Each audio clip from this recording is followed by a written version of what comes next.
Saratoga Racecourse on the eve of the DraftKings Travers Terrific Friday program featuring a pair of stakes races on turf. First, the West Point for New York breds. Meet Bago is favored. Razor Sharp at his best when allowed to control. Might face pressure today at the controls. Leading rider Jose Ortiz, a date with Golden Tempo in tomorrow's Travers. And later, in the Grade 3 Weah Marathon for the ladies, Silvology is the tepid favorite. Javier Castellano to ride. What a week, just celebrated his 6,000th career win. Bids on a 4th Weah today and tomorrow, looking for an 8th Travers win aboard the Puma. DraftKings Travers Week. It's the day before the day. And a live look, Saratoga Racecourse high above the spa. Lots of excitement, lots of enthusiasm for what's about to take place. Biggest weekend of the summer. Horses in the paddock for the opener. Great to have you with us on Fox Sports 2. This is Saratoga Live alongside handicapper Jonathan Kinchin, champion jockey Richie Migliori.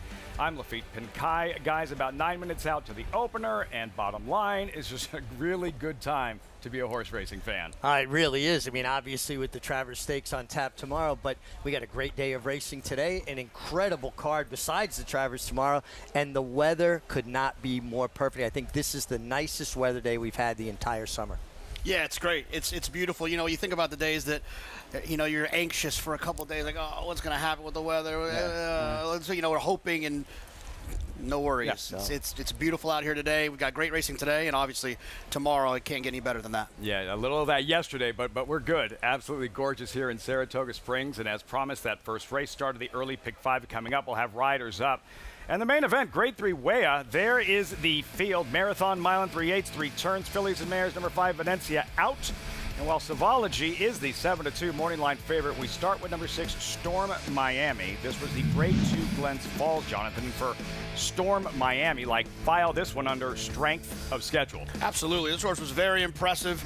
We'll talk about that in about 7 or 8 seconds. But Storm of Miami found herself forward. The pace wasn't all that quick, but she still wouldn't let anyone buy her until she did. But I promise you, you can forgive her for who blew by her here with Servy, being so explosive, being so talented. Like you said, strength of schedule. Storm of Miami has nothing to be ashamed of running second in that race. She's run 3 races now at what we call marathon distances, and they've all been bang up, her best efforts by far. They figured out that her strength is stamina. Servy's going to win the Breeders' Cup Turf, isn't she?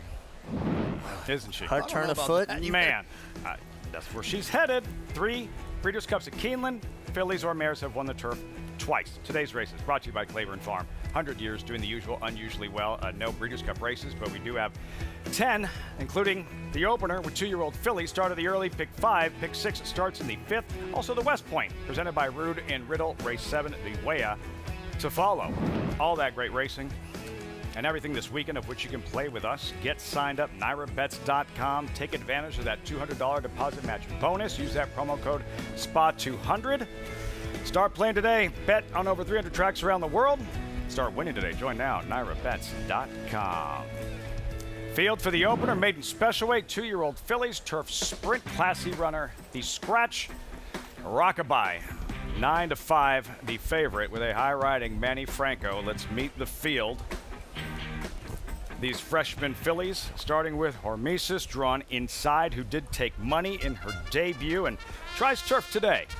The mare, this horse's dam, has produced a 5-time turf winner in Duke of Carthagena and has speed from the inside.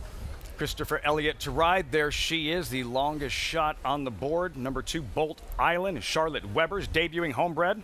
Yeah, there's a whole lot to like about this horse, but the one thing I don't like, this horse was entered twice to go a mile and a 16th. You don't do that if you think you have a sprinter. Quartz Mountain, speed, fade, took money, look out. By Golden Pal, one of the best turf sprinters over the last decade or so. Could improve off of that, did set a fast pace. Breaker jammed up on the backstretch of her debut. Yeah, this horse was closing into a pace last time that fell apart where Runaway Bride won. Breaker got a similar trip and wasn't able to win. Looking at pay monthly there, Luis Saez in the Kentucky Oaks, Alabama winning colors. Yeah, pay monthly ships in from Ellis Park. I wanted to see how this horse was being bet on the board, and a little bit chilly.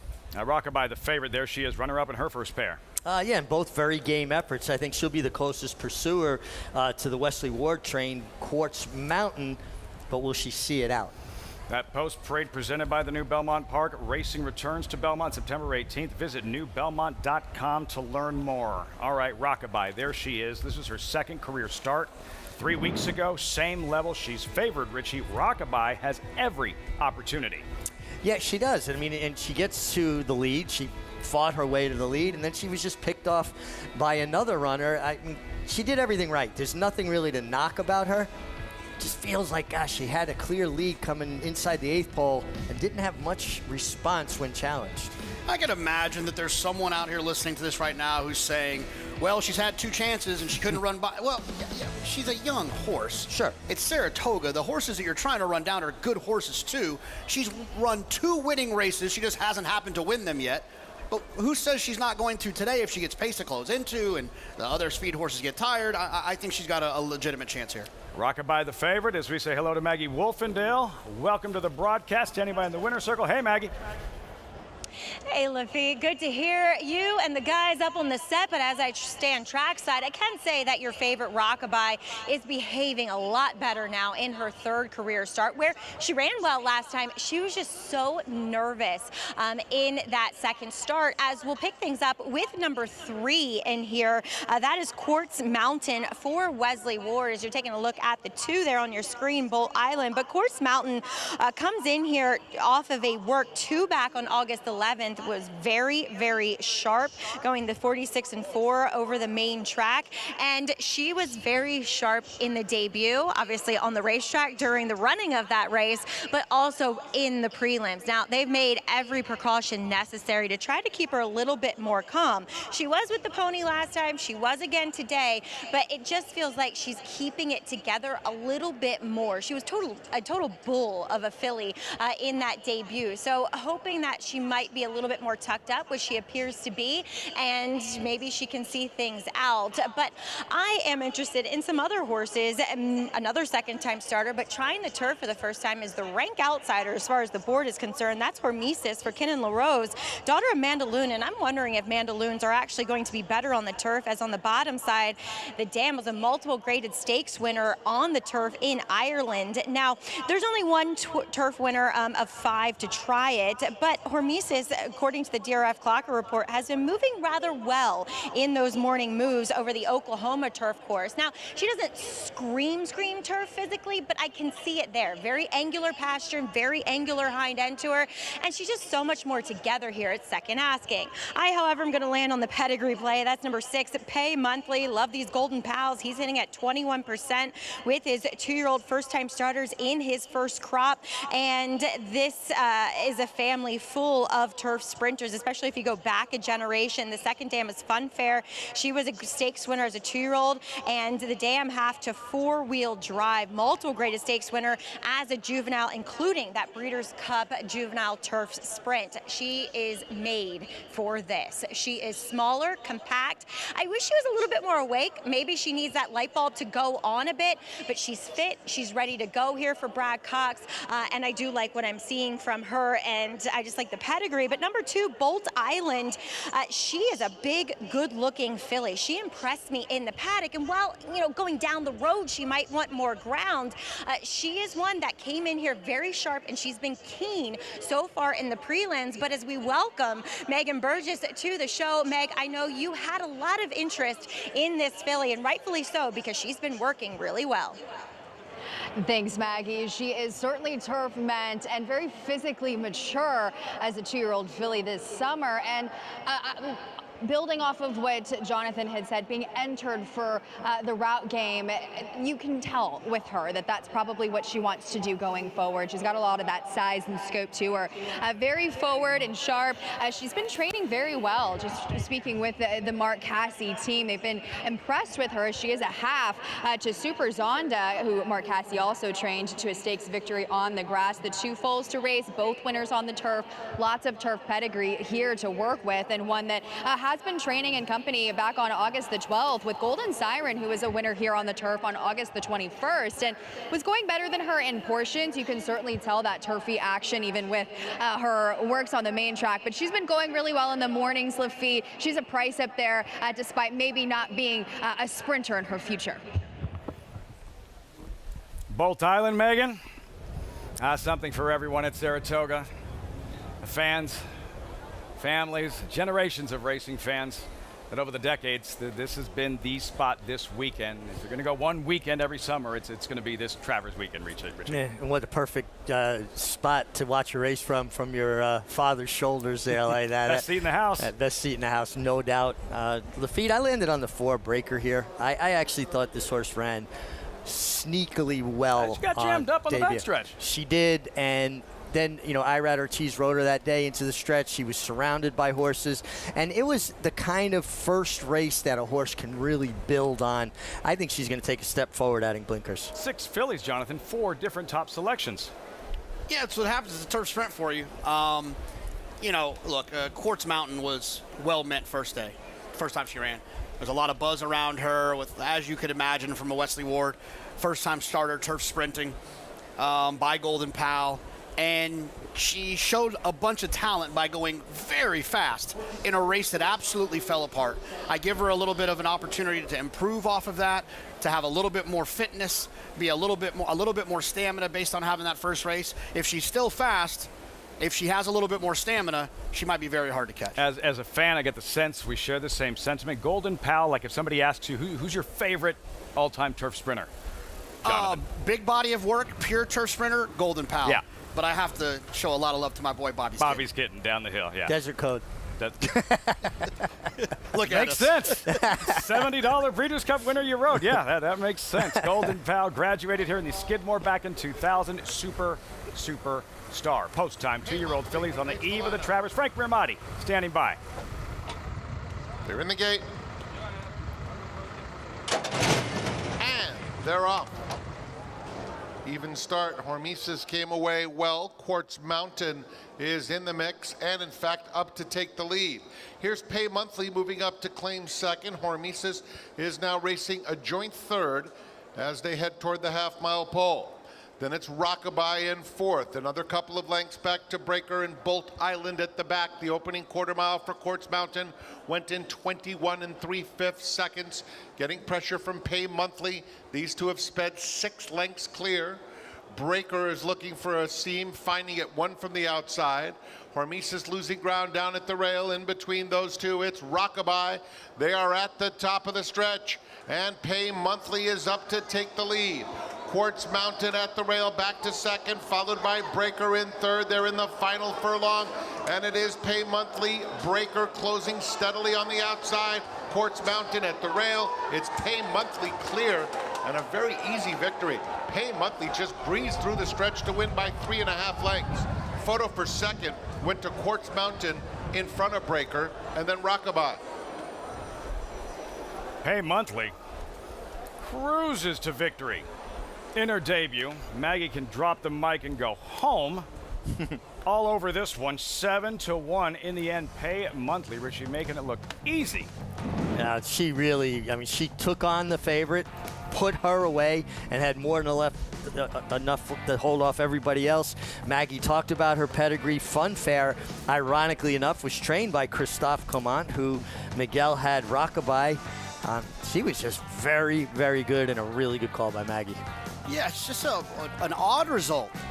And not because of the 6, but just the fact that those two horses ding-dong, the 6 and the 3 with each other, and there was horses that were meant to be able to close, and none of them did close. No. Those two ran 1-2 around there. It just felt like the way that they had kind of run away from them, the fractions, that somebody, whether it be Breaker or Rockabye, or even the Mark Cassidy runner, the 2 Bolt Island, who's maybe wanting longer, would come running late, and no one really did. Is that the theme here, Richie? Were you more impressed by what Pay Monthly did in her debut, or disappointed by those with experience and how they performed?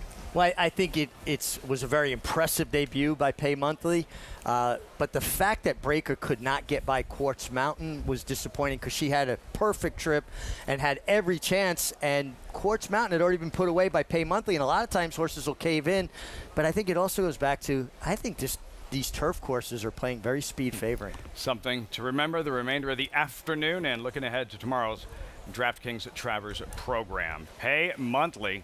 Yeah, sure, they're passing her now. Nobody passing her in the stretch. Big price, 7-1 Louis Saez, trainer Brad Cox, and a first-time starter by who else? Golden Pal. Yeah, I mean, I thought a Golden Pal was going to win this one.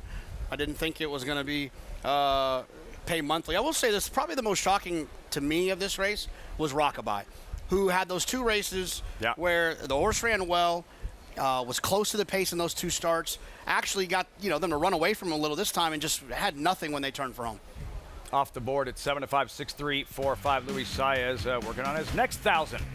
Just reached the 4,000 win mark last weekend. A win for trainer Brad Cox.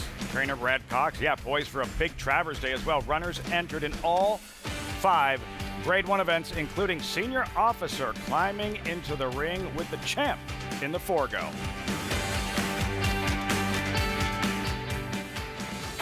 Coming this fall, the upgraded Naira Bets app. Sleeker, seamless, smarter, designed for a better wagering experience, whether you're new to the races or a seasoned horse player.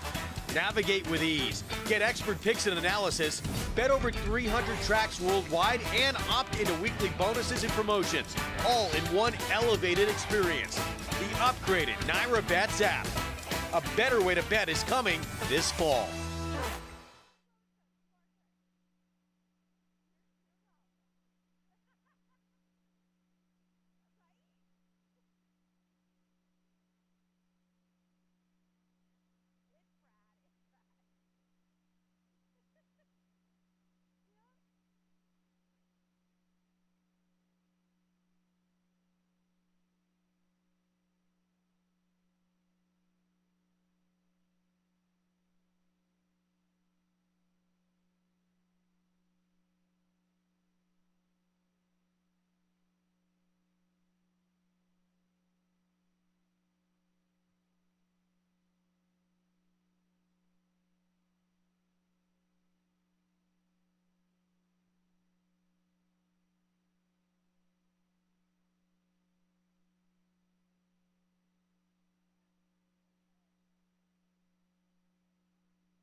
Just getting started on this Picture Perfect Friday at Saratoga. Welcome back. Saratoga Live on FS2, as always, brought to you in part by America's Best Racing. For the love of the race, visit americasbestracing.net today. So, what's new this DraftKings Travers Week at ABR? Naturally, DraftKings Travers cheat sheet plus 7 trends to know before betting the Travers in the Grade 1 personal instant at a glance. All new at America's Best Racing. .net. Moments ago, how good was she? Making it look all too easy. Pay Monthly in her debut. Yeah, she's so professional. She put away Quartz Mountain, who showed good speed in her second start for Wesley Ward and powered away. Breaker had every chance to get by Quartz Mountain, couldn't do it, and this was just a very impressive debut. Trained by Brad Cox, standing by live with Maggie in the winner's circle. That's right, and I feel like, Brad, we kind of snuck one in here at 7-1, hiding her down in Kentucky, but she was bred to do this. Yeah, we liked her. I mean, she was fast. She's fast, and obviously broke well today. Louis put her in a good position. I want to thank the Valor Farm for sending her to us. They've selected her last year as a yearling at Keeneland, and she's been very precocious since she came to us in the spring. And I do think the grass is what she wants to do. We had never worked her on it, but she showed up well, showed up big in a big way today. Yeah, she did, putting some separation in a field which isn't easy, going 5.5 furlongs, but you're just gearing up for a big weekend. And I'm going to selfishly ask you about the 2 horses you send out in the 2 races that I'm covering, including Eclatante in the Ballerina. Brad, she's undefeated this year as a 4-year-old. Talk about that move and kind of coming into herself now. Yeah, she's always been good. I'm glad Barbara Banky brought her back at the age of 4. You never know, like when they go from 3 to 4, if they're going to improve, but she definitely did. She showed us that. We thought she would move forward at Gulfstream. She did, and then obviously straight to the Grade 1, and that's been the goal, is to get to the Ballerina since she was able to win that Grade 1 there in April, and we used the race at Churchill as a race to kind of fill the calendar, and it's worked out well. Really, she's sitting on go and looking for a 4th win in a row. Brad, also a bit of a long shot in the DraftKings Travers, but we were talking about it on the call that you can make a case for every horse in here. And leading charge, he's 2 for 2. Talk about the decision to put him in here. It's a big ask, but last time running in the Indiana Derby, that's a big ask too. Just being a 3-year-old, halfway through your 3-year-old season, first time around 2 turns, graded stake, first time facing winners, was able to get it done, and he seems like he's moved forward since. He's a good colt, there's no doubt about that. Just hoping we're not asking too much too quick, and we're looking for a positive effort. I think he's a horse that could be a big player in the handicap or older horse division next year, and there wasn't a lot of options out there, so we'll see how things go. Excellent. Drawn well in 2? Yeah, I'm content with it. I think, Napoleon Solo will probably show the way, and, we'll break and go forward and, leave it up to Manny to make the right decision, and hopefully we turn for home with some horse and he can finish up the last quarter mile. Excellent. Well, Brad, congratulations here with Pay Monthly. A nice debut. Thank you. All right, Brad Cox. That's just the tip of the iceberg for him and his team leading into this Travers. Lafitte? Big weekend on tap, Maggie. 1740, well done with Pay Monthly. Watched a filly win a Kentucky Oaks in her 3rd career start this year. Why can't a colt win the Travers in his 3rd leading change tomorrow? Brad Cox looking for a 2nd Travers victory and looking for a 2nd win on the afternoon. Trains Bellico 6-5. Jonathan, does Cox go back-to-back, or do you like somebody else? No, I mean, look, I don't have a problem with her except for her price. I do think that she definitely has an opportunity to win here, but her last race wasn't very good. Her back races obviously were very good. I'm going to take a chance trying to beat her. I like the 2, Aka Era, the 2 down on the inside.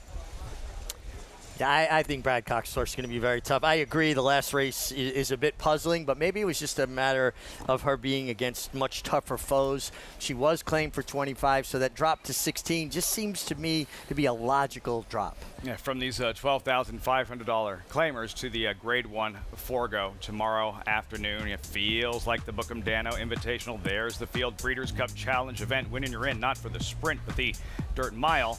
But he does have to beat 6 others, including this colt who arrives with lots of momentum. Senior officer, 3 straight victories, Richie, including this next to impossible win over Tip Top Thomas. Yeah, I mean, the horse is in great form. Brad Cox is just doing an amazing job. And I love horses that win photos. And this horse has won 2 really tight races, his back-to-back last wins. And Tip Top Thomas is a player here as well. So, he wasn't beating a weak field here, and he came and got him. I mean, this was a really stellar effort when he was able to extricate himself from behind Tip Top Thomas. I actually like both of these horses more than Bookham Dano. Look, I'm a fan of Bookham Dano. I just don't think he's that dominant type that deserves some of the short prices he is. He gets it done a lot, but it's always a little bit nerve-wracking to me. I think these 2 horses could be up-and-comers. Overcoming that trouble, showing some class, senior officer Tip Top Thomas. Now a lot of pace, speed. He's quick drawn inside. Another contender, him, Richie. Never a threat in this one, but a solid second to Built in the Vanderbilt. Yeah, and this is a horse that always showed great ability. Even before he ran, I was at Oaklawn talking with Ron Moquette, his conditioner, about him. And after he won sprinting, they tried to stretch him out. Everybody with the 3-0 wants to see if they, have a classic type of horse, a horse that could get you to the Triple Crown races. It was a failed experiment, but now since they've turned this horse back in a steady, consistent diet of sprint races, he's really kind of gotten back in the center of the beam. Him, trained by Ron Moquette, as you mentioned, won the 2018 Forgo with Whitmore. Suffice to say, Moquette's due. He is due for a win at Saratoga, guys. As we learned last week in the Alabama, no such thing as a sure thing. With all eyes on the champ, Bookham Damno, looking to successfully defend his Forgo title. Who has the best chance to upset Bookham Damno in the Forgo? I'm actually going to pick senior officer, the Brad Cox trainee. I really was impressed with the last race. He had no right to get up and win, and he found a way to win. And I like horses that have that will, those horses that just want to get there, and he showed it. I agree with senior officer. I'm going to also say Tip Top Thomas is one, right? He came in off a 260-day layoff, I believe, going into his last race. So there's obviously a right for him to improve off of that effort where senior officer was able to run him down. So I think both of those horses stand a really good chance to upset Bookham Damno. I have a dumb question. Bookham Damno, best sprinter in the land, champion, looking to go back-to-back in the Forgo. If Englishman was in the Forgo, who would be favored? Englishman. For that no last hesitation. Race. Yeah, I'm right along with him, and I'm not as good about the odds as you are, but his last race was such a dominant performance, and the buyer figure just kind of jumps off the page at you. He showed a brilliance that these are very good older horses. I haven't seen that kind of brilliance from any of them. Highly decorated Bookham Damno, no hesitation. It would be Englishman. If he wins on Saturday, then he's the favorite for the Breeders' Cup Sprint. So talented, anyways. Wall-to-wall, grade 1 racing. And then, of course, you have the history as we dive into the numbers for this Forgo, going back to 1980, named after the legend Forgo, 3-time Horse of the Year. Quickest of the quick, the mighty Matoli, 2019, whistling 7 furlongs in 1, 20.80. Biggest blowout, a firm success in 88, splashing his way to an 8-length romp in the slop. Most wins. Bookham Damno looking to join that pair. Groovy, quick call, back-to-back, both of them in the 80s. All-time leading Forgo owner, the number is 3. Godolphin, most recent with Cody's Wish. Most wins by a trainer, a legend, late great Bobby Frankel. 4 Forgo wins in a 6-year span. The jockey who did the most Forgo damage, King of Saratoga, Angel Cordero, 4-time winner. And from the Forgo to the Breeders' Cup Sprint, 3 have done it. Midnight Luton, 07. What an absolute monster. High honors. Forgo winners named champion. The number is 9, thanks to Bookham Damno last year. And remember, it's a Breeders' Cup Challenge event for the Breeders' Cup Dirt Mile, after all. Cody's Wish with the Forgo Breeders' Cup Dirt Mile parlay. The Forgo by the numbers, all part of one of the best days in thoroughbred racing anywhere. Look at that. The 6 graded stakes races, 5 of the grade 1 variety. Like we said at the top of the show, it is a good time to be a horse racing fan. The highlight, $1.25 million DraftKings Travers. You'll see it live on Fox. So, Brad Cox, 1 win on the afternoon. Runners in each of the grade 1 races tomorrow, and now looking to sweep the early double with horses in the paddock for race 2. Start of the early pick 4. $12,500 claimers, fillies and mares. Brad Cox trained Bellicose, 6-5 the favorite. Riders up, post parade, and the second of 10. When we come back, you're watching Saratoga Live on the eve of 157 DraftKings Travers. Bet any track, anywhere, anytime. Download the NyraBets app to play today and get a $200 deposit bonus. Watch and bet on live horse racing from over 300 tracks worldwide. Get expert picks, play live money betting contests, and boost your bankroll with daily promotions. NyraBets is the official betting partner of Saratoga Racecourse. Sign up now. New members use promo code SPA200 to claim your $200 deposit match bonus. You bet with NyraBets.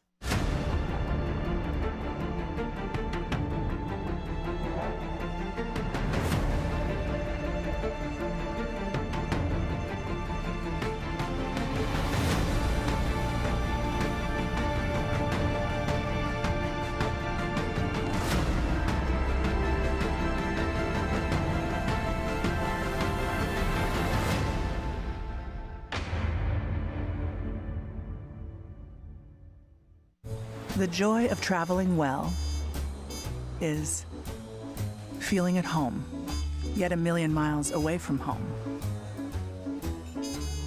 Discovering new flavors, or savoring the ones you already love. Not knowing what lies beyond the horizon, but knowing what matters most to you. This is the joy of traveling well. Oceana Cruises.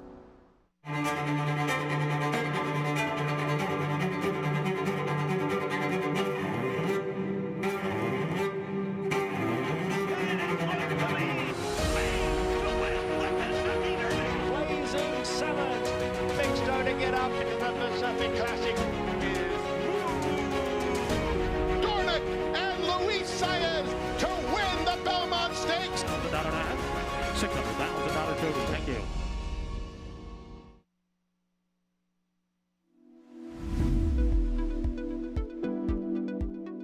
Let's talk about different body types and how they fit into different conditions. Now we're looking at a proven dirt sprinter. This is a fast horse, and first thing you look at when dealing with dirt sprinters, I like to, is how close quartered there are. Look how short coupled he is from his withers to the point of his hip. It's a very short span, and furthermore, he's very upright through his pasterns, and he has a more upright foot too. Looking at a dirt hoof, you'll have smaller, more narrow feet so they can cut through the dirt. It's a looser surface, so they don't need as much surface area to be able to push off of it. And look how less of an angle we have. We have nearly a straight line from the point of the hip to the point of the hock. And two, they're going to be broader animals too. They'll have a lot of depth to their girth as well. They need that quick burst of energy. They need those big hindquarters to propel themselves out of the gate quickly. They have speed, not necessarily long-lasting speed, but that muscle mass, that power makes them the dirt sprinters.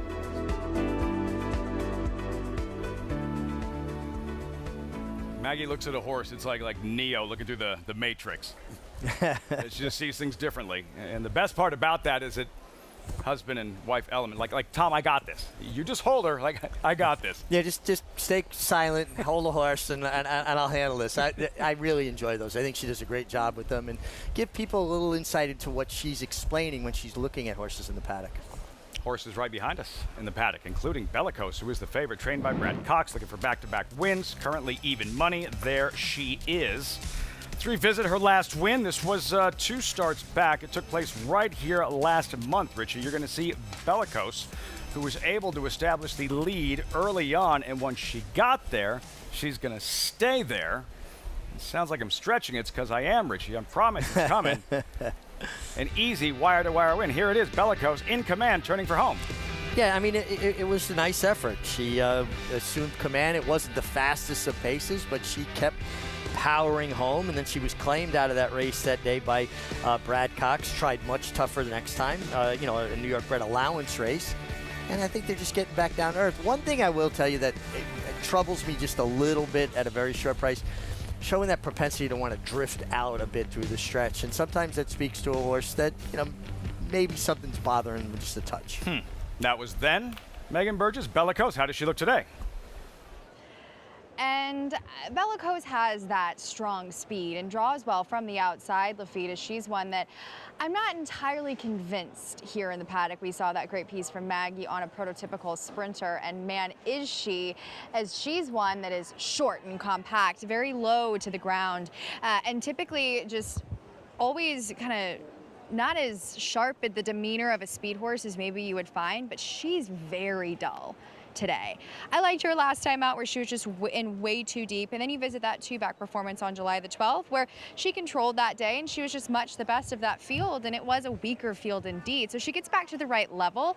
I'm interested to see her get to the racetrack because I'm a little perplexed as to just how dull she is. I'm not willing to accept a short price on a horse that has had some spots and stops and starts as far as being on the racetrack, and with the horse that has had the steady races, we'll see if she can keep herself herself together today.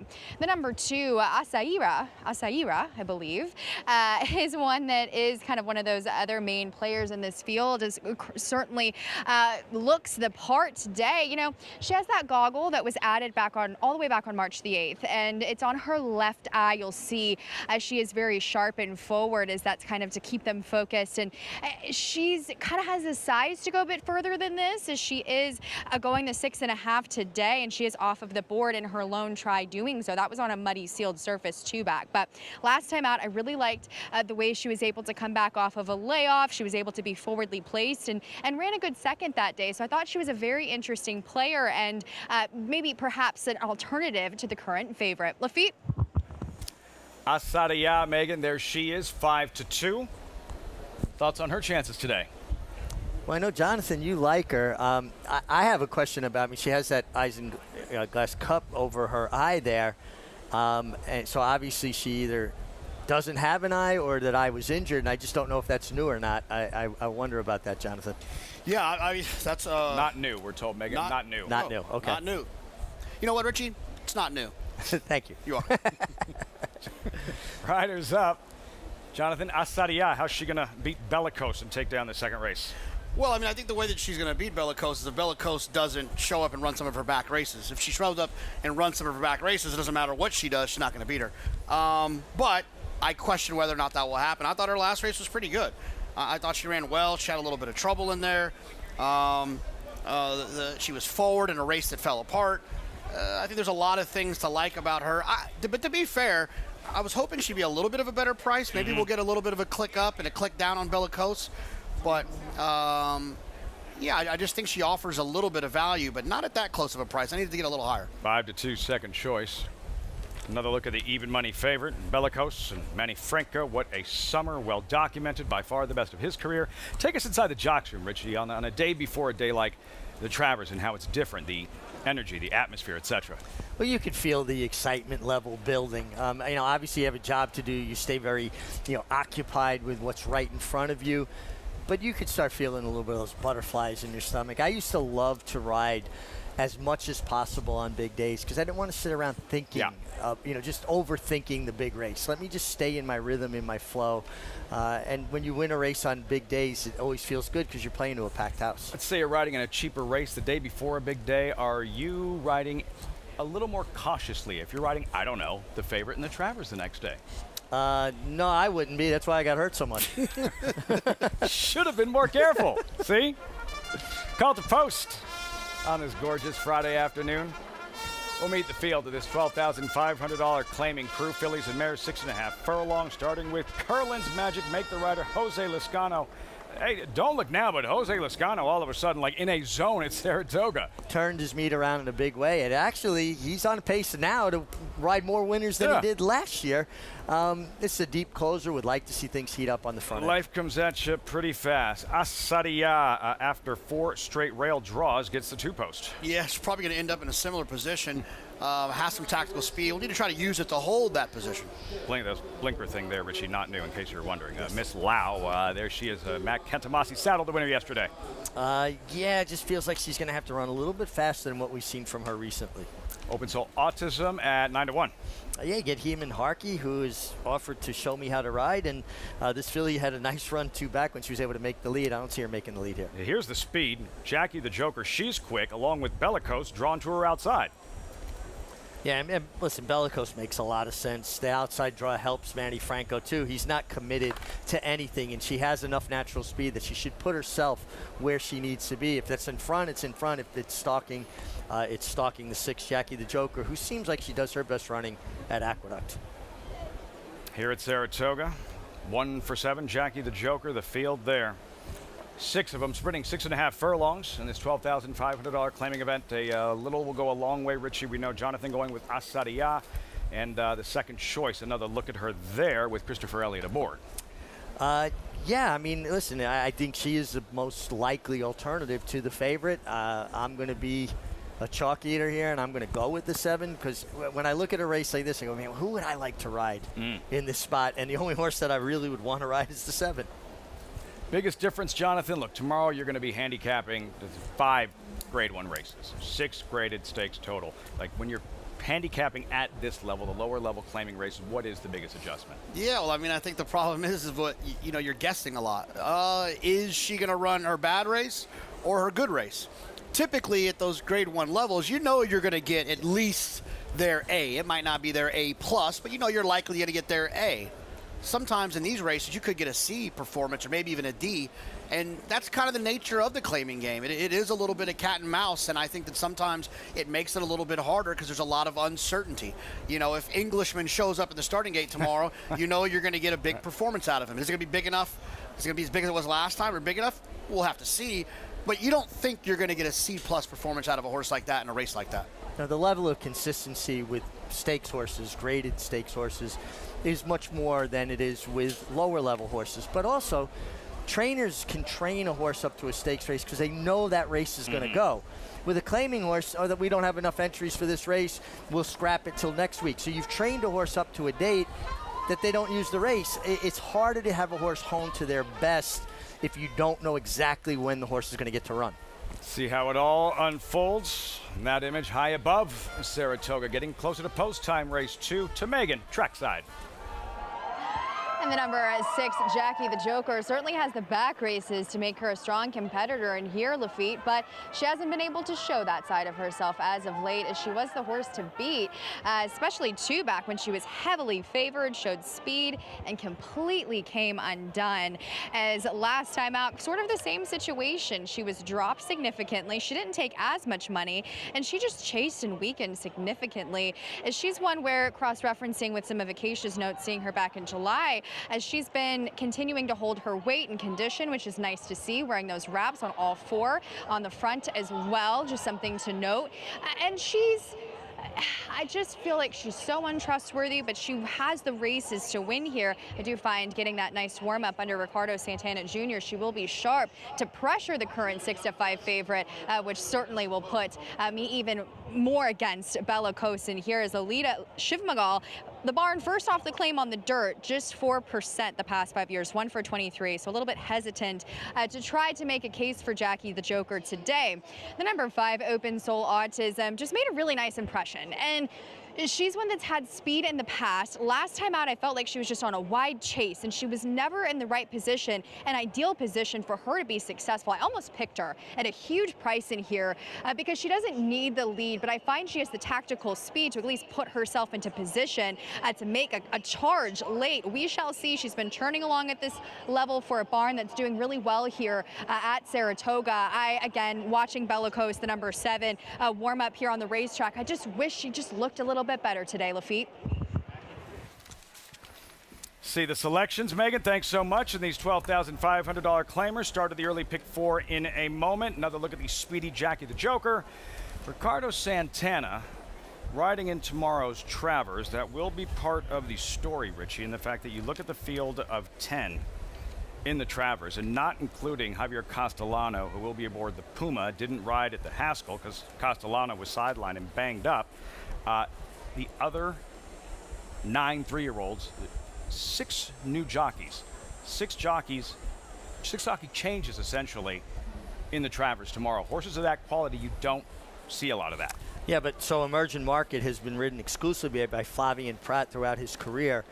But he has the other Chad Brown runner in Sea Strike. And so Ricardo, who's been riding extremely well, is able to pick up the mount here, right? Napoleon Solo, they went from Paco Lopez, who now rides Baby Vino, and they get Hall of Famer Johnny Velasquez, and obviously Irad Ortiz being injured left a couple of mounts open, but obviously Renegade would have been his mount. Yeah, Irad, obviously his injury, kind of shakes up 3 of them. I think the most significant one and the most of note, and probably even the most important one, is Tyler Gaffleone taking over for Renegade, especially because Renegade, from his performance from the Belmont to the Jim Dandy, improved so much based on something that Irad Ortiz discovered about him, which is, who cares if there's no pace in the race? Don't rush him. Let him take his time, and he'll give you his run. And like Richie, we talked about yesterday, and that you can speak about much better than I can, is at what point does he start to kind of panic of like, am I waiting too long? Irad, if he could take a cell phone out there, he'd be like, should I go now? When do I pull the trigger? Exactly. Yeah, I mean, it's a very hard thing to do. You know the horse has a turn of foot. You know that he's going to close. But if you've never experienced that kind of acceleration from a particular horse, there's questions. You know, where I read he had already experienced it several times, and obviously the Arkansas Derby was the prime example. And then understanding that in the Belmont, he tried to put him into the race, reading the pace. Sometimes you just have to ride a horse to their strengths. You saw Manny Franco aboard Leading Change for the first time. Just one of these subplots in a most intriguing DraftKings Travers. Tomorrow afternoon, you'll see it live on Fox. You'll see the second race live here on FS2. Filing into the gate. Wow, Bellicose odds on 4-5. Trainer Brad Cox looking to sweep the early double. Here's Frank Miramati. Thank you very much. Bellicose takes up her position, 4-year-old filly. Here's Open Soul Autism going in. And the last one will be Jackie the Joker. Goes up. They're in the gate. And they're off.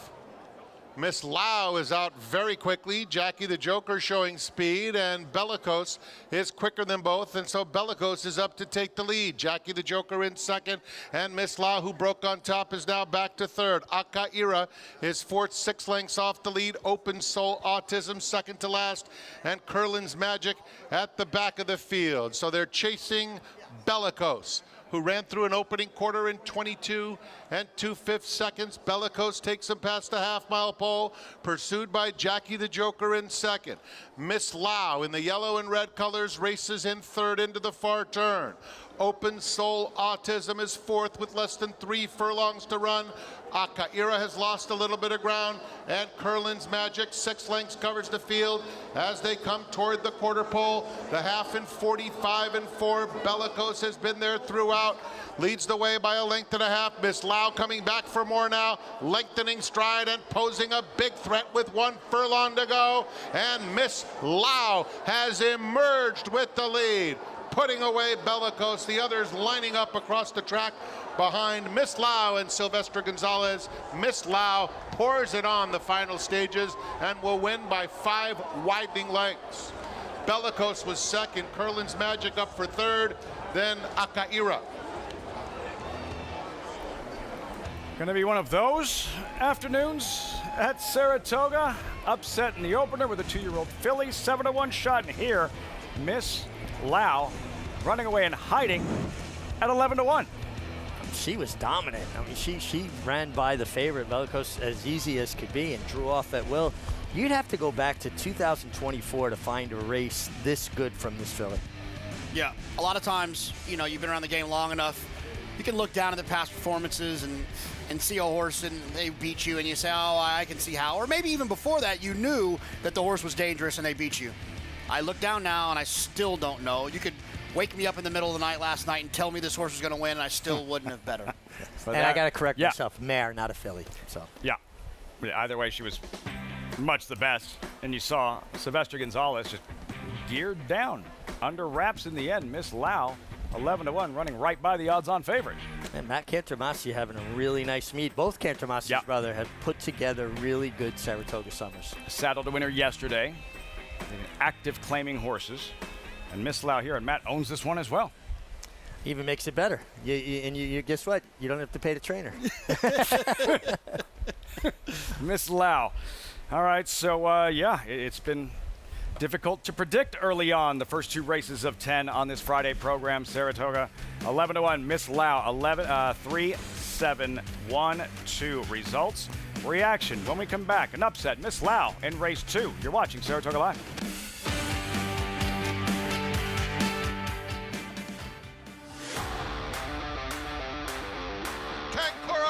Portfolio duration. Portfolio duration. Dynamic pricing wins the Just a Game. And Title Roll is in a very, very close photo. King of Gosford. El Cordobés will win the Sword Dancer. Starlust! Program trading in naval power. What a thriller. Photo!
Back at Saratoga.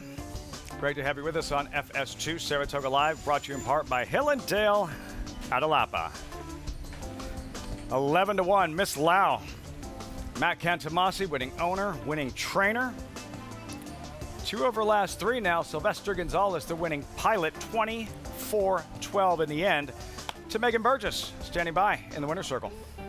That's right, Lafitte, and joined by a winning pirate, Sylvester Gonzalez, who regularly rides on the park circuit, but is in town here Travers weekend. Has to feel good to get a victory here. But you spoke to me about her quirks. Getting out of the gate, getting her in touch early was really the key for her. Right, yeah, I thought, today she's coming into good form. I thought, if we get a clean break, she shouldn't be too far off the pace. I think there was a little bit of speed in the race, and just set up like that, how we thought, just a little bit off the pace, and she was full of run at the end. That was pretty impressive. Dominant late, bypassing the speeds. But talk to me a little bit about these lower level claiming horses. You work with Matt and Ilkai in the mornings, riding horses. You rode her about the cyclical form, and when they're doing well, they really seem to shine in the afternoon. Yeah, you know what, that's the good thing about being here in the morning times. We're able to fill them out. And, if we have to fix something, we communicate that with the trainer. And when they're in good form, we just want to see them run like this, Absolutely. Well, congratulations here. Nice work. Thank you. Appreciate it. Lafitte, Miss Lau, an in form of 5-year-old mare. And an upset, Megan. There it is, 11-1 over Bellicose Curlin's Magic, 3-7-1. In the second race here at Saratoga. 8 left, couple of stakes races. West Point and Wea still ahead as we turn the page. And these $12,500 claimer. 2 turning on the main track, mile and an eighth. JK, what'd you come up with? If I'm not mistaken, the 5. Spoiler. Source was an avoided claim last time for $30,000. The system is the system. But I feel like if I owned horses and I had one get avoided claim, I would be very aggressive the next time, because either A, you're going to deter people, or there's also a chance that whatever the thing is shows up again and you get another claim, another voided claim. I would be very aggressive. Feels like that's what they're doing here. It's really changed how it all works, hasn't it? The voided claim and the claiming game in general. I honestly think it was the most productive thing that's been done to make it safer for horses and jockeys.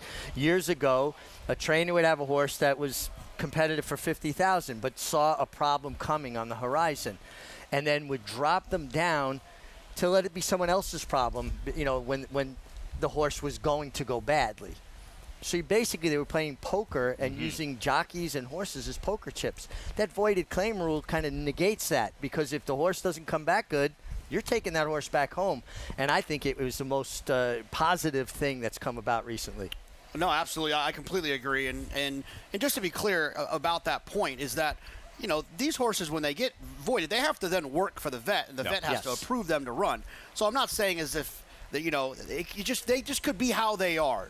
After a race, you run around there, you got a little hitch and you're giddy up, you're an older horse or whatever, and the vets don't feel comfortable passing that horse through to let the horse get claimed.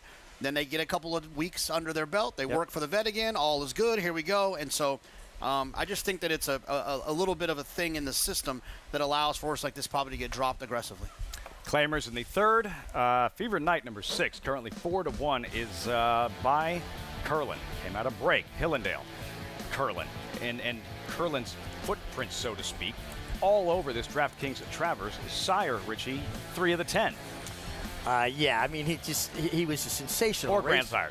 Well, sensational racehorse, but he turned into a sensational sire, one of the best. And he reminds me in this respect of Seattle Slew. Seattle Slew was a tremendous racehorse, and he became a tremendous sire. Now the same with Curlin. I found your off answer to your question about Curlin and the Travers. Why he didn't run in the Travers. Yeah, they had a long campaign, and Steve thought that he would appreciate Belmont more, so decided to give him a little bit of a break after that grueling run in the Triple Crown, and so skipped the Travers. Didn't think he'd like the racetrack here either. I'm sure he would have been just fine. And then ended up running in the Jockey Club Gold Cup instead. That was Street Sense Grasshopper? Yes? Yes. Well, yes. Yes. Mick says it was. No, it definitely was. No, it was because... By this. Yeah, because Curlin beat Street Sense in the Preakness when it looked like Street Sense was going to put him away, and he came back on him. And I remember that summer Grasshopper ran him to. It was a desperate win for Street Sense. Grasshopper really stepped his game up that day. But Curlin eventually did run here. He win a He ran on the turf, didn't he? Woodward? No, that was at No, Belmont. he but he won a Woodward here, right? Research? The following Anyone? year, he won the Woodward Anyone? Stakes here. Here. The following year, Well, as there a you go. So 4-year-old. turns out he did like it. Yeah, he liked it. But pretty much every button that Steve Asmussen pushed with.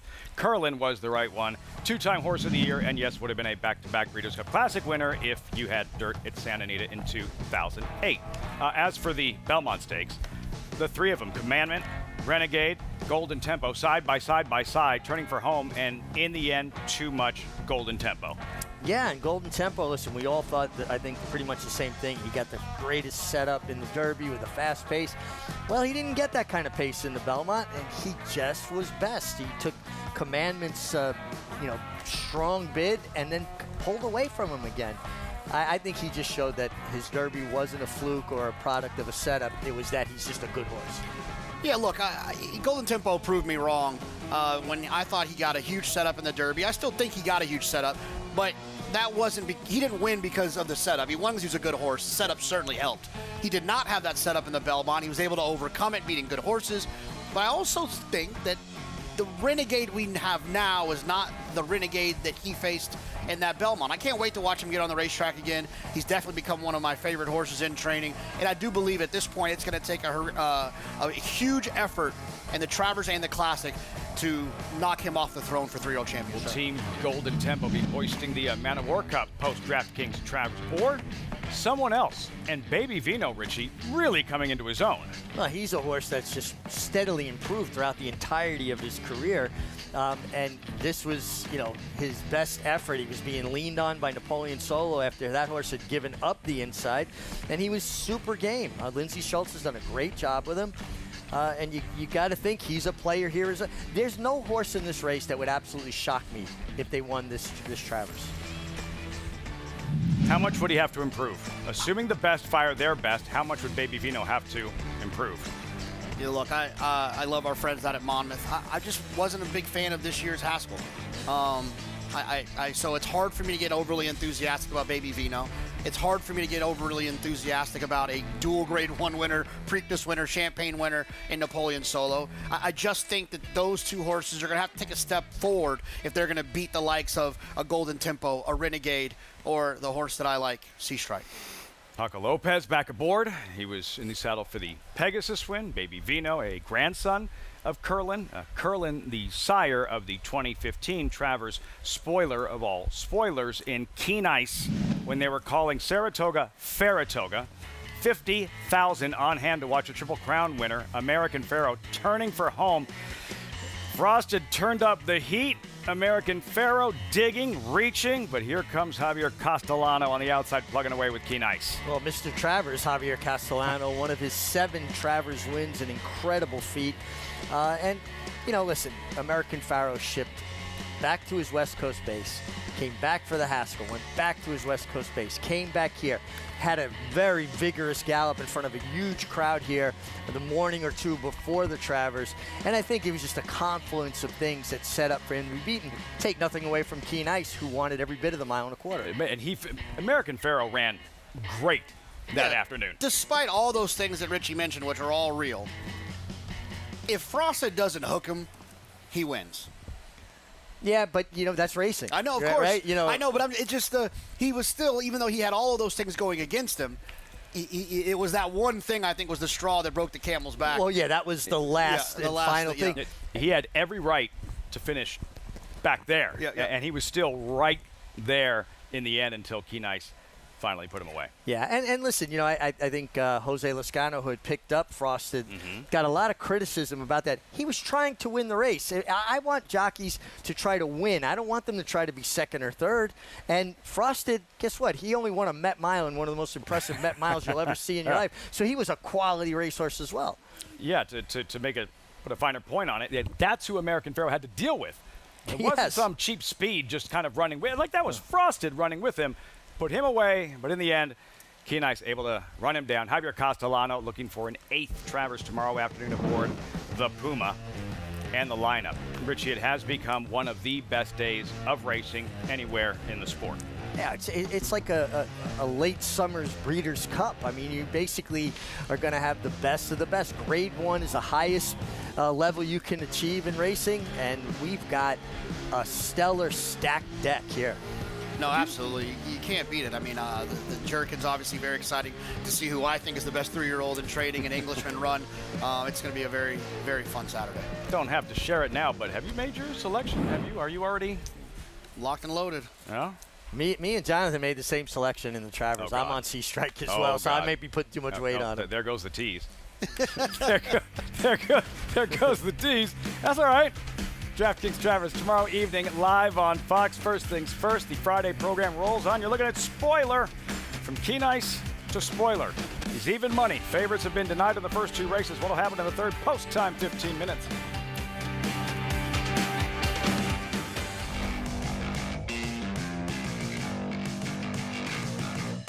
Charge, it is pouring it on, winning the Dwyer by the length of the stretch.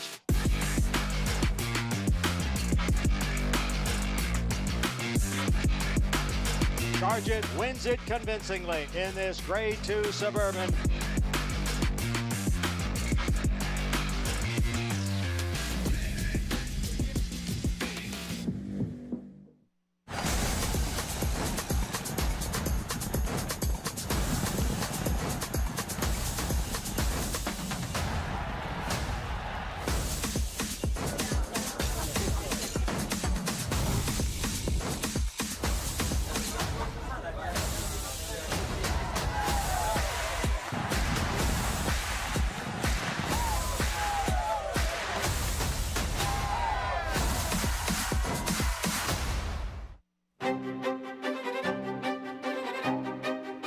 Another dazzling display for Johannes. Johannes is the one to beat. Johannes, too stylish.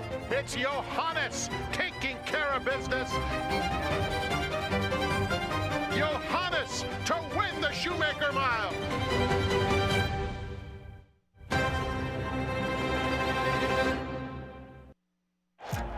Every racehorse has a beginning.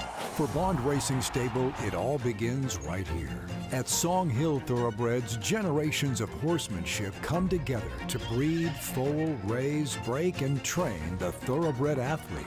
From first steps on the farm, to mornings on the racetrack, to the winner's circle, every horse is cared for like family.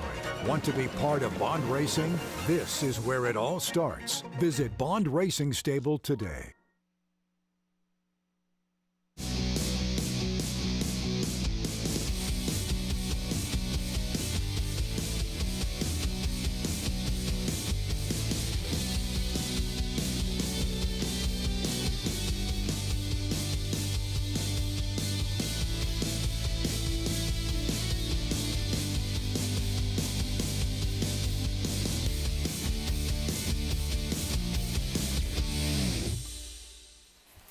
It'll get the blood pumping. And there it is, where it all goes down tomorrow afternoon, 157th running of the DraftKings Travers. Welcome back to Saratoga Live on FS2. From the Travers to these $12,500 claimers, mile and an eighth. On the main track, looking at Spoiler. 6-5 current favorite. Spoiler in his most recent last month, right here in the darkness on a wet track in the slop. Gonna have to settle for a second place finish, Richie, on this afternoon. Yeah, but this was a great effort. He was claimed. The claim was voided, as Jonathan talked about. And interestingly, no horse in this race has won at the mile and a furlong distance. But this was a winning effort. So to me, he stays the mile and an eighth, potentially better than anybody else. Yeah, but you've said it to me before, too. It's like, you don't have to get the mile and an eighth. You just got to get it better than the other ones. Better than them, yeah. And I think that he's just better than these other horses. So whether, maybe at a higher level, the mile and eighth would be too much for him, I don't think he'll have a problem with it here against this I agree with you, yeah. Spoiler. Megan, what can you tell us? Well, could perhaps spoil some of the early bombs away that we've had, the prices here on the early portion of this Friday card, Lafitte. And, you know, looking at his races, he just lays over this field, right? He really does. Last time out on July the 18th, it was a voided claim that day. They are making that aggressive drop for Flying P and Mike Maker. But when you look at those two connections, they drop horses to put them in a position to win races at Saratoga, and he lands amongst a field that he can very well get the better of. And as far as the last time out, that was a sloppy sealed surface. I will say that he very much ran a winning race. I do agree with Mig. However, you could argue the rail and the speed were an advantage. The track played overall pretty fair, but that's just something to note when you really go through Andy Serling's track trends. And while the winner made the earlier move, he raced up the rail, tracking off forwardly placed, second best that day. So while My Noble Knight got the better of him, I didn't completely love that race, and it was run at the 9 furlongs. And when looking at him, he is a type that I feel like would probably be better fit for that mile and a 16th, and his races show that. So Jonathan's exactly right. It's not exactly if they're maybe a prototypical 9 furlong horse, but if they can get it better than some others in here, and he certainly looks very fit and ready for the task as he looks to get that elusive victory at the 9 furlongs. As we'll take a look at some others in here, going to the number, let's see here, the number 6, Fever Night for Linda Rice, who's one that's Maggie's talked about him a bit in the past. You know, they have a lot of eyes on these lower level claimers over the winter at the Big A, and one that's been struggling to carry some weight and condition overall. And I do find, while he's seemingly the alternative sort, right, on back-to-back victories, he looks great on paper coming off the freshening for Linda Rice, I feel like this horse has been at the better end of the stick with the way the track has played in both of his last 2 races. Last time out on April the 30th, the rail was an advantage on the main track, used the speed, he was just best that day. And then back on February the 26th, he got a significant speed bias to help him. So he is carrying good weight and condition today. I do like to see that. He's been under the care of Linda Rice, who are always good doing sorts, especially for this guy. The number 2, Shipsational. Oh, Shipsational, looking to get into the winner's circle for the first time since 2021. I tease Rob Batris because Maggie said it, Andy said it. Are we ever going to see this horse run on the turf? Perhaps maybe if he remains in Rob's barn, but I wonder if today's the day. He has the races, maybe sitting just off of the pace. I do, though, with the Keisha Clement, prefer him going shorter than this. Lafitte? It's been a minute. Been a minute for Shipsational. Can he finally revisit the winner's circle? Riders up.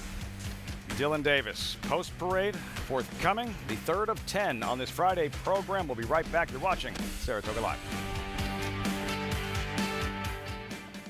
Bet any track, anywhere, anytime. Download the NyraBets app to play today and get a $200 deposit bonus. Watch and bet on live horse racing from over 300 tracks worldwide. Get expert picks, play live money betting contests, and boost your bankroll with daily promotions. NyraBets is the official betting partner of Saratoga Racecourse. Sign up now. New members use promo code SPA200 to claim your $200 deposit match bonus. You bet with NyraBets.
Back at the spa, and just in time to meet the field for race number 3. There's a live look. Shipsational. How long's it been?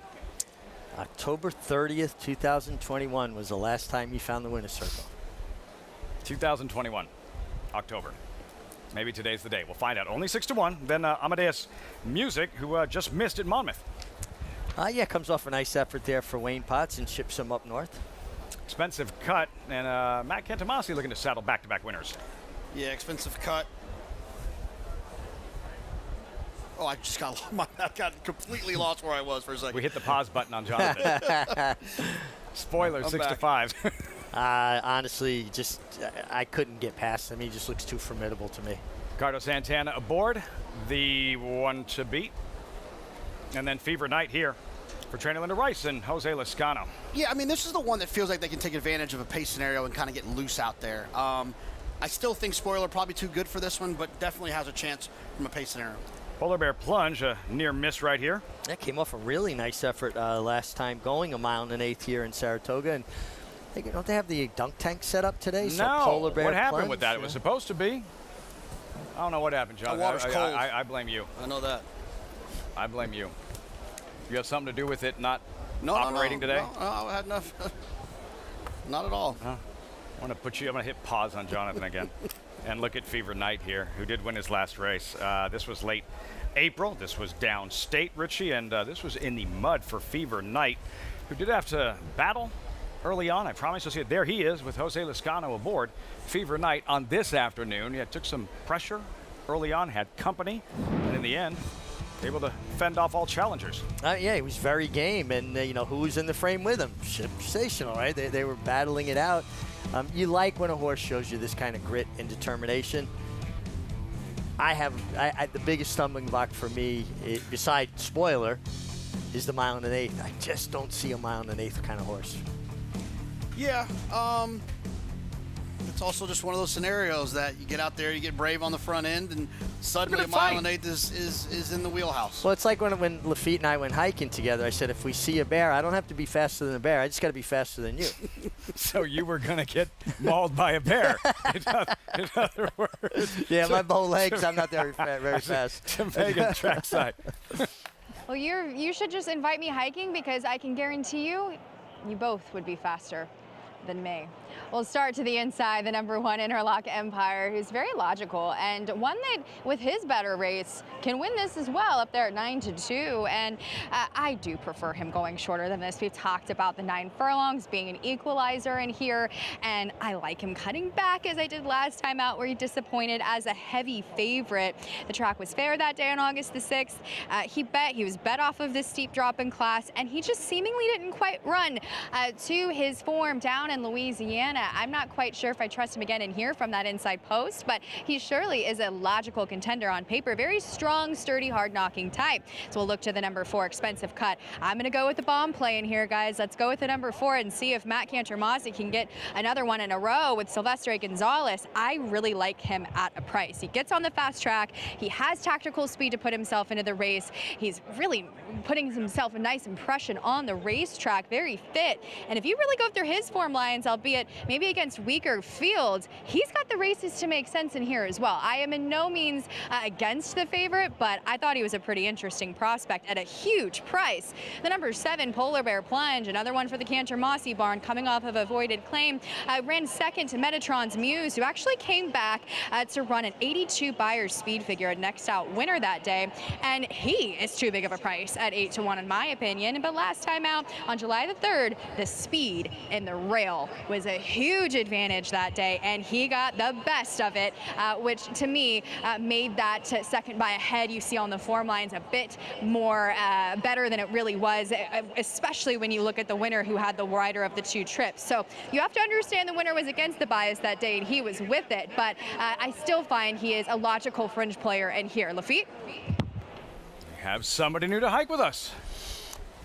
Yeah, but that feels a little sacrificial there. I mean, yeah, we have somebody new to hike with us. It's going with a long shot. It's been that kind of afternoon. A 7-1 shot in the first race, 11-1 shot moments ago. She's going with Expensive Cut to keep the string of outsiders continuing. Yeah, I will say, watching him warm up albeit from TV, which is a little different than seeing it live. He made a really nice impression on the racetrack, and his race 2 back going a mile at Aqueduct, certainly fast enough to put him in the frame. Yeah, I mean, look, if the 5 doesn't show up, I mean, all of them can sort of win.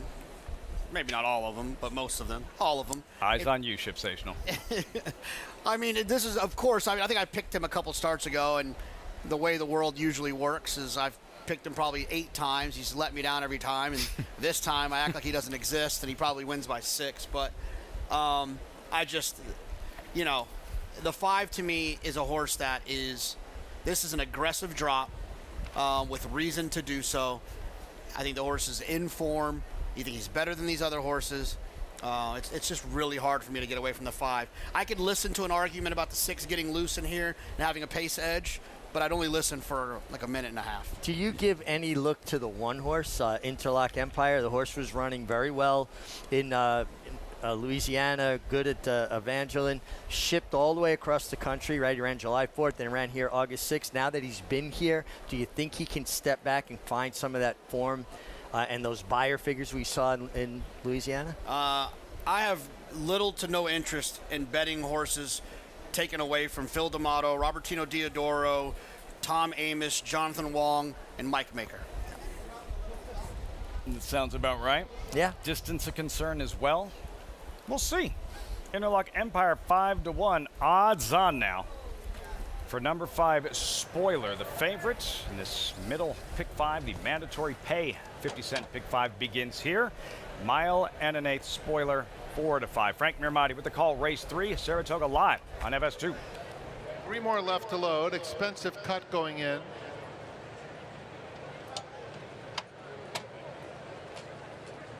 Last 2 will be Fever Night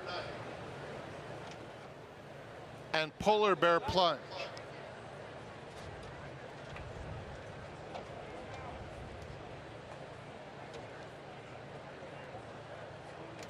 Polar Bear Plunge takes his spot. They're in the gate and they're off. And it was a very even start. Shipsational. Fever Night has hustled along for early speed in the opening stages. An Expensive Cut in the yellow colors comes through on the inside and has to take up a little bit. Very keen and entitled on the inside is Expensive Cut as Fever Night shifts over and takes command. Lots of trouble here. Expensive Cut is a handful and now is toward the mid-pack section of the race. They move on to the backstretch. Fever Night in front, Polar Bear Plunge in second. It's another 3 lengths back. Shipsational is racing down on the inside. He is a joint third. Expensive Cut is settled down in between horses, and just outside of them is Spoiler. The quarter went in 24 seconds flat. It's another 2 to the 2 trailers. Amadeus Music, Interlock Empire trails. Midway down the backstretch, the half in 48 seconds flat. And it's Fever Night and Jose Lezcano showing the way past the half-mile pole. Polar Bear Plunge is racing in second, and then it's Spoiler inching up a closer third. Only 2 lengths off the lead. Ridden pretty hard, though, is Spoiler on the outside, trying to get to the top pair. Midpoint on the turn. Expensive Cut is fourth. Now Interlock Empire starts to move up through 3 quarters. That went in 1:11.3. They're a quarter of a mile from home. Ricardo Santana Jr. trying to earn his money on Spoiler. Up to take a narrow lead. Polar Bear Plunge in second. Interlock Empire down the center of the racetrack. They're inside the 8th pole, and it's Spoiler in front. Polar Bear Plunge on the inside, fighting bravely and trying to beat him. Polar Bear Plunge and Manny Franco. Spoiler on the outside, or Polar Bear Plunge and a Flying P photo finish that is simply too close to call. Either Polar Bear Plunge or Spoiler. In behind them, Shipsational was a clear third. Jay Provenzano, good either way. The Flying P duo hitting the wire together. Spoiler and Polar Bear Plunge. Wow. Quite a stretch duel between these two. Looked like Spoiler was getting ready to pull away. Polar Bear Plunge had other ideas. Strong handling by Manny Franco, trying to come back on the inside. Ricardo Santana goes to work with his crop from the right hand, and it's head Who gets bob. it? I think the outside got the best of that, Bob. But Yeah, it was the 5 spoiler who got his head down in front. Just the way 4 to 5 shot should win, huh? I'm assuming Jay's here. I really want to know who he's rooting for. I texted him to ask him, who are you rooting for? See if he had a favorite in this one, but I do believe, I don't have to believe it anymore because it's posted, the outside horse one. Spoiler. Right when it looked like that string of long shots could continue, Polar Bear plunged, defeated by a no spoiler 4 to 5, and Ricardo Santana. And who says you can't see and don't see like exciting, thrilling stretch duels in lower level claiming races? Yeah, I mean, if this stretch duel didn't get your heart pumping, I don't know what will. But spoiler got it done at a very short price, not the way you expect a 4 to 5 shot to win. Matt Cantamasi exact as well, 5-7-2-4. Then there's what took place on the first turn here, Richie. And you talk about rank. We just heard from Sylvester Gonzalez. He won the second race. He was aboard Expensive Cut, and you'll see eventually Expensive Cut just really tugging and pulling and giving Sylvester Gonzalez a real issue going into the first turn. Yeah, it looked like Sylvester wanted to ease back maybe a little bit, and his horse was having none of it. And then once he got in his mouth, you see him tossing his head about, and it looks to me like he's trying to bear out over the heels of the 6-horse Fever Knight.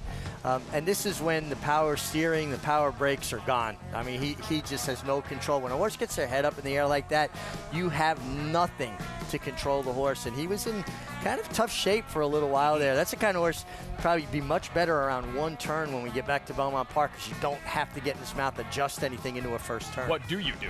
Like, what do you do? I'd loose line one like that. You don't want to get in his mouth and have him. And 1 turn gives you that luxury. Mm-hmm. You go a 1-turn mile to 1.1 miles at Belmont. You don't have to change anything. You can gallop straight for a half a mile before you even got to think about the turn.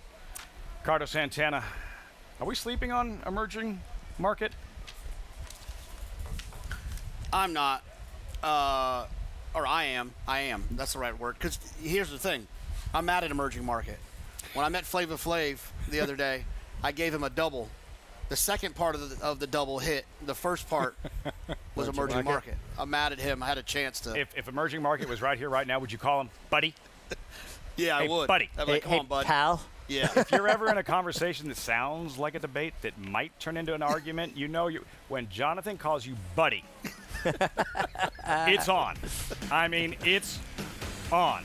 Here at Saratoga, where the odds-on favorite does deliver spoiler Ricardo Santana. Date with emerging market in the Travers. Gentlemen, pleasure as always. I will see you both tomorrow. I'm out. Shrupp and Sweet, looking forward to it. Todd Shrupp on set. He's been everywhere from Sandy Ridge. Great job last weekend at Del Mar with the Pacific Classic, and now here at Saratoga as our coverage continues on the eve of the Travers.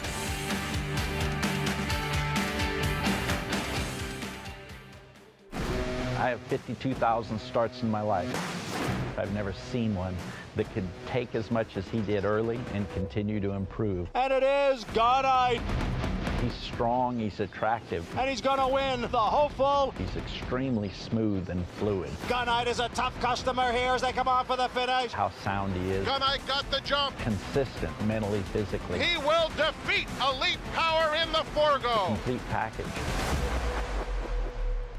Well, I think what my racehorse does is it gives owners an opportunity to get involved in the game. Very much enjoy sharing the barn visits and those big wins. Straight no chaser in the Breeders' Cup Sprint. Authentic has won the Kentucky Derby. It allows everybody to come together to own a horse, whether you own a microfraction or you own 50%. It's the same feeling you get when they win. I'm Dan Blacker. I'm Safi Joseph Jr. I'm Todd Fletcher, a trainer for my racehorse. Sees the grade, wins the Preakness. Standing at McMahon of Saratoga Thoroughbreds, top young stallion Solomini, a Grade 1 son of Curlin and sire of 2026 graded placed New York Stakes winner National Identity. Inside the final furlong, National Identity. Acoustic Ave is making up some ground. National Identity is almost home. Acoustic Ave second. National Identity wins the Safe Lord Ascendi. Solomini, standing for $7,500 in 2026 at McMahon of Saratoga Thoroughbreds. Racetrack Television Network brings you every race, from every track, on every screen, every day. With monthly packages starting as low as $5, RTN gives you great value and access to more live HD streaming and race replays than anyone. Visit RTN.tv today to sign up and watch on almost any device, including Roku and Amazon Fire. RTN has packages that start at $5 per month.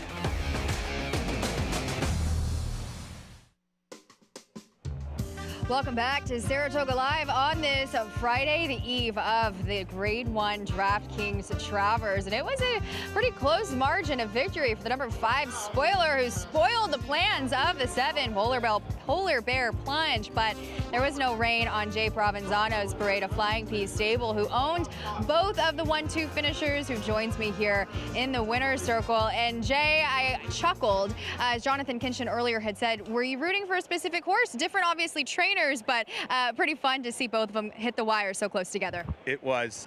No, I wasn't rooting for anyone in particular. I was just rooting for one of them to win. We actually were talking, me and Maricon, this morning, that it would be nice to get a dead heat. I think I get 2 wins for that, you know, so it would have been nice to move up in stats by 2 in one race.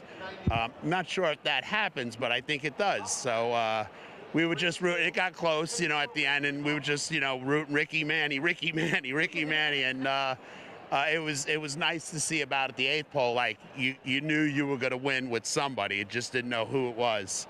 And then I had to wait for the slow-mo because it got really close there. I don't know who got the better bob, but there's the photo right there. So he won by like a nose, and it's all good.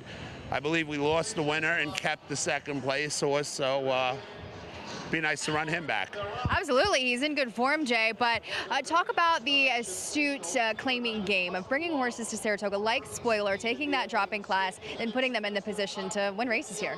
So I really don't think he owed me much. I mean, we claimed him, we ran him right back for the same money, and he won the race.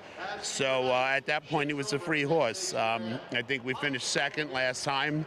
So, you know, that takes care of the bills for a couple months, and it's just, look, it's hard enough to go to the gate 4-5, 2-1. You know, I don't want to go in the gate double digits. You know, then I'm in the wrong spot. So to win at like 25% running a bunch of favorites is a tough thing. So I just put them realistically where they belong.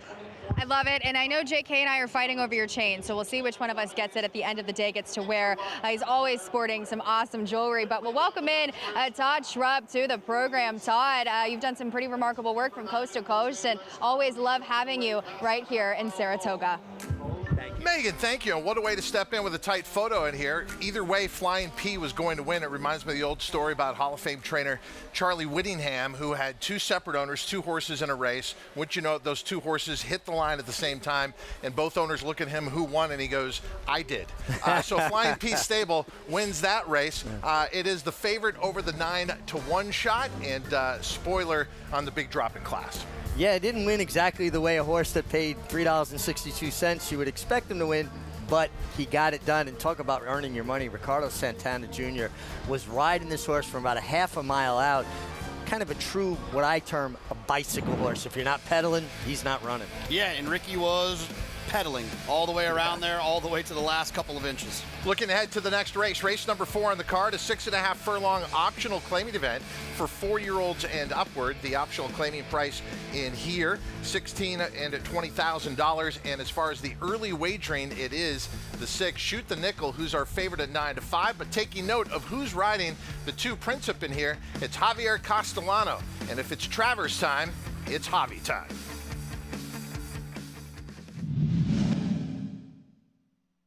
And the stage is set in the Travers. Bernardini has turned back. Bluegrass Cat.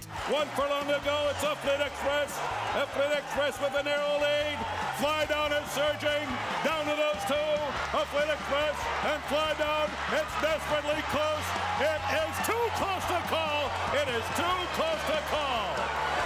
Upland Express and Fly Down are a nostril apart on the wire at the end of this Travers Stakes. Stay thirsty, Tulane Glade. But the Travers goes to Stay Thirsty. and the field turns for home. Top of the stretch, V.E. Day late on the seam, tonalist, down toward the inside, coming to the final 16th. It is still wicked strong, but here comes V.E. Day with a final try. Who will win the Travers? It will be Too Close to Call!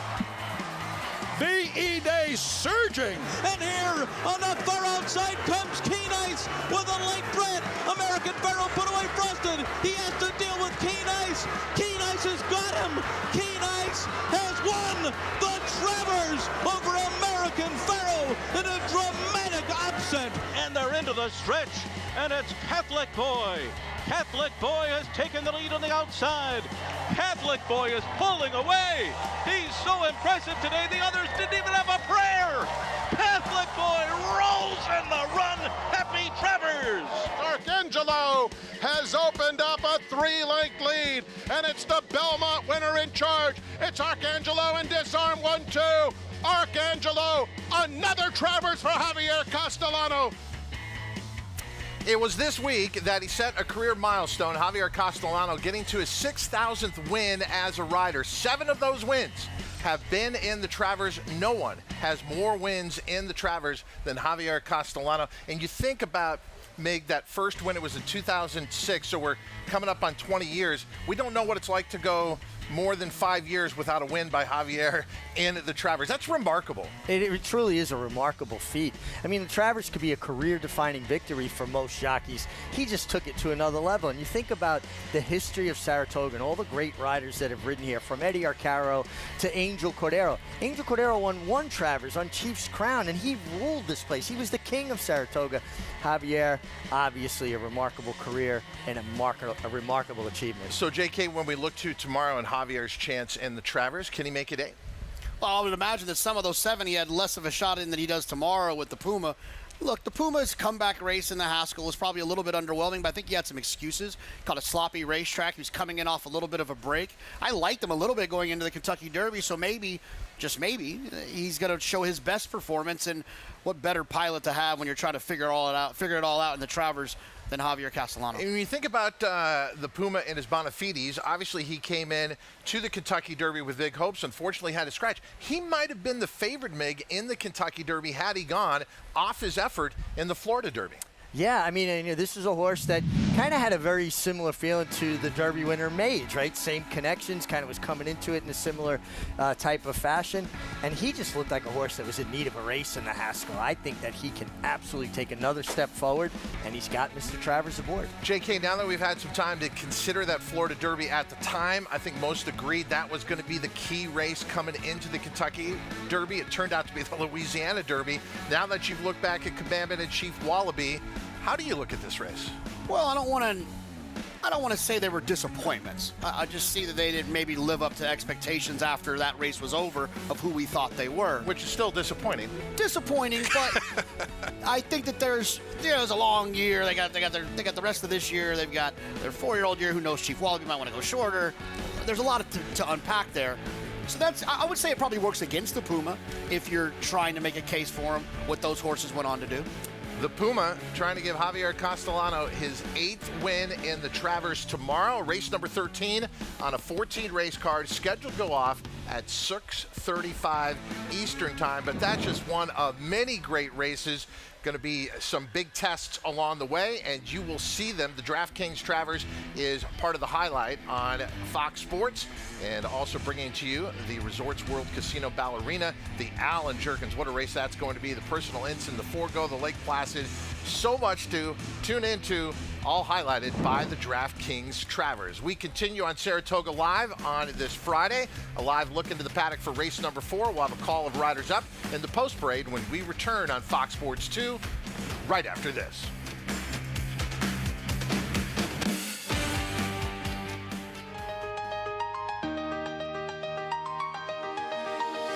Whether it's competing on racing's biggest stages or in the sales ring, there's only one name to remember.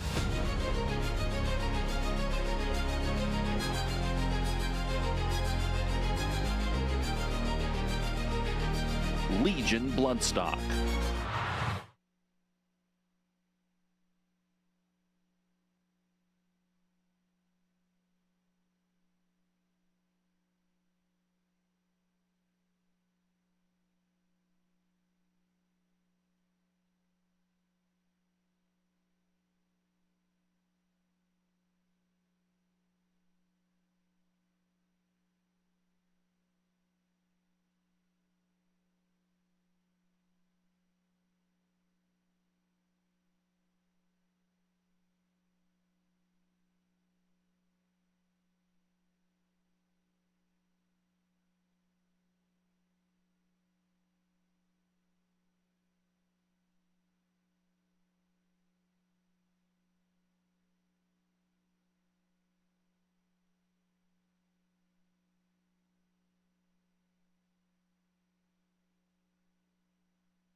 If you're watching us last week, you'll remember we were talking about barbers at the racetrack. Well, here at Saratoga, we've got tattoos at the racetrack. 2 artists from the Saratoga Tattoo Company on site at the Jockey Silks Porch from 11 a.m. to 5 p.m. Each tattoo is $100 and will be available on a first-come, first-served basis. JK, I know you like the ink. The only guy I'm questioning here, underneath that suit somewhere, Migliore, is there a tattoo? You ever got one? There are no tattoos, only scars. Can count as the same thing? It hurts. I don't enjoy it at all. When's the last time you had one? Probably my left hand was the last one. What inspires you? It's my wife's initial. That G, works. And it's like looks like the Amalfi Coast in Italy where we got married. It's a really cool tattoo. It's great, but that seems like that would hurt a lot more there because it's like thin skin, It right? hurts It's everywhere. What's on your left hand? It's the Amalfi Coast, which is a beautiful area, clearly. All right, Saratoga race number 4, looking at the paddock here. That is the one, Norwich, who is in good form. As a matter of fact, coming off a win, has been worse than third in the last 3 starts. Yeah, I mean, he's in really good form. I prefer the horse drawn all the way to the outside, but Norwich is certainly a player, and he has speed from the inside. Yeah, I mean, I think this race is wide open. I mean, there's so many horses in here. Norwich, obviously, Shoot the Nickel, Normandy Coast. A lot of these horses look exactly the same to me, and that happens a lot of times when you find these starter optional claimers. That can happen. They all look the same. And it's nice to have Megan Burgess, who's been watching them in the paddock and maybe can separate them on looks. Hey, Megan. Hey, Todd and Mig.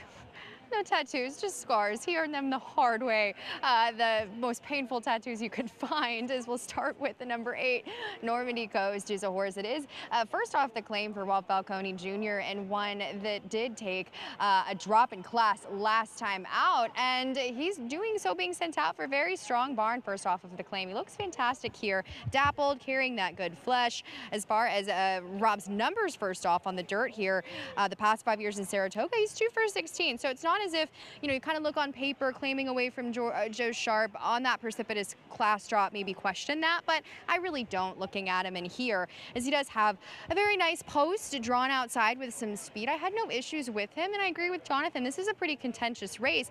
I think it's going to ultimately materialize as to who breaks and goes forward, and Normandy Coast just has that running style that can put him into the mix. We'll see if he can build on that last victory. The number 6, Shoot the Nickel.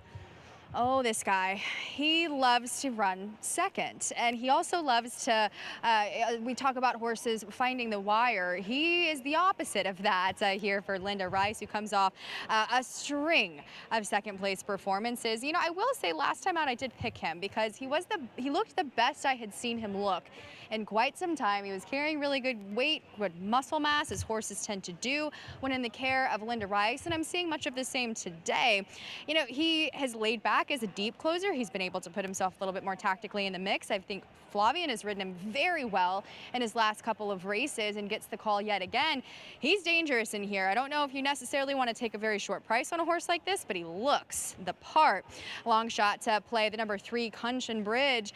I've seen him down south. He looks like a different racehorse to me. He's really put on muscle mass. He's strengthened up. He's been able to come out of Oaklawn and run some of his career best form, which makes him a dangerous player in here. Todd? Thank you, Megan. Let's talk about the 8, Normandy Coast, because this is a good spot off the claim. He's protected, but his first try here at Saratoga was a big drop in class. July 23rd, race number 3 here at Saratoga. Normandy Coast sits in second and draws off, beats a 12,500 claiming field. Now today gets to be protected. Yeah, which I think is certainly a positive. Rob Falcone saying, you know what, I claim this horse, I like him, I don't want to lose him, and this is a very logical spot. What won me over with this guy is the outside post.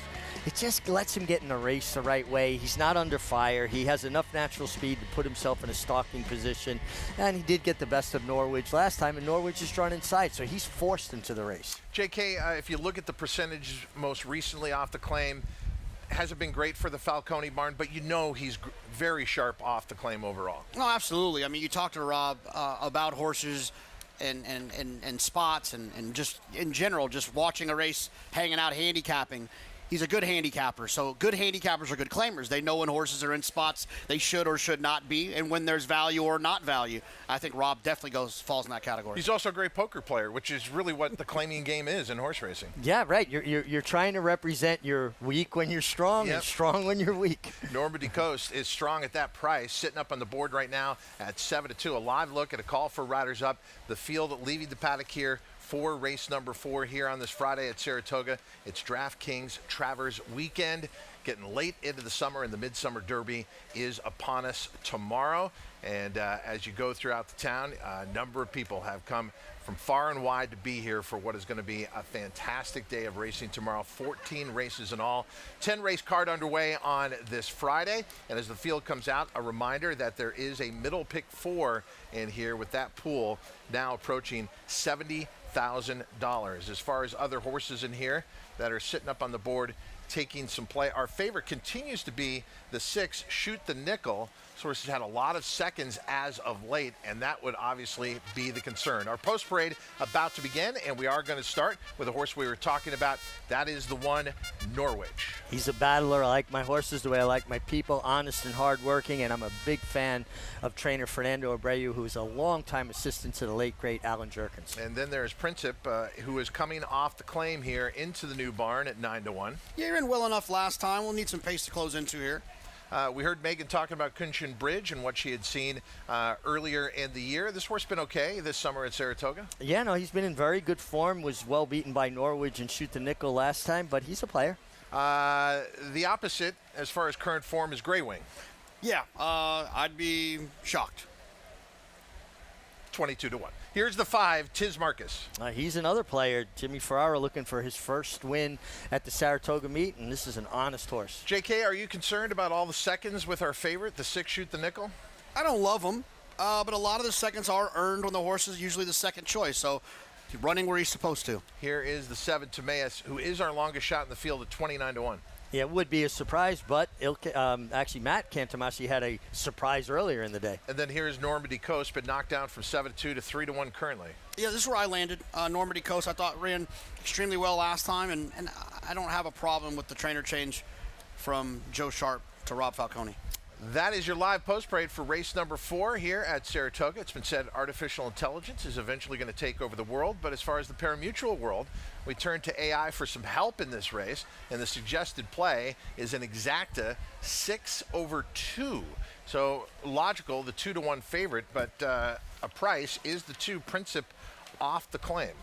Yeah, but Laura's Javier Castellano, who, like as we talked about, Mr. Travers, and I always think it's a positive when high-profile riders wind up on horses that maybe don't look as good on paper as some of the others.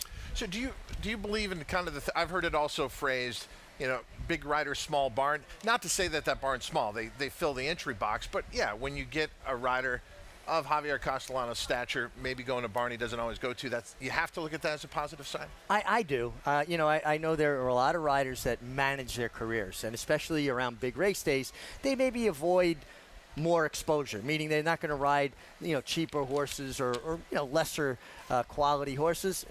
I think Javier Castellano showing up here is a positive. As the field continues to warm up, we check in once again with Megan. And a bit perplexing when reading the board how Norwich is the higher of the 2 prices to Shoot the Nickel.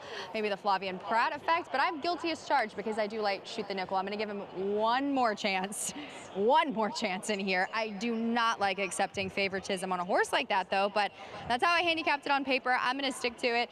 The number 1, Norwich, for Fernando Abreu. Typically not a barn that wins first off of the claim here on the dirt at Saratoga very often. I believe this was actually the very first win he had in the last 5 years doing so, and has just really been building off of his form. He's been well positioned, and he does have that speed from the inside. Looks a picture, moving well, very good weight and condition, just powerful behind how you want to see those sprinters. And I wondered maybe liking the cutback to that flat 6 furlongs his fancy, but he's been able to negotiate 7. I don't quite find the 6.5 to be out of his bounds whatsoever, as he technically is getting to this distance for the first time and looks for a victory doing so.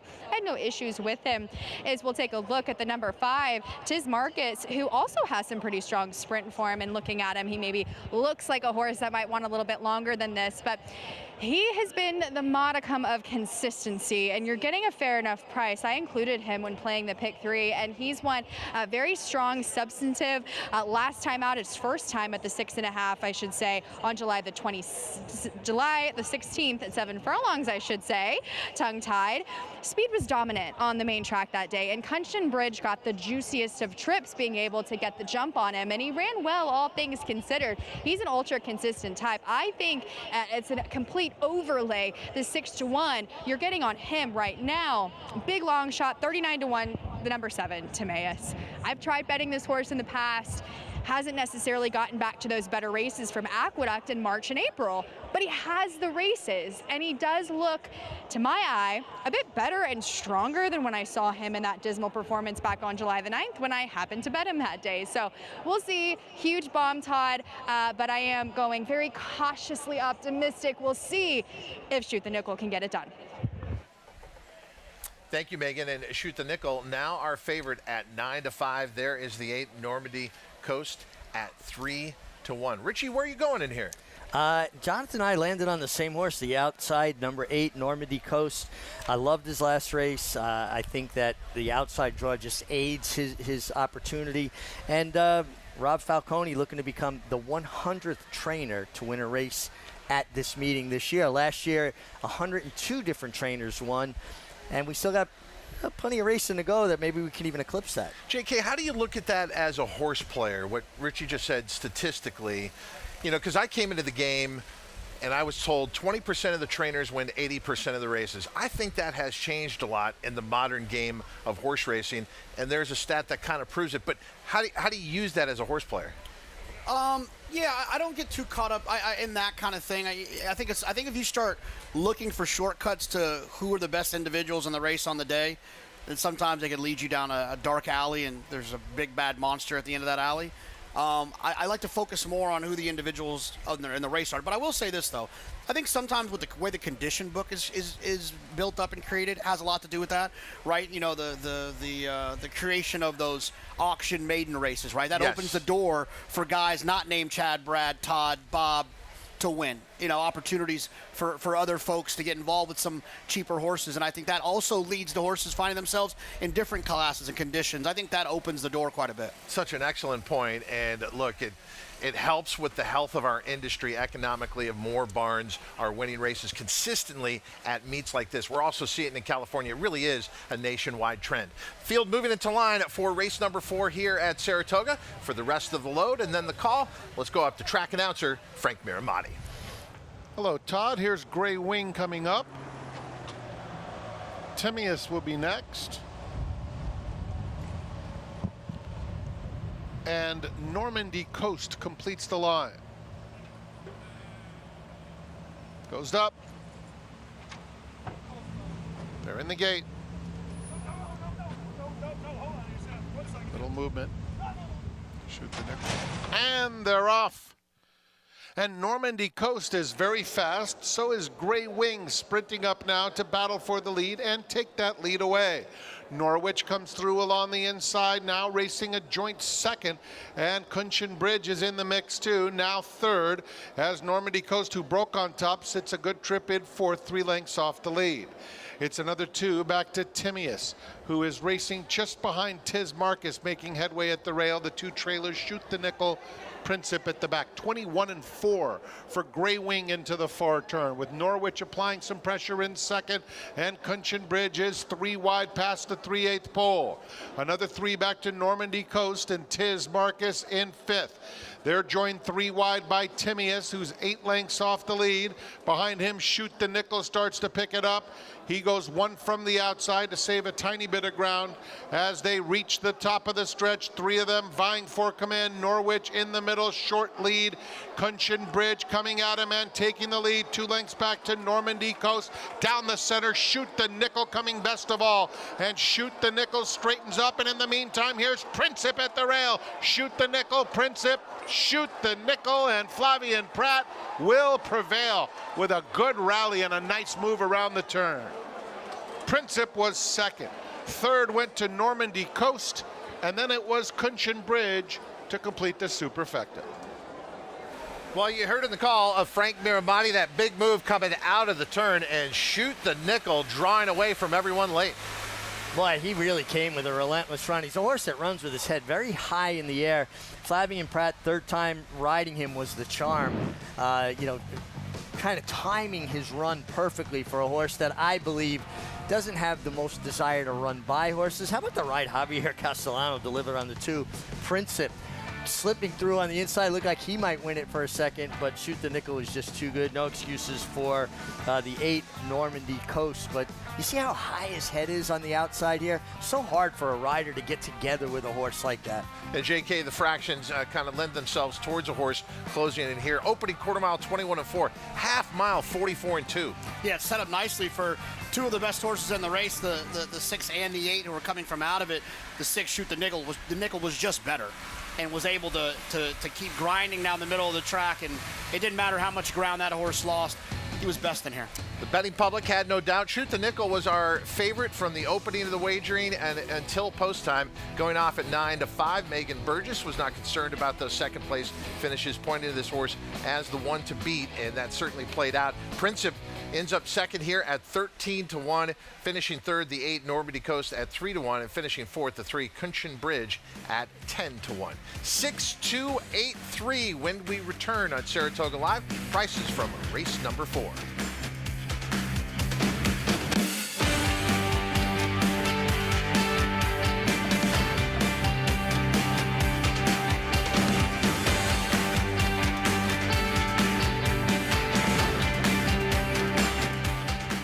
Bet any track, anywhere, anytime.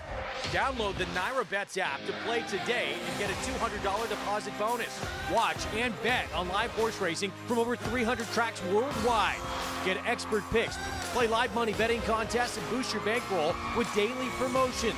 NyraBets is the official betting partner of Saratoga Racecourse. Sign up now.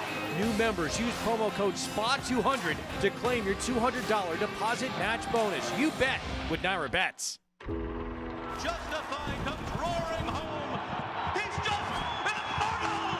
Justify is the 13th Triple Crown winner. An Arabian Lion claws to the front here. Arabian Lion to win the Grade 1. Woody Stevens.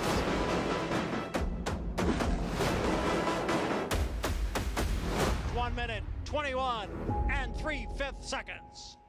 Friday, September 18th, racing returns to the new Belmont Park with the Jockey Club Gold Cup.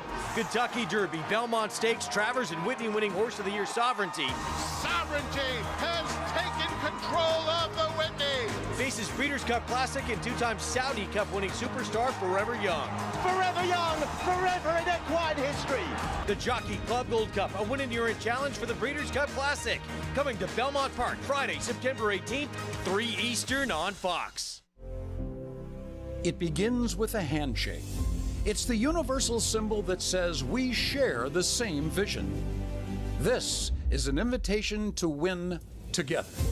And the shared belief that racing in New York isn't just changing, it's entering its greatest era yet. This is Racing in New York, and the Delphi Racing Club is right there. New York's racing partnership. Run with us. Saratoga Live is brought to you in part by NyraBets. Bet any track, anywhere, anytime. Visit NyraBets.com or download the NyraBets app to get started. Let's visit with Megan Burgess. Thanks, Todd. And a difference-making ride, that's what you'll find when Flavien Prat gets aboard these closers. Quicker pace, Flavien, but Linda Rice had told me after this horse's near defeat last time out that perhaps the key was getting him outside of horses. Yeah, he just didn't want to run between horses, and I mean, he finally made a run, but it was just too late. And yeah, today, as soon as I was able to get him in the clear, he gave me a good run. Well, you have a monster list of entries coming up, but today and tomorrow we'll start, though, in the personal ensign with Fully Subscribed, a horse that, when speaking to her owners and Chad Brown and even you, have you noticed that she kind of likes to sit back and make that one run, not maybe force into things too much? Yeah, I mean, I think she's pretty versatile. I mean, Just the last time, yeah, the way the race set up, and she made a good run that way. But yeah, I mean, she always been running a bit off the pace anyway. Sea Strike in tomorrow's Grade 1 DraftKings Travers has been incredibly impressive. What have you taken from his races and his progression? Progression's been great. I mean, obviously from his first start to the last time in the curling, he's always been improving, and we always liked him. I mean, tomorrow's going to be a deeper field, but we expect a good run. Flavien Prat gets it done with Shoot the Nickel, and I'm sure we'll be seeing a lot of him in the winner's circle tomorrow as well. Todd? Congratulations to the connections of Shoot the Nickel, owned by Linda Rice and Bruce Golden Racing, trained by Linda Rice, as mentioned. Flavien Prat, the rider. Dark Bear Brown Gelding by Violence out of the Take Charge Indy Mare. CS in charge. And Shoot the Nickel was bred by Martha Mooney in the Commonwealth of Kentucky. Coming up next, it's our Spendthrift 2-year-old race of the day, brought to you by Spendthrift Farm, home to #1 sires Into Mischief, Omaha Beach, Vacoma, and Yalpon, the leaders of their sire classes in 2025. Race number 5 will eventually take us onto the firm turf course, 1 mile and a 16th, 4 2-year-old fillies. Scratch the 2, Bluegrass Princess. That was a significant scratch. That horse would have taken some play. The 7 Harpoon is out. The 11 Funny Words out. The 12 Revenge of the Sis is out. But pretty wide open betting board here, JK. Yeah, it definitely is. I mean, there's a lot of horses in here that I think are interesting. Amelia and Air taking a lot of money, I thought was interesting.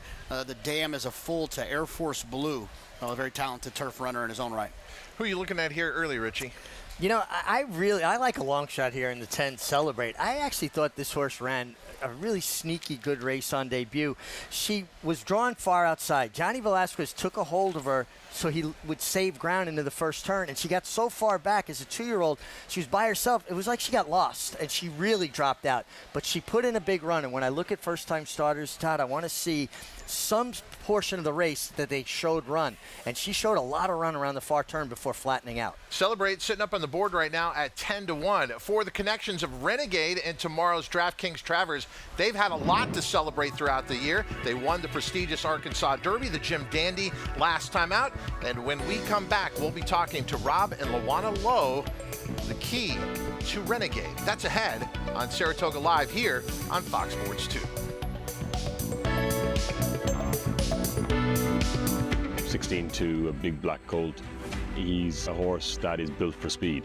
With Practical Joke, it really is a case of like father, like son. It's domestic product kicking clear and opening up here in the stretch.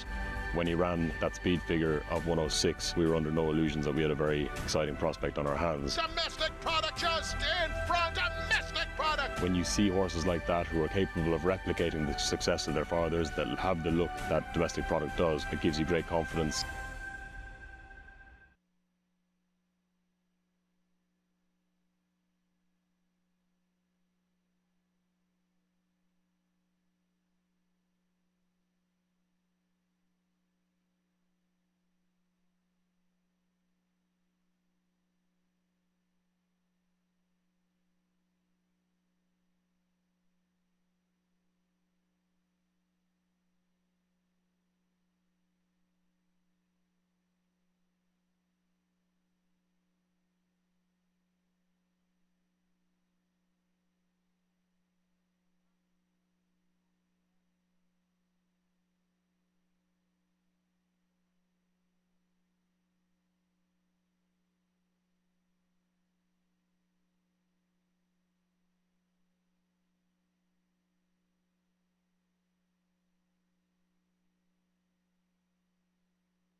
group met in the 5th grade.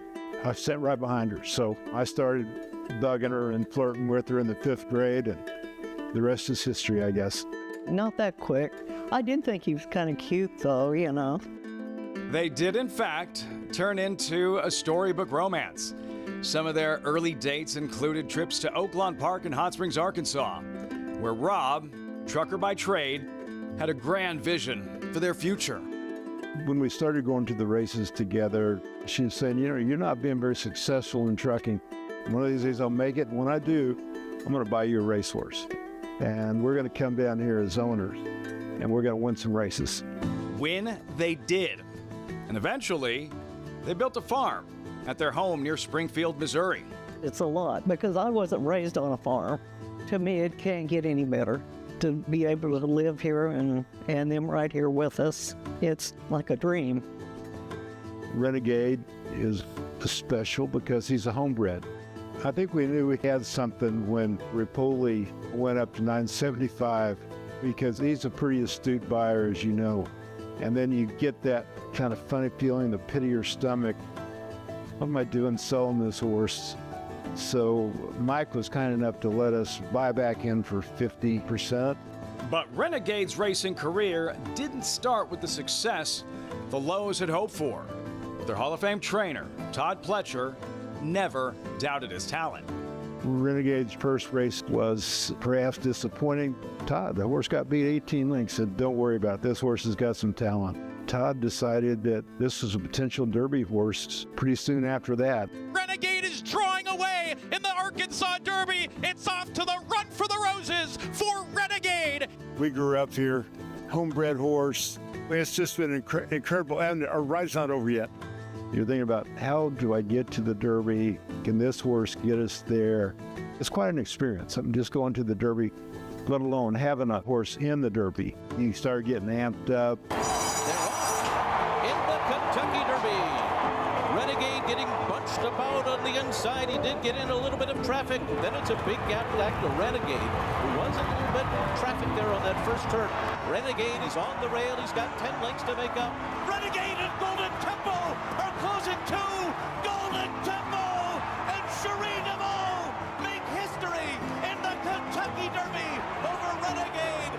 The Lowe's dream nearly realized. A horse they bred and raised at home. Almost a Kentucky Derby champion.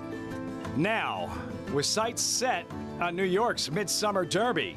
It's gratifying to raise them here, and we can talk to these Kentucky guys and say, hey, we can raise a good horse in Missouri. Meg, you spent the winter at Oaklawn Park, so you got to watch that Arkansas Derby when springtime came around, and Rob Lowe speaking afterwards to the media. You couldn't help but root for this family. You know, it's one thing in horse racing. They've gone to sales. They've spent money at the highest levels. But to have a homebred take you to the heights is something else. Yeah, I mean, it's something I think quite a lot about. Winning races is great no matter what the circumstances. But to have planned the mating, to send this mare to that stallion, to drop the foal at your farm, raise that foal, figure out the names, right? You know, I know like Barry Schwartz, who's one of the best breeders in the state of New York, loves naming his horses, and they're such clever, you know, really insightful kind of names. So to have one that you actually bred and raised to do what he's doing, it's remarkable. And JK, this has been quite an up and down journey for Renegade to the DraftKings Travers, because it started in that Kentucky Derby with just a very unlucky loss. Their moment is at hand tomorrow. No, I would think so. I mean, obviously not being able to win the Derby when for a second and a half it felt like you were going to, it's got to take its toll. And then to come back in the Belmont and kind of have a disappointing performance like he did. But I think that what happened in the Jim Dandy has kind of righted the ship for them, the team, Rapoli and the Lowe's, to think, all right, he is who we thought he was. Now we've got him back on the right direction, and let's put our eyes on this DraftKings Travers. And Richie, as you look at this field, you're going to earn it, no matter who it is. I mean, if as a horse racing fan, someone who's followed this division, every 3-year-old you want is pretty much in the DraftKings Travers. Now, Renegade, as mentioned by JK, not great in the Belmont, but this was a definite return to form in the Jim Dandy. Yeah, but having spoken to Irad Ortiz after the Belmont Stakes and going into the Jim Dandy, he just felt like he let him get into the race a little too much. It didn't look like a lot of pace, and he was trying to ride the proper race, you know, for how the pace was going to play out. In the Jim Dandy, he said, I'm just going to let him drop out and be happy wherever he is and come with one run. And I think they just figured out this is his style. You have to play to a horse's strength. So this is a horse that, because of his running style, would seem to be pace dependent. How do you see the early pace in the Travers? I think it's going to be a legitimate pace. I think it'll be honest. You know, you have, you know, Brad Cox's horse has some pace. Napoleon Solo has pace. Sea Strike is going to have pace. I think you'll have a legitimate pace for a 1.25 mile race. I don't think it'll be screamingly fast, but I think it'll give every horse an opportunity. And Todd, I'll ask you this question. Would you be shocked at any one of the horses entered would win? I might be surprised by a few, but I would not be shocked by anybody. No, that's how I'm approaching the race. I think the big names are the ones that are going to be clearly undervalued in this race, and because of the nature of the 3-year-old division this year, look, Golden Tempo is the leader until proven otherwise, but at some point someone else is going to step up. Napoleon Solo did that in the Preakness when the others weren't around. He'll get his chance tomorrow to prove himself against those horses. So I'm with you. I'm going to be demanding value however you look at it. And for trainer Todd Pletcher, who sends out Renegade, he is going to have a busy day tomorrow. JK, regarding the DraftKings Travers, on the wagering front, who ultimately do you think goes as the post-time favorite? You think it's Renegade? I think it's one of the hardest questions I've been asked today. That's what I'm here for. I think it's what about your tattoo? Probably Golden Tempo, but I wouldn't be shocked if it was Sea Strike. Sea Strike. Okay, now there's a statement. Sea Strike, a potential favorite in here. Let's go to one of my favorites, anytime, any day. Talking about Maggie Wolfendale. Thank you, Todd. Likewise, as we'll take a look here at several of the horses that we have here in the paddock for this Spendthrift Farm 2-year-old race of the day. And we'll talk first about horses trying something new. Well, there's no more newer thing than making your first start of your career, and that is exactly what number 6, Sell on the News, is doing. Now, she sold at the Tattersall's yearling sale for the equivalent of $175,000. So actually on the, I don't want to say cheaper, but yeah, the cheaper end for what they tend to spend there at Tattersall's. She's by Lou de Vega, whose progeny performed very well here in the States, and he does hit at 22% with his first time starting 2-year-olds. The Dam, she was a great Group 3 winner in Ireland. This is her first full, and typical of that, and kind of typical of Lou de Vega's, is they're a little bit on the smaller side. But there's enough of her. It's not like she's incredibly petite or overly effeminate. There's some substance to her and a fairly good hind end. She's just of that European smaller type of frame. I don't mind her at all in here. Now, she's not getting overwhelmingly bet, but nobody is in here. It's fairly wide open as of now, but as far as mentally and physically, she is well prepared here for a barn that we know can win in these spots. Now, stretching out for her second start is number 1, Royal County Down, who comes by way of Colonial, as she'll break from the rail, and currently at 3-1. She was beaten by the experienced favorite that day in Keiki. She kind of settled mid-pack in what was a strung out field. Then she started moving on the inside of horses around the turn. She switched out down the lane and ran on very well with huge strides for Brendan Walsh. So telling me in that replay that she wants more ground, and definitely confirming it here in the paddock, as she is a long, stretchy frame of a filly.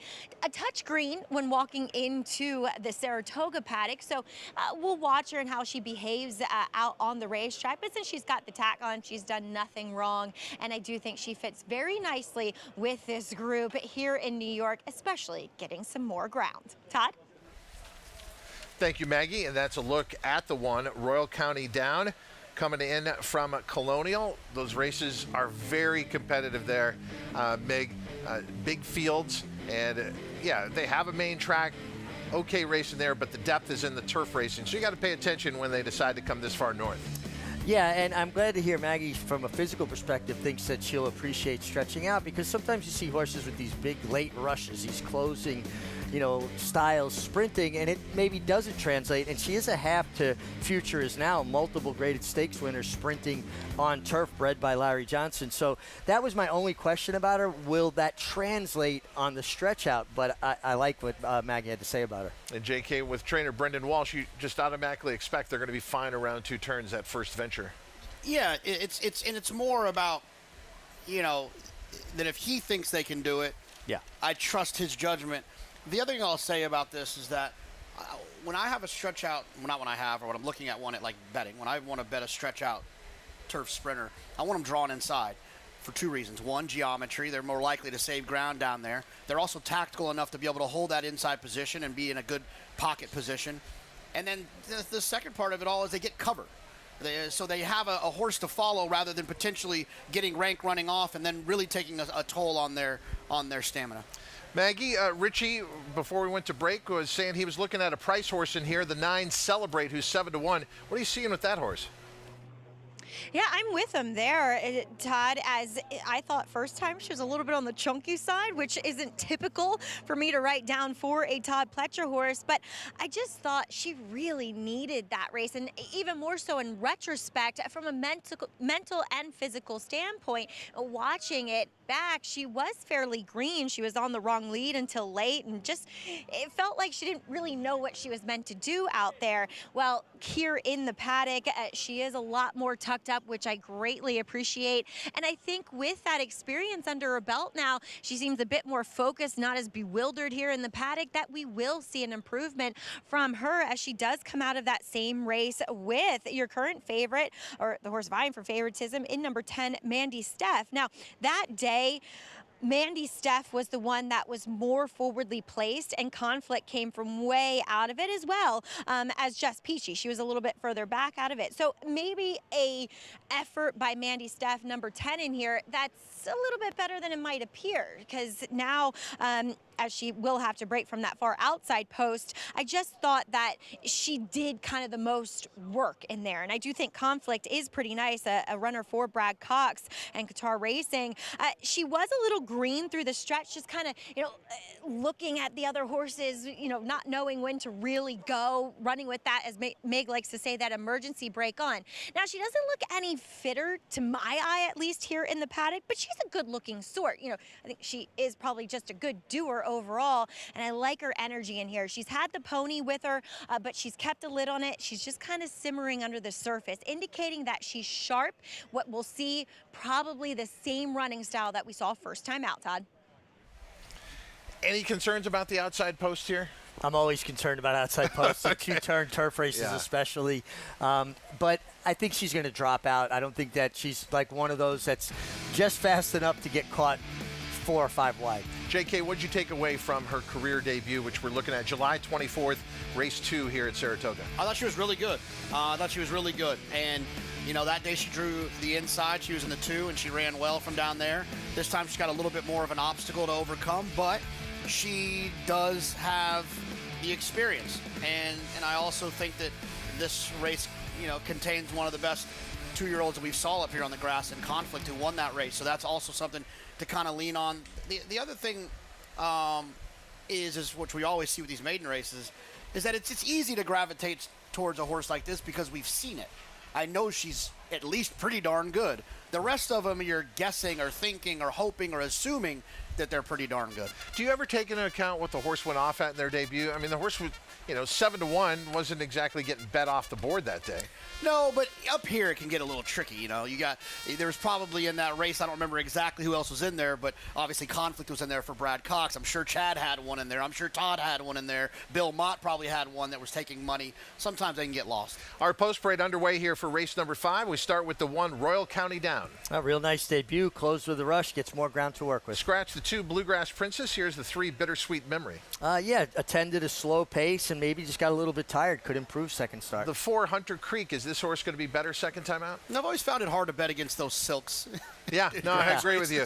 Yeah, and look, Tom Proctor as a trainer, he always says he's going to be better second time out. There's the 5 Amelia in Air. Yeah, I had to dig for it a little bit, but Jonathan pointed out this horse does have kind of a sneaky turf pedigree. Chad Brown, first timer, sell on the news, getting some play. I would say this is a little chilly for Elope de Vega, Clarvich Stables, Chad Brown, Flavian Pratt, 7-2. That's a little cold to me. Scratch the 7 Harpoon. Here's the 8 Harmony Mill. Another one who's got a little bit of experience, exits that same race as the 10, Mandy Steph. And since we've been talking about Celebrate, Mig, you were talking about this horse when the horse was 9-1, then went to 8-1, then went to 7-1. It's currently 6-1. Yeah, maybe I should stop talking about it. I thought Celebrate actually ran better than it looked on debut. If this matters to anyone, Rapoli did run by and say bet the 9, but okay. Rapoli. Yeah. I want to know when he says don't bet my horse. The 10, Mandy Steph, is 5-2, our favorite in here. No, look, she's run well already. Her workmates have shown some talent. I guess the big obstacle is where she's drawn now, but she's got some experience. And we've seen it so often, and I actually saw it earlier in the meet with Manny Franco. Just because you're drawn poorly doesn't mean you have to end up wide. She could very easily end up in the 2 path. I've even seen Manny get one from way out there down to the rail. It's possible. It's just not always likely. Miguel Clement, very hands-on there, bringing Mandy Steph out to the track himself. She takes off for a vigorous warm-up. But there is the first-time starter, the 6, Sell on the News. All right, so JK's not seeing what he wants to see on the tote board. What are you seeing here pedigree-wise? And, I mean, connections-wise, it seems to all be there with the 6 Sell on the News. You have to respect anything that Chad Brown puts on the racetrack, especially with these 2-year-old first-time starters. The horse was training at Monmouth, had the last work up here in Saratoga, and I don't put any credence in, if they're at Monmouth, they're the second I'm glad you division. said that, because I do. If I see a Chad Brown horse down at Monmouth, if I see a Todd Pletcher horse down at Monmouth, I'm like, okay, this isn't first string. You don't see it that way. No, I don't. I think they just kind of move horses around as they feel like where they are in their development, and the fact that she came up here, had her last work here. They have so many horses. There's so many stalls they have in any one place. And I also think that, and I agree with Mig on that. I've actually thought about this a lot. I think that, especially for Clarvich Stables, that Seth has a lot of horses. He's a reasonable man, that he can't expect every single one of his horses to be up here with Chad. There has to be a little give and take there. And I think what Chad probably decides to do is the straightforward types that are going to just do their job every morning and working when they're ready, they run. Those can go down to Monmouth. He talks to his assistant every day down there. The ones that he wants to be around, have his eyes on all the time, some of those he'll have up here. It makes absolutely no difference to me. Maggie has had her eyes on the field since they arrived in the paddock and throughout this warm-up. Maggie, what's standing out to you? The horse that continued to stand out to me, Todd, is at number 1 in here, Royal County Down. As Mig brought up, her being a sister to Future Is Now, multiple Greatest Stakes winning turf sprinter. She's a completely different physical to her. She's so much longer, so much lankier. Future Is Now was a brick house, and that's not her. And I just have really liked what I've seen from number 1, Royal County Down. But let's talk about number 3, Bittersweet Memory, who was meant to run in her first start actually on July 11th, but unfortunately she was a late scratch that day when she flipped at the gate. She made it back to the races a couple weeks later on August 1st. I'll admit I was not in love with that effort. I actually picked her that day that she was a late scratch, and maybe, it was a product of the field she was facing, as Voyager was the favorite and was able to wire the field that day. She was stalking along the hedge, but then she moved off of it to press 2 to 3 wide down the backside, and then just kind of went evenly through the lane. Voyager was good that day, so maybe just a better horse. I think she'll move forward from that effort. She's keeping it together yet again here leading up to this race. Watch her at the gate and how she behaves. But a really nice filly that was overstriding really nicely in the paddock. So we'll see what she brings to the table for her second official start. As we'll check in with Meg, though, who has her eyes on number 5, Amelia in Air. Meg, there's definitely pedigree if you do some digging on the bottom side. And that's for sure. Jonathan alluded to it, the dam, the half to that very talented turf sprinter, Air Force Blue. And listen, she's definitely not been the morning glory at the number 5, Amelia in Air. Her works on the turf are sluggish at best if you really pay attention to the videos and the DRF Clocker report. But I spoke to trainer Whit Beckman, and he has had these sneaky maiden horses do really, really well here in Saratoga. And I asked, is the turf route, has it always been the plan? He said, yes. this is what we want to do. This is where we want to be. This is exactly what this daughter of Quality Road wants and has that pedigree, as you mentioned there, the dam sire Warfront. And I'm interested. At a big enough price, I thought she was interesting layering underneath some of those horses like the number 6. So I ultimately landed on in here. Todd? Thank you, and we're just inside of a minute to post here for race number 5. A lot of horses that we've covered here, Mig, but you started with Celebrate. Is that where you're going to end up? Yeah, I'm not going to change. Last night I was watching replays and looking at things, and the thing that stood out to me was Johnny Velasquez drawn wide, and she's drawn wide again. Kind of had to take her back to last and then to drop in. And sometimes young horses, when they lose their company completely, they kind of get lost. And that's what it looked like to me. Like she completely dropped the bit, and Johnny had to kind of get her motivated. And then when she finally caught up to the first horse in the pack, you saw she got interested again. And that showed me that she has run. She was just green. I think she takes a step forward today. Field stepping onto the turf course, about to move into line for race number 5. JK, who do you have here? I'm going to land on the 10. I think sometimes outside posts can let horses' prices drift up. Think Hit It a Bomb, think Golden Pal. The list goes on of horses that get ignored in some spots because they're drawn outside. I think Mandy Steph fits in here. I will say this, though. Something about the 6. When I see the name News in a Lope de Vega owned by Clarvich Stables and trained by Chad Brown, I can't help but think about my girl Newspaper of Record. It's a great tie-in, and there's a lot to a name a lot of times. It's not just a hunch play, especially for connections like that. You've heard our opinion. Most important opinion is yours. Hopefully you're playing it right now through your Naira Bets account, because the field has reached the starting gate and is moving into line for race number 5. It is our Spendthrift 2-year-old race of the day. 2-year-old fillies going 1 mile and a 16th over the firm turf. Checking the odds as they move into line. A lot of movement pari-mutually on the first-time starter. The 6, Sell on the News, is our slight favorite at 5-2. Also at 5-2 is the 1, Royal County Down. And sitting very close, just a half a click away, is the 10, Mandy Steph, at 3-1. For the rest of the load and then the call, let's go up to track announcer Frank Maramati. It's race number 5 from Saratoga here on Saratoga Live on Fox Sports 2. Amelia Inair has taken up her spot, and here's Mandy Steph for the LSU stable. Goes in.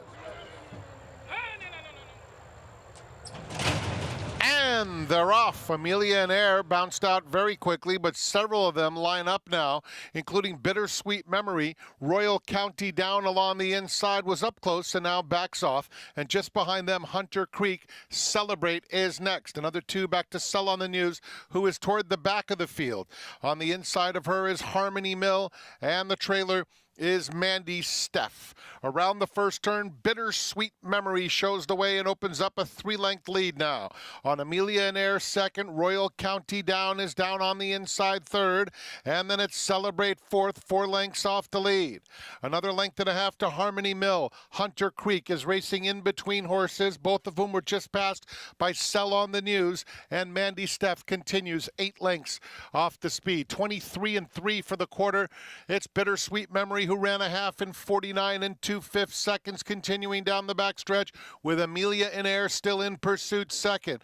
2 more back to Celebrate and Royal County Down, who are side by side. In behind them, Hunter Creek, Sell on the News widest of all. Harmony Mill in the blue gets a little bit of a nudge. Mandy Steph has trailed throughout. Amelia in Air puts the pressure on Bittersweet Memory as they round the far turn. It is still Bittersweet Memory in front. 3 lengths back to Celebrate and Sell on the News on the far outside. They're coming to the 8th pole. Bittersweet Memory holding on gamely. A half length in front of Amelia in Air, who just keeps on coming at her. These two have dominated the race. Sell on the News in third, 16th pole. And now Celebrate dives down toward the inside. Bittersweet Memory is trying to hold off Sell on the News. Bittersweet Memory all the way. Sell on the News just missed. Mandy Steph rallied into third, then Amelia in Air. Bittersweet Memory takes them at gate to wire, and here Luis Saez perfectly doling out that speed panel to panel. I love the way this was a front-running running ride classic to me. Luis Saez bounced her out to the lead, established it, slowed down the second quarter, created an advantage, but then he used his advantage and he started picking it up around the far turn. That sucks the other horses into the race, takes them off the bridle. This was a terrific ride, and something Paul LaDuca pointed out yesterday that I think is really holding true. Speed on both of these turf courses has been very strong. And in the end, Jonathan, we get 6-1 here. Yeah, I mean, this horse ran extremely well. And look, that horse was bet. You know, to be bet like that into the teeth of these other horses that were in here, this horse was bet and ran like it as well. You got to give a lot of credit to the 6, Sell on the News, and the 10, Mandy Steph, who were trying to close into that slow pace. If you want to give Louis credit for a brilliant ride of getting out there and being smart and being on the front end and walking the dog, going 49 to the half, 114 to the 3/4, you have to also give some consideration to the 6 and the 10 on how they ran trying to close into that horse. Yeah, Sell on the News, great debut, and next time out will probably be 4-5 to take the second start of her career. But it is Bittersweet Memory who takes advantage today and gets the win here in our Spendthrift 2-year-old race of the day. 3, 6, 10, 5 posted on the board at 6-1, over 5-2, over 3-1, over 10-1. Second win on the day for Luis Saez, and that completes what has been kind of an up and down pick 5 pair mutually here to start the day. Only one heavy favorite in the sequence. The rest you can find decent prices coming into here. And then race number 6 will start today's late pick 5. But that will be without you guys. I'm going to have 4-time Major League All-Star Paul LaDuca stepping in. The Raging Cajun himself, Tom Amos, is here. What are you guys doing the rest of the day? I'm going swimming. See you guys tomorrow. Well, you are not. I am. Are you really going swimming? I'm going up to Lake George going swimming, yeah. I didn't expect that answer, but it makes me put you on an even higher pedestal now. You want to go swimming? No, I'm gonna go to the grandstand and parimutually swim. Okay. Dive right in. Adult swim only. Dive into those big pools. All right, there will be more Saratoga Live coming up on Fox Sports 2. And as we said, joining me, Tom Amos, Paul LaDuca, and we hope you'll stick around. More right after this.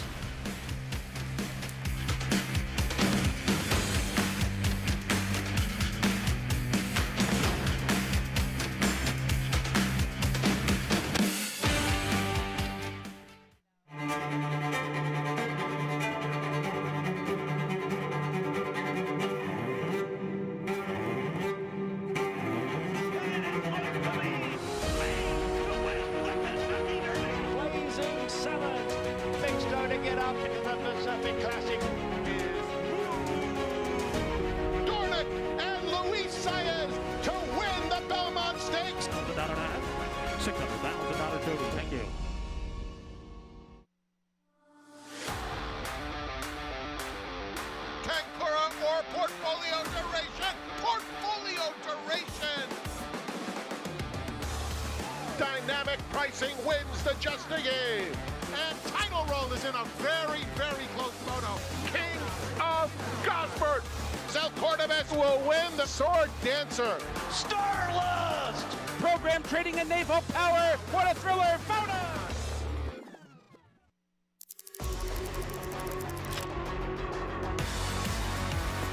And it's lights out, locked, pouring it on, running aggressively. Here's Locked right alongside. It is Locked. It's all about Locked, cruising home to an effortless rock.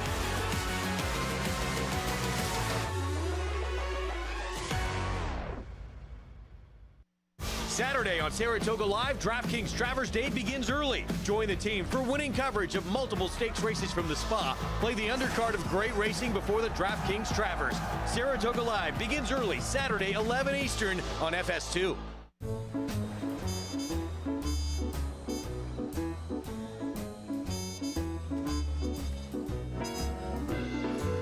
This is the joy of traveling well. Oceana Cruises. Welcome back. You're watching Saratoga Live here on Fox Sports 2 as we saw a bit of an upset in your Spendthrift Farm 2-year-old race of the day at 6-1. It was Bittersweet Memory put on the lead by Luis Saez, who guided her to this gate wire win for Kelsey Danner and MBS Stable. Her second official start of her career, actually scratched earlier this meet at the gate when she misbehaved. As I'm going to take a look here and take a, well, there's actually something maybe that's going on behind us. Might be a wedding proposal, but we'll let that play out behind us. As I'm pleased to be joined by Louis Saez. Louis, first time on Bittersweet Memory. I believe Dylan was on her the day she was scratched as well, but you took no prisoners today, put her on the front end. Yeah, you know, I had the opportunity to work her in the morning, and I really like it. That was the day when they have a lot of rain, so we couldn't work in the turf. She worked in the dirt, and she handled it pretty well, so I know we have a big chance in this race, and this filly was doing fantastic. It really showed, because when you asked her too, she had another gear to give you. Oh yeah, I have a lot of horse on the top of the straight. You can see that her action, her ear was looking around, and I know I have a lot of horse. She just, you know, second time, and she was just waiting for the other horse to get closer, and she can keep going again. So that was a pretty good effort. It was. Now, hoping for a big effort, of course, tomorrow in the DraftKings Travers, you'll be aboard Silent Tactic, who is coming off of a good effort in the Jim Dandy. It was off a layoff, so it felt like that would set him up for this Travers. What's the feeling he gave you when you rode him back in July? Yeah, you know what? He's a pretty nice horse. I always been looking all the races he was running, especially in Oakland. And last time we know he came from a layoff, and he needed the race, so I feel like for tomorrow in the Travel, he had the race already, and we just need some pace in front and follow the speed, and I think we're gonna come running. So I have a good feeling about him. Well, Louis, best of luck, and congratulations here. Nicely done. Thank you so much, Maggie. Thank you. All right, Luis Saez, they lied to me. They told me I had to wait to get Louis because there was a wedding proposal going on. Didn't happen here, so I'm a little disappointed. I was hoping for some wedding bells, but Bittersweet Memory, she pays $15.68. Sell on the news, a promising debut for Chad Brown, Flavia Prataboard, and Mandy Steff.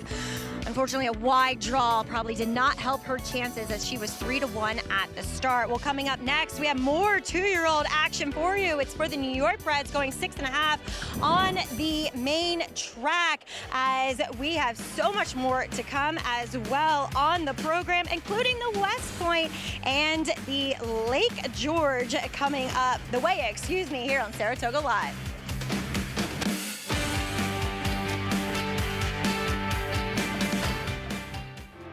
The 105th Saratoga sale. The crown jewel of American yearling sales. $1,050,000. Thank you. $1,100,000. $1,100,000. $1,150,000.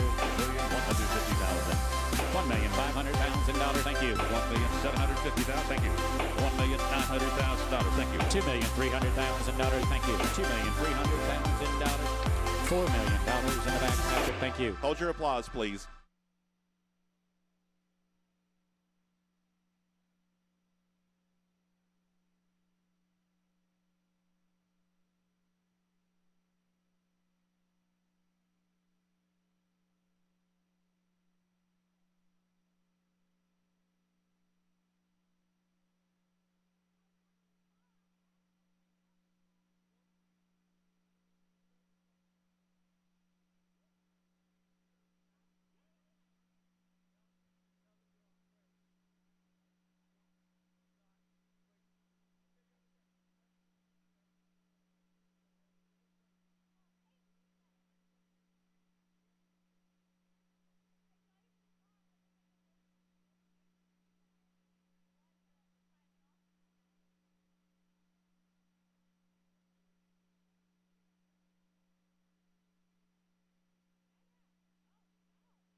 It's DraftKings Travers Weekend. Welcome back on Fox Sports 2. Saratoga Live in the middle of a Friday card, but tomorrow is the signature race on what is a full stakes calendar at Saratoga each and every summer. It is the DraftKings Travers. Welcome back to our set on this Friday. I'm Todd Trupp, very pleased to be with Tom Amos. Andy Serling, are you pleased to be here? And four-time Major League, I mean, it's such, I've seen sour looks to start the show. Four-time Major League All-Star Paul LaDuca smiling. Tom Amos smiling. What is this? Why? Turn that frown upside down, Andy. Seriously?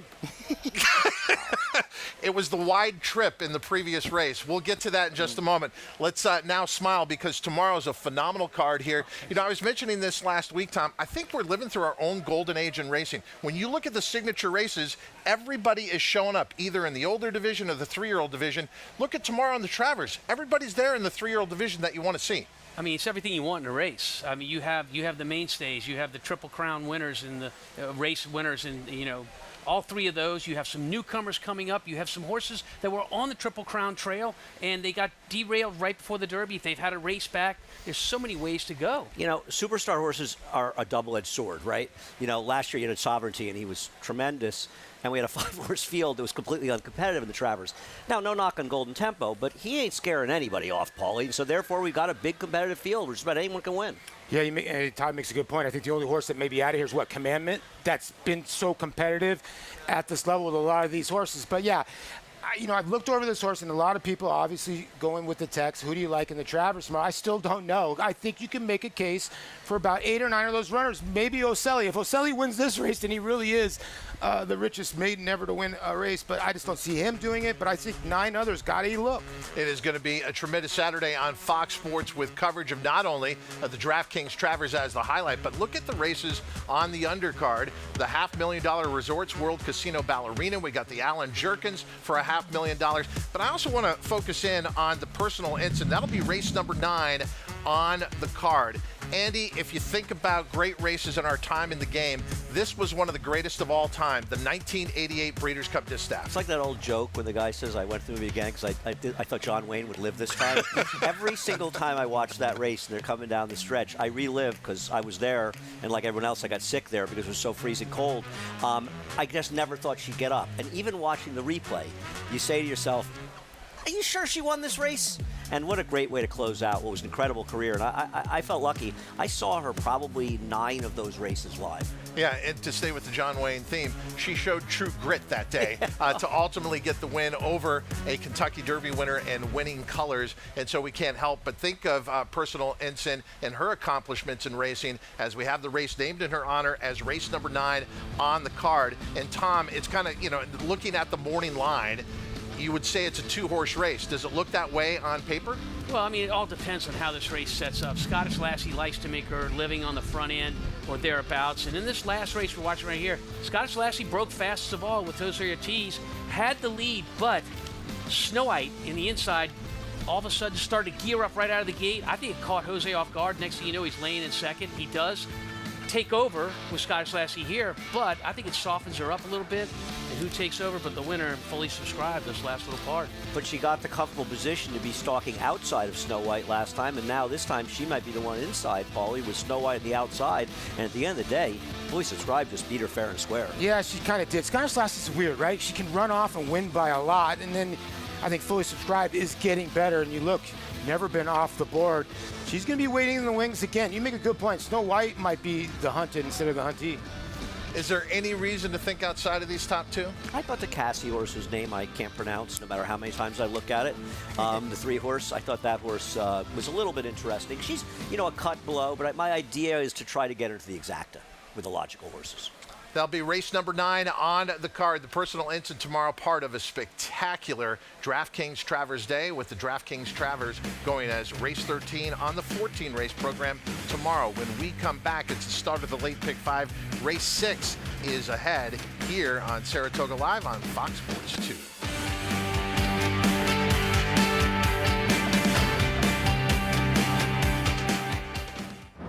As a multiple Grade 1 winner, Liam's Map has taken that success to stud.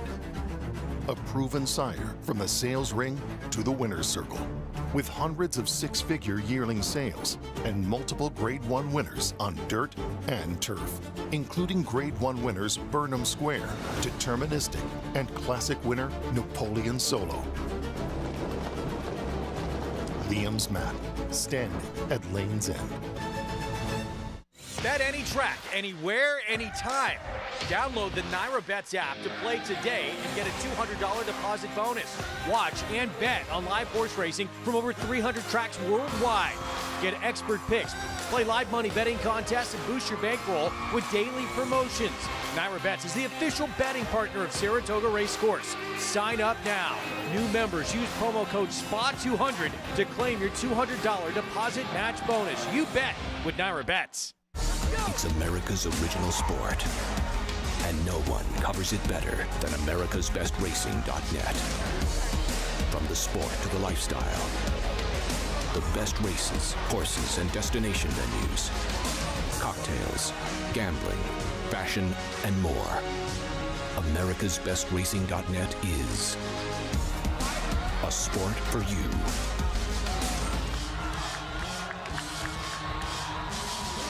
Racetrack Television Network brings you every race, from every track, on every screen, every day. With monthly packages starting as low as $5, RTN gives you great value and access to more live HD streaming and race replays than anyone. Visit RTN.tv today to sign up and watch on almost any device, including Roku and Amazon Fire. RTN has packages that start at $5 per month.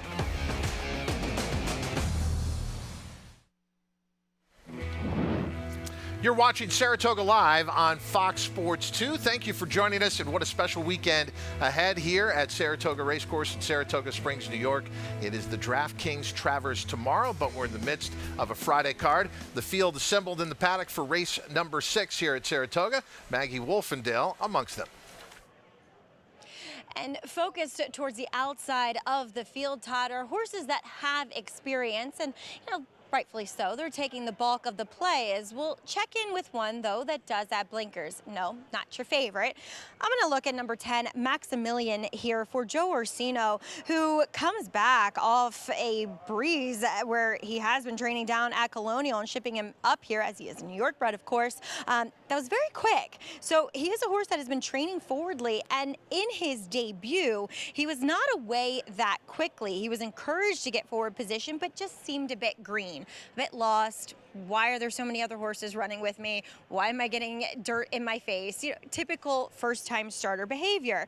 Then he swung, Luis Saez swung him very wide into the stretch, and I just thought he stayed on incredibly well. That was going 6. You get another half a furlong to work with, and I think it makes sense for him because he is a horse that is quite big, quite lengthy in his frame, as he'll also put on those shortcut cheater blinkers. So not changing his sight line too much, but I think enough to make a more professional effort and probably have him lay a bit closer in the running of this race. I mean, first time out, I said good looking, bigger horse with a lovely presence, and same thing can be said here again. Now moving on to the inside runners, and those stalls are mainly occupied by first time starters. I'll check in with a big long shot, actually, the longest shot on the board, and that's number 1, Dominic Go Friskum for Lisa Bartkowski, who, with her limited number of 2-year-olds, she's done very well. She ran Decimal Point on the turf, who finished a good third at a huge price. And then we saw Covered Option, who won his second start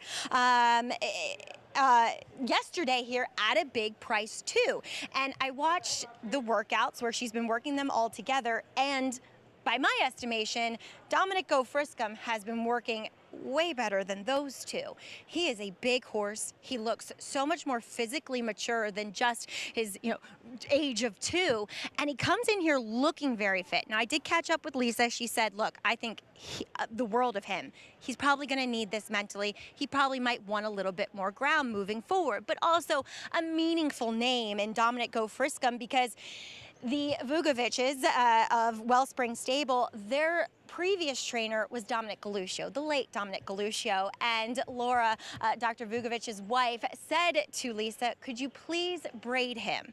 It's what Dominic always did with all of his horses. And Lisa, who never braids her horses, brought Dominic Go Frisk him over, complete set of braids, and boy, does he look handsome. As Acacia Clement, we welcome you to the show, and you have more on some first-time starters. And we'll take a look at a couple of firsters after that really touching behind-the-scenes story and something easy to root for with the number 1 Dominico Friscum. But taking a look at a son of King for a Day, the number 4 Just You Baby debuting for Jorge Abreu. You can watch his last work over on First TV, and he was working inside in a group of 3. And I noticed watching that work that he looks quite big, and looking at him, he is. There's a lot of horse here. He sold at the Timonium 2-year-old in training sale where they just gallop it more, not quite a breeze show as it used to be, but he did it pretty easily. I did notice that he kind of runs with his head a little bit lower, and training in that group of 3, he was going best on the inside. Now, he is a big, solid guy. I wonder if he will appreciate a touch more ground and maybe just want to bring it all together from a fitness perspective, but a horse that I find very interesting. And he's acted incredibly professionally here in the paddock with some first-time starters and even some horses with experience who have been quite vocal since coming in here. Thought it was interesting, too. He was bred by Charlton Baker, so keeping it in the New York bred family to see this horse coming in here. Another first-time starter is the 2 Themistocles for Mike Maker, the ancient Greece politician and general. As this one does debut with blinkers on, he's been training in those as well, watching his work 2-back, which was outside Fire Marshal, who's a turf horse. But I thought this one asked more on the gallop out, slightly second best to my eye in that workout, but he did seem to move pretty well, and that had been his first work since coming over after training exclusively or breezing exclusively on synthetic over at Turfway. He's a son of Acoma, who did sell for $125,000 at the New York bred Fasig Tipton sale across the street. He's not the biggest, typical kind of Acoma build to him, and will debut with those blinkers that he has been wearing. But he does look very ready and well spotted. Sometimes, Todd, that's just the biggest piece of it. It is, and it's part of the puzzle. That is the late pick 5 that begins here. Look at the pick 5 pool, approaching $500,000. Tom Amos, for those playing at Naira Bets, we're going to make it simple. You've got a $40 ticket. You can scan that QR code on your screen. So if you're sitting on the couch, wherever you are, take your smartphone, aim it towards that QR code. It'll take you right to this play. Tell us how you came up with this $40 play into today's late pick 5. Yeah, well, the race we're on right now, the 6th race, is a beginner's race. This is 2-year-olds. A lot can happen in these races. Horses are just learning how to run them. Very spread out here. I do narrow down in the West Point Stake, which are our next race, but then in the Weah, a little bit later, I'm going to spread back out. My single play is going to be in race 9. Sweet Note on the outside. It's a horse I used to train. She ran very well at this level last time, got beat right on the line. I liked her. And then the 2 horses in the last race, the 1 and the 8, they were 2nd and 3rd at this level in their last start, so I think those are the 2. Can I ask a quick thing? You said you narrowed down the West Point race 7. You're using Spirit of St. Louis, and you're using a 30-1 morning line in the 9 Russian Realm. Am I seeing that correctly? Horse? 2-9. Yeah. 2-9. That's Denny Gargan horse. Oh, excuse me. Then let's take another look at that. So that is supposed to be the I thought you loved Me Bago in there. Yeah. A lot of people like maybe Me if you're Bago. sitting on your couch, you don't want to just write down a ticket. Maybe you do. And Eddie Sterling's not giving out a ticket, but he's got the best observations. All right, Paul LaDuca, let's go to you. Let's see how I can deconstruct your ticket. But you're on a free roll here, Paulie. I'm just letting you know. Like Tom, you are using a lot of horses in race 6. Yeah, if I was going to use one more, I would use the 6 horse in here. I think the horse is getting a little bit of play. 2, 4, 8 in the next. The way the turf course has been playing, I think Me Bago is going to be tough, but I think you have to use the 2 and the 8 in there. 1, 6. I kind of like, in race number 8, I like the 1 Evershed. I'd use the 6. It's going to be Dangerous Storm Miami. 4, 6, 8, 9. I'm going to single the chalk in the last. I just think Illmatic will be very tough. $60 play from Paul LaDuca. I stand my ground. It's the Danny Gargan horse. I do like that horse. You do like that horse. You like the 9. That horse looks very good in the numbers to me. So we could still scan the QR code if it came back up? Everybody but Andy can scan it. Andy, you're not invited to our party. I'm actually booking that ticket if anybody wants to come out to the set. I'm not sure that's legal. Again, the thoughts and opinions of Andy Sterling do not always reflect those Fox Sports employees and Naira Bets Just the employees. smart ones. Not lacking in confidence. All right, they're leaving the paddock here for race number 6 at Saratoga. It's the start of the late pick 5, where the pool is now approaching $600,000. Whether you want to tail Paul LaDuca or tail Tom Amos, or take parts of those tickets, add it to your own, get involved at Naira Bets, start of the late pick 5. Let's meet our field, starting with the 1, Dominic Go Friskum. Looked like you read that for the first time. Thank It was you. my first time, too, Tom. It's actually a half to a couple horses did some running and a few horses that didn't. Here is the 2. Yeah, we're looking at Themistocles. Oh, I thought it was Andy, Themistocles. help! See, that's the problem. When you take all these shots at Andy, then he's not going to throw the life ring when you're out there. That would have when been you're for out there, me hey, I need help. That would have been a son of a coma. Tom. Andy is starting to swell my Themistocles. What is wrong with all of you right now? Here's the 6, Mr. Rigatoni. Mr. Rigatoni, another first-time starter in this race, of which there are 5. The 7, Freedom Charge, making an equipment change, blinkers on. I mean, obviously this horse can win, and 6-to-1's an okay price you like, but I don't like the fact this horse keeps losing distance with every race, losing ground in every race, and now it's to go another half furlong. Another horse with an equipment change, 5 grand, getting blinkers on. Yeah, that's our favorite in this race. He's had a race experience under his belt, kind of ran green down the lane. We'll watch that later. The 9, McMoon, got bet in the debut. Yeah, it's my top pick here. Nothing clever here. Ran to a buzzsaw in Full Cup, a Riley Mott killer. The 10, Maximilian, another blinkers on. Yeah, another horse that's had a starter and a belt and a player in this race. And our final horse in the post parade is the 11, Hammerin' Henry. So they scratched the horse that has the same name as a Mets player that's not named for the Mets player, but they're running Hammer and Egg. Yeah, right. Number 9. Can you name that album? Beatles? Yes, the White Album. Very good. Here is the 9, McMoon, who's currently at 4-1. We mentioned was the post-time favorite in the debut. Does that matter to you? Well, yeah. I mean, the thing is that George Weaver, the only dirt 2-year-old dirt sprints with 2-year-old firsters that George has won in the last 5+ years were off the turf races. So he actually doesn't excel in them. He's amazing in turf sprints. He's actually good in turf routes, but not with dirt sprints. And this horse ran to horse Full Cup, who I thought was one of the more impressive first-time starter winners, the meet, especially for a York bred. He'll probably be running a stake next week. It was kind of a cuppy racetrack that day, too, Tom Amos. It was drying out when McMoon made the debut. Yeah, look, he's a stablemate of 5 grand. They've been working together to prepare for this race. They're right next to each other in the gate, the 8 and the 9. You know, we're going to watch this 5 grand race, and there's a lot to learn if you're a trainer when you watch a horse run first time out. And 5 grand makes plenty of mistakes. You know, he's a horse that kind of lays in down the lane, never gets off his left lead. You know, and let's keep in mind, despite all that, it's a pretty good finish. And the horse that was second in this race came back to win at this level in their next start, made an allowance, roadshow. She ran 5 Beyer points lower in winning as a heavy, heavy favorite. This race was falling apart at the end. I'm not saying 5 grand can't win, but I don't like her. Tom, when you talk about all the mistakes she made and she's learning, so how do you tie that into the equipment change that George Weaver's making with the blinkers on?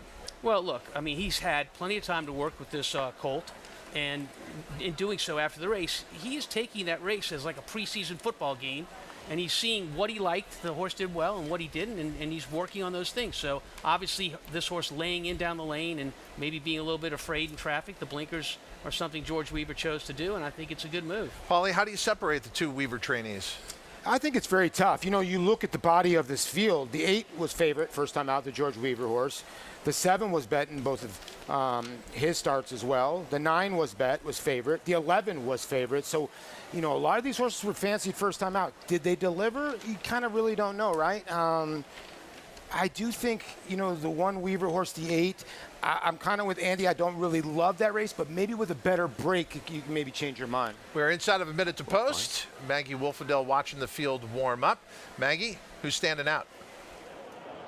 That would be number 9, McMoon, here yet again, Todd. Look, I picked him first time out.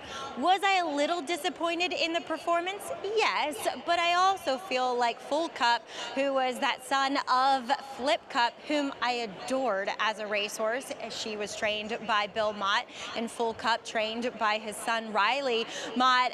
Definitely deserved the accolades, deserved the win, because they both ran up front. They ran kind of 1-2 around the racetrack with Full Cup ultimately definitely proving best. McMoon looks sensational here. And, you know, what Andy said about George Weaver and his dirt horses rings true. He looks incredibly fit now. But what I love is that he's handling himself really nicely. He's not nervous. He has not turned a hair. He has the same exact McMoon that I saw first time out that I'm looking at today. However, a horse that continues to get more nervous with racing, well, Acacia's going to talk about him. Yeah, Maggie, that's the number 7, Freedom Charge. I covered his first race where he was quite laid back in the paddock and then got very studdish out on the track trying to mount the lead pony. But other than that, was overall okay. It seems like he's gotten sharper progressively with racing, and today is the most wound up that I've seen him. Maybe it's with the addition of the blinkers. He got very sharp and actually quite warm heading out. He's acting like a horse that does want to be forward, and he was kind of in a stalking position last time out, but it's just not something you normally see from a Steve Asmussen trainee. He is the most experienced with 2 starts thus far. We'll see if that comes into play, but Todd, I too landed on the number 9, McMoon. I much preferred him to his favored stablemate. Thought that he just looked best out there on the track. And that ties in to the consensus here amongst our analysts and the fact that when you look at the picks in here, they're all going to the Weaver barn. I regret not picking Maximilian. I don't need the 3-1 and the 9. I think Maximilian is the one you want as a second-time starter. I know the horse broke pretty well, but they kind of dragged the horse back after that. I thought made a decent run, and I actually think coming out of the stronger race, that horse at 9-1 might be value in here. So I think that horse could be the interesting horse to try to get in the number. I think you guys both used in your pick 5s. Yeah, I used the horse. I mean, he brought the horse back to Colonial to work the horse, but some good works over the dirt course there. Blinkers go on. The one horse that really wasn't bet first time out, but ran okay. Yeah, I mean, what worried me most about not putting him on top, but definitely including him in my pick 5, was the fact that he's had to travel now twice from Colonial to here to race both times. Broadbrush like traveling. Regret not just the filly who won the Kentucky Derby. It's also something Andy uses to describe not picking the 10 on top in here, but making that note currently at 9-1. Tom Amos, who's your top pick? I'm going against the grain. I like the 8, $5 grand. I think George Weaver will have this horse right today. Here's Frank Miramati with the call live, race number 6 from Saratoga on Saratoga Live. Moving into line, Mr. Rigatoni and McMoon coming up.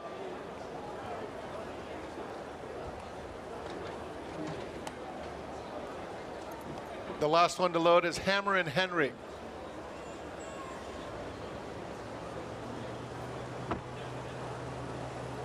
They're in the gate. And they're off. McMoon and $5 grand, both out very quickly. Themistocles along the inside is flashing some early foot too. Hammer and Henry is on the far outside. These 4 separated by about 4 lengths as they run down the backstretch. Comical Mischief is next, racing on the inside of Freedom Charge with the green cap. Just You Baby has 8 lengths to make up. Dominic Go Friskum passing horses along the inside. Mr. Rigatoni is second to last, and another 2 to Maximilian. The opening quarter clicked in 22 2/5 seconds, and they now move around the far turn. And the lead belongs to McMoon. It's McMoon just in front inside the 3/8 pole. Pressed by Hammer and Henry up alongside. These two stride for stride coming toward the quarter pole, 4 lengths back. On the inside of them, Mistocles is next, followed by $5 grand in between horses. On the outside of them, Freedom Charge with the green cap trying to get involved. These two have been dominating throughout. McMoon and Hammer and Henry. Hammer and Henry on the outside takes the lead inside the furlong pole. Out in the center of the track, Comical Mischief, Just You Baby, both trying to make some late headway as Hammer and Henry opens up 5 lengths, 6 past the 16th pole. An absolute blowout win for Hammer and Henry, who jogs. Photo for second went to Just You Baby, who was right on the inside of $5 grand. And in behind that, the battle for fourth included Dominic Go Friskum. Hammer and Henry with a home run here in the 6th at Saratoga. It is the son of Cyberknife, who was doggedly determined to chase the pace setter here and eventually put that one away. Yeah, you were looking at the 2 horses that made the lead out of the gate in Hammer and Henry, our eventual winner, and McMoon, and no one was doing any finishing on these. Right at this point, Hammer and Henry has put away the 9-horse Moon, is going to draw clear, and the rest are just running for place. Second-time starters are so tricky to figure out in these 2-year-old races. I mean, sometimes they don't, they seem like they ran fair in their starts. This horse didn't do much running as the favorite first time out, Paulie, and today this horse was a week the best. That's the second winner for Brad Cox in the day. He won race number 1 with a horse that really didn't get bet either and won off the screen. And this one at 4-1, just much the best. Pretty good trainer, I think. Yeah. That may have a future. And a son of Cyberknife, which ties in nicely here to our DraftKings Travers weekend. We still have plenty more to come on this Friday card, but posted in race number 6, 11, 4, 8, 1. 4-1 over 13-1, over 5-2, over 40-1. Final time for the 6.5 furlongs, 1:18 in here. 4 more races to come, including our 2 stakes races on this Friday card. It'll be Greg Wolf who will be taking over in the host chair here. The gentleman to my left will be continuing along. So as I am going to step out at the top of the show, it's hard to get you to smile, Andy. The thought of Greg Wolf taking over, does that make you smile? Me leaving, or is that a frown?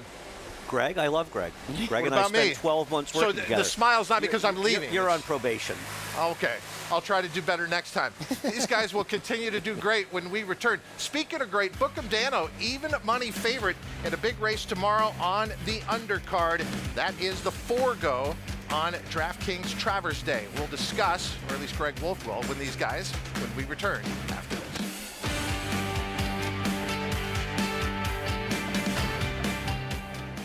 Want daily bet suggestions from a team of handicapping professionals? Get in on Wager exclusively on the NyraBets app. Powered by an AI data model and decades of racing information, Wager analyzes hundreds of data points from past performances to jockey trainer combos, all to calculate winning probability. Wager generates AI bets by combining its model with live odds to identify potential value. Go to nyrabets.com/WAIGR and try Wager today.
Welcome back to Saratoga Live, as I'm pleased to be joined by Winning Connections as Hammer and Henry breaks his maiden in start number 2. Here with Michael Dubb and Stuart Grant. And Mike, named in honor of your grandson, as you said, so has to always be special to get that win.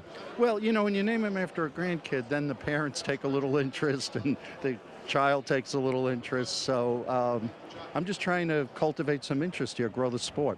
Well, I like what you're doing. Do we have any names after your grandkids? We do. We have a few, but Mike's ahead of me. I mean, Mike, what are you on, 7, 6? 6 to 2. So, but we're buying more and more horses. We're having more and more grandkids. There you go. So it all evens out. And Stuart, a really impressive maiden win for this guy here. Yeah, he needed a little more distance after the last time, and we think he'll get better and better as we get more and more distance. So we're really excited about this one.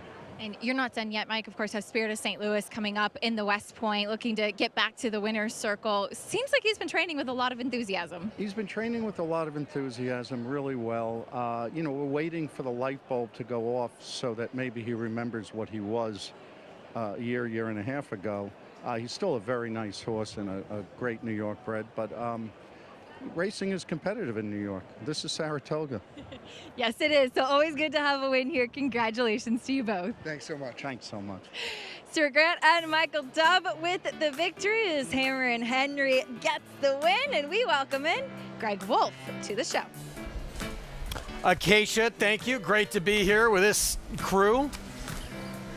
Tom Amos, Andy Serling, Paul Duca, you already knew that. It's good to be joining these guys. We're 24 minutes away from race 7 here coming up, and you have 2 stakes races ahead. The West Point next, and a pretty good group we're going to see line up in this spot. Obviously, Mibago comes in, Tom, in very, very sharp form, including a Kelso win 2 starts ago. Yeah, this is a horse that likes to use his speed on the front end and did it very successfully 2 back in the Kelso.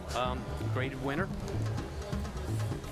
Maybe at some point someone will actually have a speed horse in a race and think about challenging Mibago. I know it's not. It might be illegal at NYRA. I mean, I might be that there's some sort of rule post in the jocks room that says if there's one speed in the race, the other speeds aren't allowed to go. But Paulie and I have been talking about it. It's all coming together. Sounds like a plan. They're both talented horses, and they both have speed and like to have the lead. Now, I'm not saying that they should get into a cutthroat 3-way duel with Mibago, but how about running enough to either make him run a little bit, or maybe he wants to give you the lead. Instead, if you just abdicate the lead to him and let him go 24-2, you might as well turn around the backstretch and just go back to your barn because you've got no shot to beat him. And when you look at this race, he's by far the most accomplished, and he's the best horse in this race. But there's so many horses here that want to be forward. You're kind of thinking, this might be the toughest race. I guess it's New York Breds, and the last time he was in for New York Breds, he polished him. He beat him easily, but sounds like a plan wants to go. It's all coming together, has a little bit of speed, choose a crowd. There's many horses that are going to take shots at him, I would think. $5 million worth of earnings in this race. These are New York Breds. They are good New York Breds. And Mark Cassie's quoted as saying, hey, if anybody wants to go to the lead with us, it's to their detriment. Yeah. Well, yeah, but you know what? It's to his, too. Of course it is. If I were Mark, I'd say the exact same thing, as would you as a trainer. That's the point. Yeah. You know, he's trying to scare them off. Yeah, no. And it works, so you can't knock him for that. You guys done? No. Welcome to the set, Greg.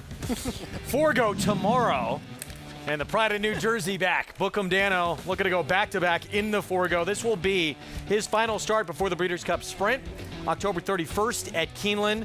Andy, he just keeps showing up. He does. No doubt about it. He hasn't shown yet this year that he's as fast as he was last year. And to me, that's a bit of a concern. He's 5 now. You know, he's had a remarkable career. He could run last this race, and he's still the last year's sprint champion and a tremendous horse. But you do wonder if he's getting a little bit, you know, just not quite as good as he gets older. And maybe there are some young up-and-comers, but his career resume speaks for itself. No, it sure does. I mean, he was the 2025 champion male sprinter last year, and you know, you don't get to be that just by being talented, but when you understand the game like Bookham Dano does, and you understand competition like he does, and you have a record like he does, 12 of 19 lifetime, those are the kind of horse you'd love to have. And you talk about record, he loves it at Saratoga. 5 wins from 6 starts here. You know, outside of not running the Breeders' Cup, which I don't know if he was eligible or whatever the story was, he's danced every dance. He ran all the right races as a 3-year-old, the Woody Stevens, the Alan Jerkins. He ran all the right races last year. They're not ducking anybody with him. Yeah, they ran him in Monmouth, not the Vanderbilt, but they did that because he was a New Jersey horse, and it was doing it for the fans. So that was great, to be honest. And so he's such an admirable horse that's been handled admirably. He's hard to root against, but I'm going to try to beat him again, and I'll probably lose. And maybe maybe a little more regionally, Paul, but he has been one of the more popular horses we've seen in a while. Yeah, and I think Andy makes a good point. Is he as fast as he was last year? Maybe not, but he still has that want. He's got a ton of grit. And if you want to get in a dogfight him, you're going to lose. So I do think Tip Top Thomas and Senior Officer going to run him down on the wire. This is a tougher group than I think people were thinking, because last time it was a showdown between him and Brent Tornado. Things went south for Brent Tornado. I think this might be a little tougher than it looks. Look forward to that on a loaded Travers Saturday afternoon. That race, grade 1 4-go. Bookham Daniel looking to go back-to-back. That's 5:11 Eastern start time. Here's the one to catch and to beat. In the West Point, presented by Rude and Riddle Equine Hospital, Mi Bago. Can he go gate to wire again for Marcassi with Jose Ortiz? Before the charge, there is the wait, the stillness, every muscle ready. They have carried us through every fight we ever dared to begin. 250 years ago, on this ground, a new nation found its footing on the backs of horses that would not flinch. Their kind still stands here. His name is Bucero. Coming this fall, the upgraded NyraBets app. Sleeker, seamless, smarter. Designed for a better wagering experience, whether you're new to the races or a seasoned horse player. Navigate with ease. Get expert picks and analysis. Bet over 300 tracks worldwide and opt into weekly bonuses and promotions. All in one elevated experience. The upgraded NyraBets app. A better way to bet is coming this fall. Basic tip tonight of the stars, incredible atmosphere. This is the greatest place to witness this sale. You need 2 or 3 people to get on, and next thing you can go from 2 million to 3 million. It's just very exciting. Great things happen. Usually lots of fireworks, lots of $1 million horses. It's always electric. Some high-powered horses, high-powered buyers, and high-powered sellers. It's a sale that's always on our calendar and one that we immensely look forward to, whether we're buying or selling. There's no better place to find a future superstar broodmare.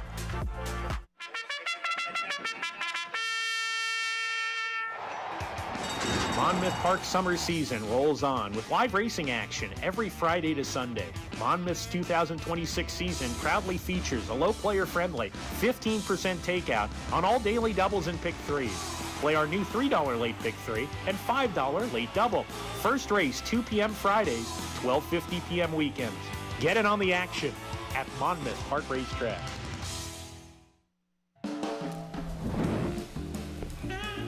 Back with you on Saratoga Live, and of course, that's where we are situated. Not that far away, West Point Military Academy. And their mission to build, educate, train, and inspire the Corps of Cadets to be commissioned leaders of character, committed to Army values and ready for a lifetime of service to the Army and nation. Some great men have come out of there, and we'll run the West Point, presented by Rude and Riddle Equine Hospital, coming up. It's that trainer right there. What a summer he's had. What a career Marcassi has had with the one to beat Mi Bago. Even money right now in this 7th race on the card. Of course, Marcassi, Andy, a lot better than even I think Cassie expected with the comeback effort from Silent Tactic and the Jim Dandy. Yeah, and just sort of new tactics by being aggressive with him. I think they found out he's a better horse being aggressive. Similar to Nitrogen, as good as she was better when they were aggressive, and I think that's what made him better. Whether or not he can step up and win this race is another question. Another horse that hasn't missed the board, that's going to get dismissed, draws the outside 10, not the ideal, but was good last time. And if you look at his numbers, he kind of repeated where he was at in the even race a little bit. Is it going to be a forward move or not, right? First race, Thompson's a Derby prep, and a horse who's historically just very lazy in the morning. And according to Marcassi, he's actually showing some life in the morning, which he never does. I mean, here's a horse that was pointed towards the Derby and coming up to the race, scratched the last minute, had one race back. It was a good race. This horse showed speed that day, as Andy said, and fought hard at the end. Sometimes when they get that race under their belt off these kind of layoffs, they're ready to strike the next time out. Well, Mark really used the race as a prep, you know? Instead of just sitting back and forth and hoping he clunked up and somehow got third or something, he got something out of the race. Now, that doesn't mean he's going to win this race, but I tell you what, I thought it's the best race he ever ran, and that's not a bad thing. You don't think him and the Puma are somewhat similar? Of course they are. Really good numbers. Didn't work kind of off the Derby trail, had that race back. The Pumas race a little bit better than looked. This race has it all, the DraftKings Travers. You got a couple of horses on the Derby trail, had to step away. They've had their race back, and they're ready to roll now. You've got newcomers. You've got all 3 of the horses that won Triple Crown race, all 2 of the horses. Meanwhile, back to Marcassi's runner here, Mi Bago, the one to beat as the board reflects, and coming off a Kingston at a mile and a 16th, where he beat Spirit of St. Louis and George Briggs on the front end. Yeah, and that's what he's going to probably want to do today. But I don't think he's going to be that clear going into the far turn. He's going to have to put away a lot of other speed types. So what do you see there? Spirit of St. Louis has not won in a year. George Briggs, if they can get somebody to soften Me Boggle up, then look for those two horses that ran second and third to be a little bit closer today. So the two horses you're talking about, of course, are the 6 and the 7. It's all coming together and sounds like a plan. They each have speed. If Mibago doesn't get that easy lead and able to get in that right rhythm, then the big favorite becomes vulnerable. And you know, the thing I like about George Briggs is he's a relatively lightly raced horse, and I thought he ran fine 2 back, and then he comes back on 17 days rest last time out, and they realize we have to sort of go after Mibago because nobody else is. That's not his running style. Now listen, maybe Mibago doesn't get a lot of pressure and he just wires the field again. That's certainly a possibility. He's 6-5. But if there's more pressure, I think you play the race just sort of hoping there's a little bit more pace in there, because trying to go after him early clearly isn't going to work. Flavien Prat will be back aboard. George Briggs for Miguel Clement will break second to the outside. Let's check in with Acacia. And maybe a horse that will be happy if there is enough pace up front is the number 2, Spirit of St. Louis, as we just heard from his co-owner, Michael Dubb, talking about trying to get him to remember who he is. And sometimes that is what you need to do with a horse like him, who is a multiple Grade 1 winner at the end of the day. He has sort of lost his form a little bit, and now at the age of 7, he's still running competitively for sure, but been a while since he's seen the winner's circle. And sometimes a drop in class will help to see them get back, build up that confidence once again. Now, he did that last time, and his stablemate Salamis was just much better in that race, and just really would have liked to see Spirit of St. Louis kick on a bit. That was going 9 furlongs. I've always felt that physically he is more built to the mile and a 16th. I know that it's nitpicking with distance, but maybe a touch shorter, and what appears to be a pretty honest pace in here will be good for him, and he obviously has plenty of back class and a massive pedigree, being the half-brother to Bar of Gold, and from that fantastic Chester and Mary Broman family. A horse that will be on the front end, you would think, though, is the number 7, Sounds Like a Plan, who's in terrific form recently for Horacio de Paz, having won his last 3 since coming back off the layoff in 2026. And he did beat Spirit of St. Louis in a New York bred allowance back in April when he was able to control things, then winning against Open Company in his last 2. Intellect came back to win, improving his Beyer speed figure by 6 points in the next race. I know that this is a horse that at times maybe has not necessarily been alone at the lead, but I think he does his best running when he can use his speed. Same goes for Mibago, so will be interesting to see how things do shake out. Ricardo Santana knows this horse incredibly well, and one thing I will say, as he's gotten older, Sounds Like a Plan, he's become so much more settled prior to his races, so much more relaxed here in the paddock now. He is a 4-year-old, so maybe a little bit of the young gun in here as he will try to step up and face some of these very accomplished New York breds, and for more on a couple of them. Maggie, what are you seeing? Yeah, and talking about Sounds Like a Plan, as trainer Horacio de Paz said, gelding this horse over the winter from 3 to 4 has really changed him so much. And like you were saying, Acacia, he's so much more settled, and that has led to him being more focused and willing to pass horses in his races. But George Briggs is another kind of young gun in here, and he is the one coming off a little bit of a break for Miguel Clement. And he said, look, I ran him back in like 2 weeks, so I wanted to give him enough ample time to kind of get over that. And possibly, did he react a little bit to the Kingston? Coming back in short rest, I don't know. We still ran the same figures, so I can't really say that. And he was beaten by Mibago, who obviously, as we mentioned, is on an utter tear and is much the horse to beat, in my opinion, though there is the presence of other speed, which I feel like could be beneficial to George Briggs, as I think he is best when he kind of sits behind, lets those pace horses play out, not too far back and with too much to do, but just get some pace and a target to run at. He looks incredibly fit coming back off a little bit of a respite, and I like what I'm seeing from him, especially given the way that the race looks to possibly play out. Now we're going to check in with a horse who has never run against fellow New York breds, and he's 7. That's number 5 in here, Tonka Warrior. But I am actually somewhat familiar with this guy, as way back when I covered his turf debut at Canterbury, and then more recently his Oaklawn race, which was a comeback effort in which I thought he needed the start. He did, and he also probably appreciated a return to the green stuff, as he was the horse to beat in his last. He should have won. He does have the propensity to kind of want to lay on horses, maybe just a little bit. He did that last time, kind of wanted to lay on the horse that he had to run down. But boy, physically, he stacks up really well, and he's definitely gone forward, obviously, since the last time I saw him on March 28th, just so much more solid and well-muscled and strong. And like I said, at least looking at him against some of his main rivals here in the paddock, boy, does he stack up against them and then some here, Greg. Sort of become a different horse, and he's done so at Canterbury out in Shakopee, Minnesota, Tom, in the last few starts. 2 wins in the last 3 tries out there. He was a heavy favorite in this spot. He was 3-5 this day. Acted up in the gate, but it didn't affect him. He broke fine. Came from well back here and just got up at the wire. This is a very tight finish. He's in different waters when he comes up here. He is, but he runs pretty good figures, and I just think it's neat when horses come here. That's why I wanted to show this race. Not because I think he's a major contender in this race. I just think that, he's good enough that you don't want to be that dismissive of him, and I think it's neat to see him come here, because I don't know. I have to admit, I did not look closely enough if he's ever faced New York breds before. And pace-wise, he potentially could get a very nice setup. He could easily get a nice setup, and as Maggie said, he has never faced New York breds before, so this will be his first try. Irad took them out at Keeneland on him. He was up the track a little bit. That was a tough event. This is the key to the race, right? The 7. Because, he's a kind of horse that he can rate and win, but he likes to be up front, like Acacia said. Is he fast enough to rate and beat Mibago? Probably not. He's going to have to put the screws to Mibago all the way around the racetrack. He's very, very good, and Horacio De Paz is having a monster meet. It was one of those races where he broke from the rail that day. He almost had to be committed to the lead from inside there.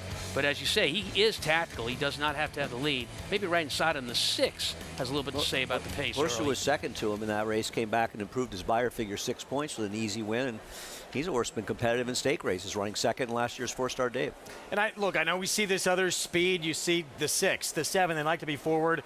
Mibago has legit, serious sprint speed. I have a hard time just the way he's been going too, especially since he's made the equipment change blinkers off. But even before that, of not seeing him in front. Well, he's got ones, even on the dirt, even sprinting, he's got ones in the front. I agree, but how about making him run a little bit? How about making him earn it? Make him beat you by running better than you, not by going 24 and 2, 48 and 3, and just getting a trip he can't lose on. Just make him run a little bit. That's all I'm saying. From a trainer's perspective, it's all about not letting him get in a rhythm. He gets in a rhythm down the backside, you're in big trouble. He's a different horse. They gelded him, and now the blinkers off and gelding has resorted in 3 for 3. He's a different horse. Paul says, sounds like a plan. The key to this race, if he can put that pressure on Mibago. Let's go to Acacia standing by with his trainer.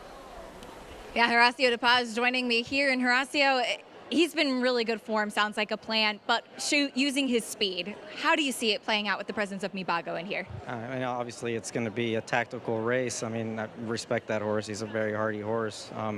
Possibly, hopefully, he's coming back quick, that, he's not as recharged, and we're a little bit fresher. So I left it in Ricardo's hands. If he wants to, whatever he wants to do, he knows the horse. He has gotten along very well with him, and as Maggie touched on, gelding sounds like a plan. Seems to have made a big difference for him. It did. It seemed like when he was a 3-year-old, he was sort of waiting on horses and not completely focused. Still, ran well, but there was cases that, like he was kind of giving it up a little bit. So the gelding most certainly helped. See if you can make it 4 in a row. Thanks for the time. Good luck. All right, thank you. Greg. What a great start he had to this summer. Horacio De Paz. See what he can do with Sounds Like a Plan here. We kick off the post-parade with Spirit of St. Louis for Chad Brown. Yeah, trying to get back in the winner's circle. He made $1 million last year. Maybe he gets the setup today. Leon Blue next door. On occasion, he can be forward. Might be tough here. I agree. Not sure he's going to go, but at times he's had speed. Here's Mibago, Grade 3 Kelso winner 2 starts ago. Yeah, looking for 4 wins in a row, and so is Sounds Like a Plan. What gives today? Here's Tonka Warrior, the Canterbury shipper. Yeah, I think horses like this are neat. I like when they show up here, and hopefully first time against New York Reds, they'll put on a decent show. Lisa Bartkowski barn with Luis Saez. It's all coming together. This horse at 17-1 is dangerous. Could be right on the pace and getting better.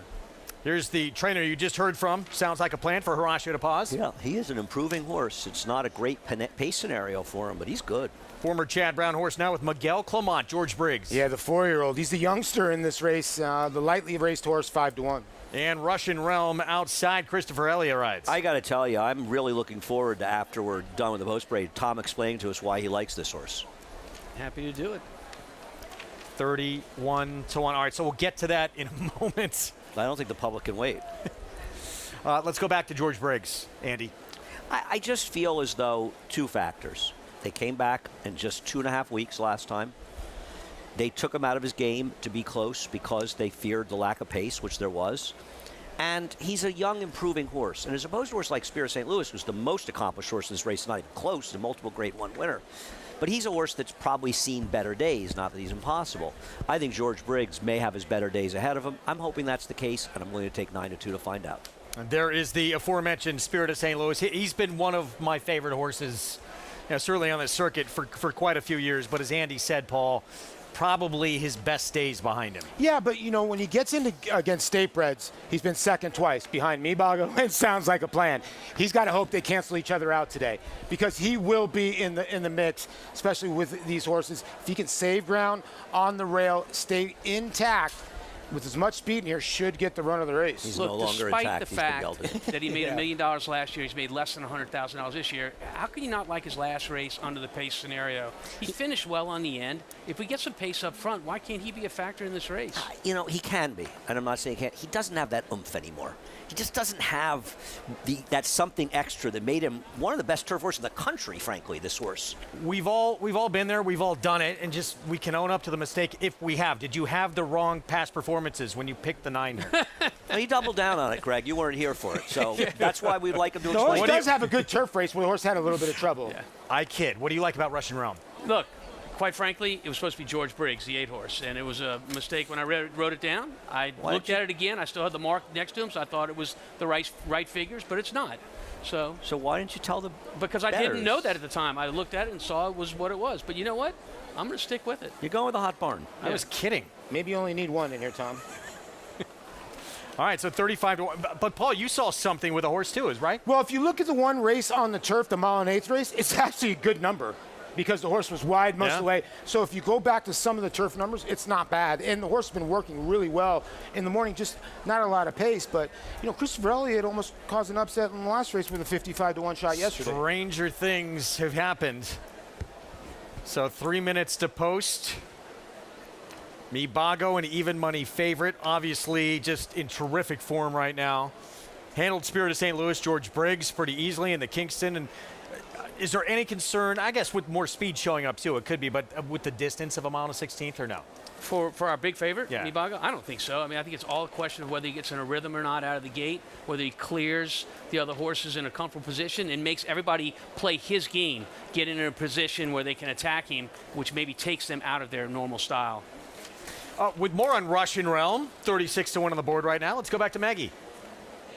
I got to give Tom some credit, really owning the fluff that he made earlier. But I thought he was a little bit interesting as well, returning to the turf, because I've written in my notes several times that this horse has a turf appearance. He has those slack pasterns and a wider, flatter foot. I know his numbers in those turf races are just a little bit below. The problem I have with him, and look, we're talking about 35-1 shot, is that he doesn't run like a turf horse in that he doesn't have a big turn of foot. He just kind of grinds away, which is more indicative of a dirt horse. But he's Russian Realm, and I've always liked him. I've always been physically impressed with him. So at 35-1, why not use him underneath? As Acacia, I know you were going with the veteran of the group in number 2, but talking about the favorite, Mibago, in here, is he going to have a little competition on the front end? He is, Maggie. It will be really interesting to see how this race does play out, as even Mark Cassidy had commented to me back in the paddock that the owners had asked him, do you think that Mibago can settle and rate if he needs to? And he said, I really don't know. We have seen this horse be brilliant, especially since switching to the turf early on in his career after he was purchased and moved to Mark's Barn, and it's been a brilliant move, and he's been a brilliant and overachieving New York bred, being really competitive and even a graded stakes winner 2 starts back. Now, I do think the one question is what Horacio brought up in that interview with me. Is he a horse that has just done some hard running against some really tough competition against his last few foes? Had to fight for that dead heat 2 back in the Kelso. Last time out in the 4-star Dave, he was pressed by Deterministic, who won, and the race was dominated on the front end. We did see Capitol Hill come back and win an allowance out of that 4-star Dave yesterday. So it certainly is a question. He has thrived with pressure on the front end before, but it does seem with a pretty hefty workload so far this summer and with some company on the front end, if you're trying to beat Mibago, Greg, today may potentially be the day, as there were some other horses who are fresher in this field. Thank you, Acacia. He's 4-5 right now. Look, Acacia brought up the question, Tom. Can he rate? If you're Mark Cassidy and company, do you not want to find out the answer to that question today?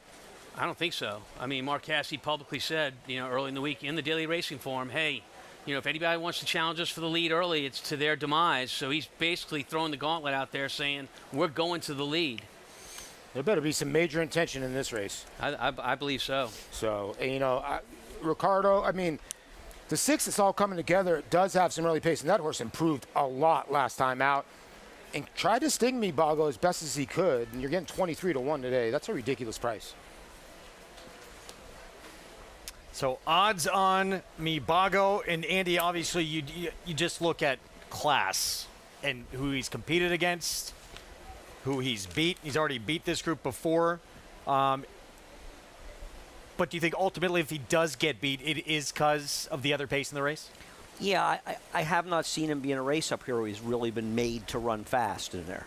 So I'm wondering if somebody will go with him or at least make him run a little faster. Maybe he'll go faster and still win. He's obviously got talent, but he's not exactly the most reliable horse. He's run his share of clunkers. He's just in very good form right now. See what happens here coming up. So 4-5, Mibago, second in the Grade 1 4-star Dave, behind Deterministic last start. Prior to that, Grade 3 Kelso win.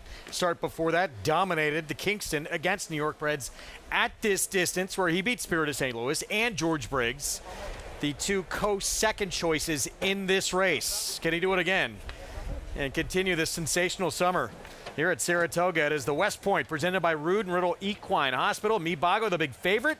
Let's go upstairs to Frank Miramati. George Briggs going in. Tonka Warrior. And Russian Realm. Going up. And in.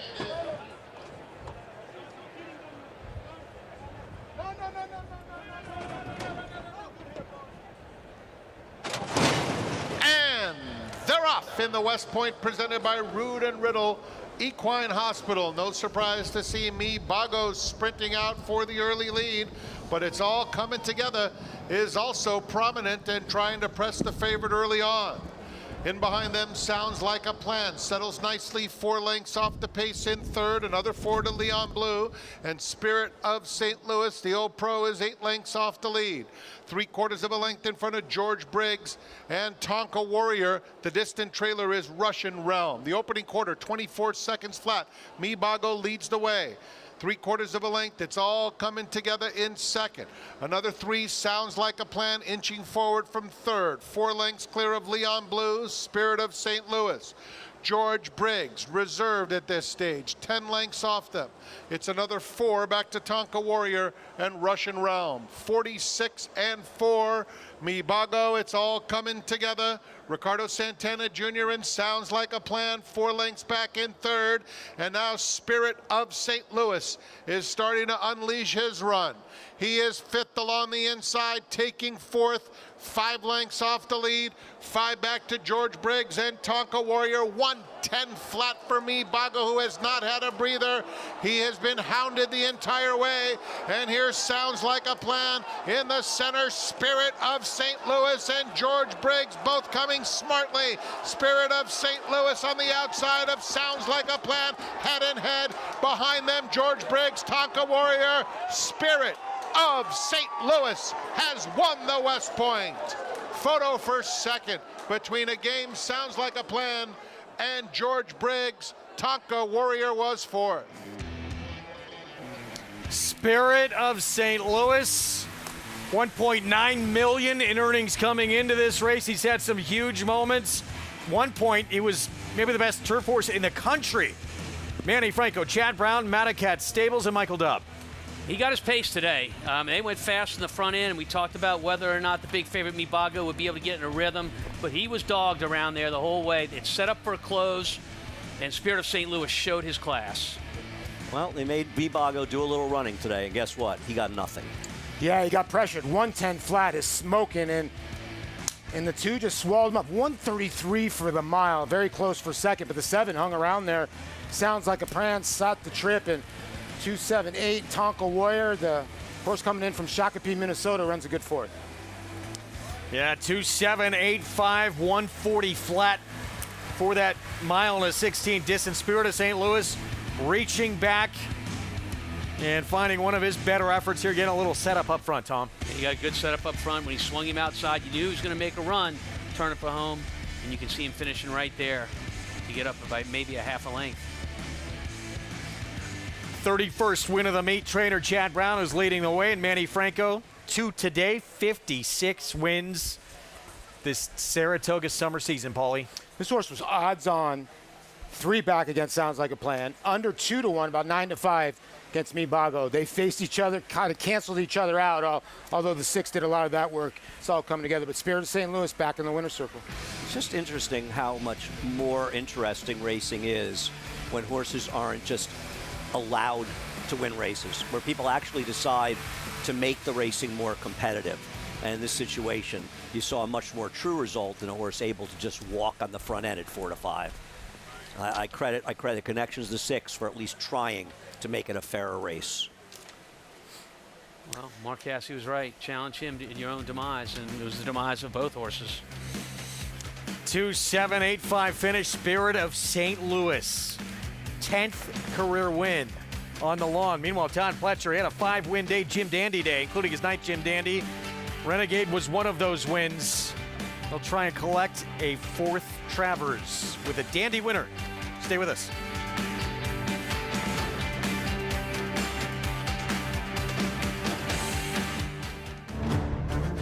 A surging debut at 2. An international tour de force. An explosive winner of 2 sire-making Grade 1 races. Raging Torrent running the race of his life. And Raging Torrent and Frankie Dettori cruise to victory in the Malibu. Raging Torrent's coming out party is in the Metropolitan Handicap. Raging Torrent, the next wave in the Lane's End stallion-making tradition.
with you on our Fox Sports 2 coverage. You're watching Saratoga Live. It's brought to you by Gainesway Power, Passion, Performance.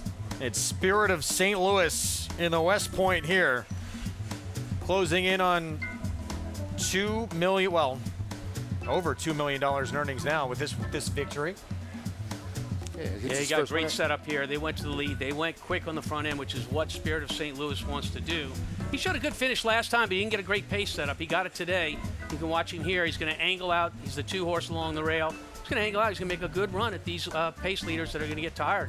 Seems like Manny Franco is making every single right move. Yeah, he has. I mean, you can see he's got dead aim. Sounds like a plan. I thought really ran well. Trying to lay it off.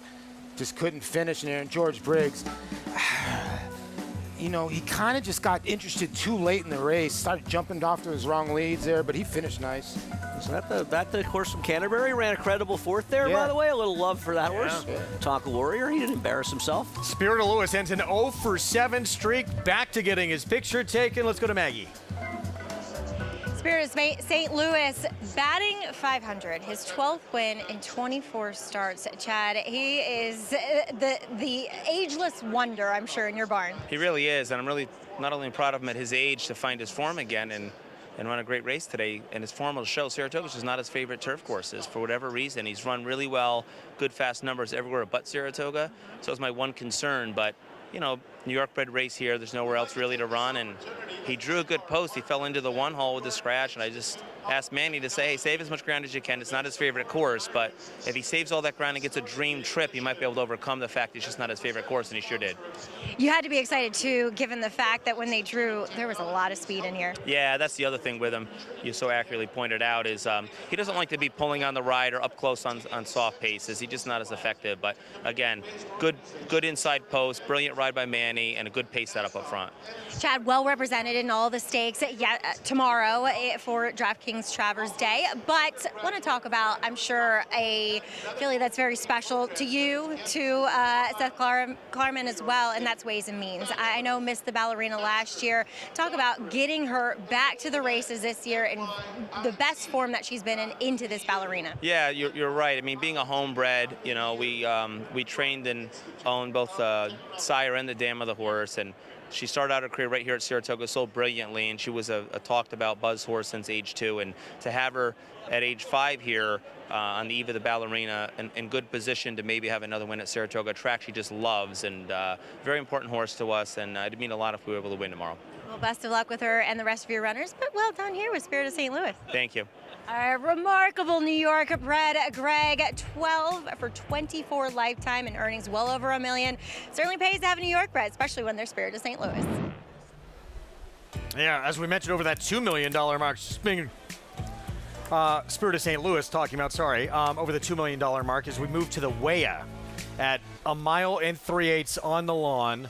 And the man you just heard from, he's won 6 of the last 7 runnings of this race, and I think everyone very thankful he won't be participating in this one this year.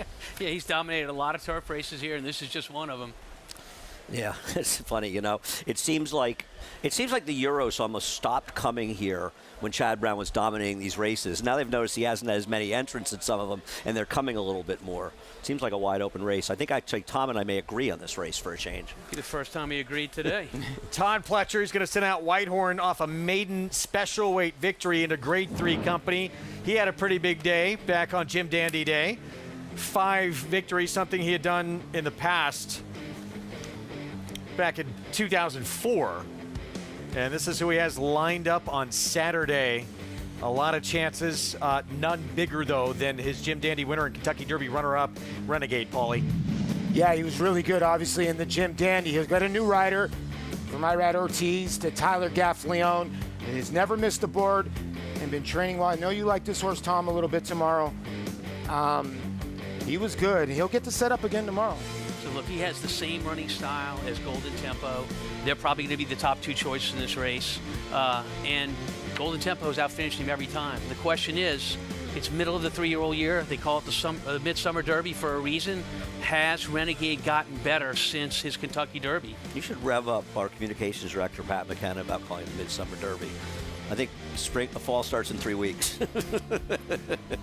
Well, I know if I was still in high school, it would feel like midsummer to me. That's for damn sure. We do tend to extend summer a little bit longer these days. DraftKings Travers, there is the lineup. Now, Renegade, certainly that was a big step forward. Big performance in that Jim Dandy. Can he back it up? Can he take another step forward on Saturday? Of course, Pletcher has a pretty tall task earlier on in the card in the Allen Jerkins, Andy. Tackling Englishman with local knowledge, who comes off a big performance, but Englishman, of course, lights out last start. Right. There's no question that Englishman is, it's possible he's the most talented, at least sprinter in the country. In fact, more than possible, almost probable, I would say. But local knowledge is extremely good. I mean, you think what this horse is doing.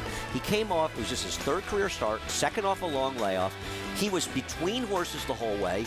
The horse he was outside of him was a very, very good horse that finished third, Solitude Dude. And he fought him out, and he was in the worst position the whole way. He's an extraordinarily good horse. I wouldn't be shocked if he's a factor in the Breeders' Cup Sprint. Englishman just might be too good. It was an incredible performance from that horse. So, I mean, look, if Englishman, Tom, shows up and is even remotely close to what he did last start, the race is over. Well, this is his distance. He likes this middle distance of 7/8. 2 starts back at Churchill Downs going a mile. That's a little too far for him. But at 7/8, he is brilliant in Englishman. How does he get beat, Paul? Yeah, it's something for maybe getting left in the gate. Deep Flame, Solitude Dude, and Local Knowledge, they're all very talented, but they're just not kind of at his level. If you think about it, if he was matching up against Bookham Dano, he'd be the favorite. He would be the favorite, which is crazy, but he would be the favorite. A friend of mine just sent me something interesting. Jose Ortiz is riding Englishman. Jose Ortiz's last win was last Saturday on Simulate, that Elate, the son of Elate. Now, I don't think he's the reason that anybody thinks Englishman's going to lose, but pretty incredible. We're now going deep into our 4th full day of racing, and Jose Ortiz has not won a race. And Amidi has, 64 wins? 64. He's 4 away from equaling the single-season record. Manny Franco is knocking on his door. We'll be back with the Grade 3 Weah. There is Todd Pletcher's Whitethorn. Love this mile and 3/8 distance. Trying it for the first time. He broke his maiden dominantly, but now comes Grade 3 company in a tougher test. He looked like a horse that breeders would love. He's just a perfect silhouette of a horse. Citizen Bull, his speed is his weapon. Citizen Bull in gate-to-wire fashion. When the real running starts, And he kicks away. you need that brilliance. You need that speed to carry you on. Citizen Bull to win. To me, the best sires are the milers. I want a sire that's a miler. Citizen Bull leads them all the way. He's a colt with every single ingredient you want in a stallion prospect.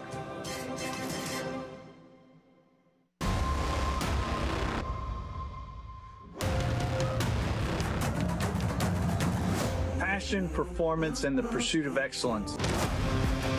At West Point, the horses are the heart of what we do. The partners really are the soul.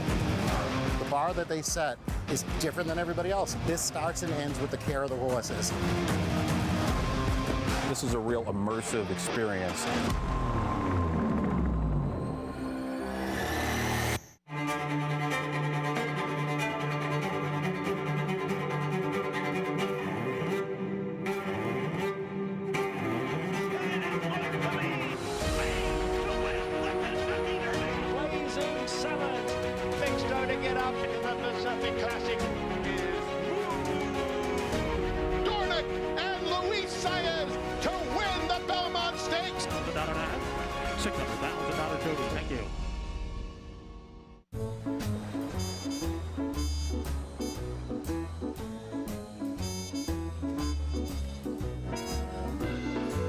This is the joy of traveling well.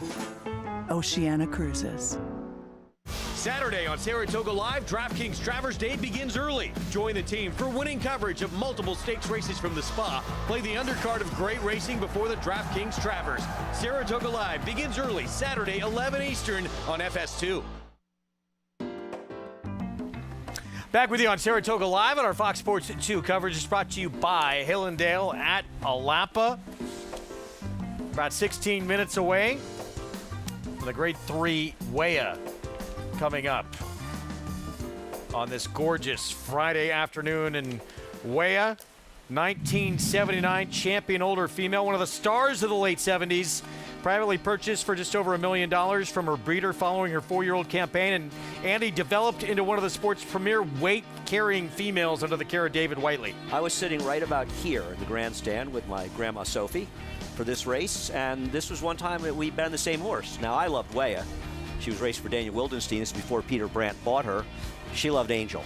So she bet anybody with Angel and is beating, I believe, Tiller in that race. That's bowl game, finishing 4th. And she was an absolutely remarkable race mare. She came over here with Angel Penna Sr. for owner Daniel Wildenstein and was dominant, beating the boys. She beat Pearl Necklace in the Diana. I believe then a world record for 1 1/8. And people remember Pearl Necklace. She was a monster.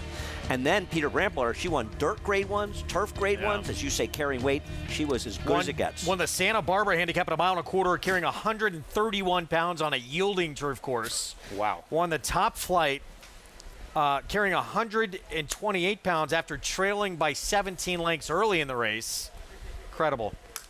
She was one of the all-time greats. I think it's pretty cool that Peter's here today, and I think he's presenting the trophy for this race. Peter and I have probably spent about 10 hours of our lives talking about Weah because we both loved her so much.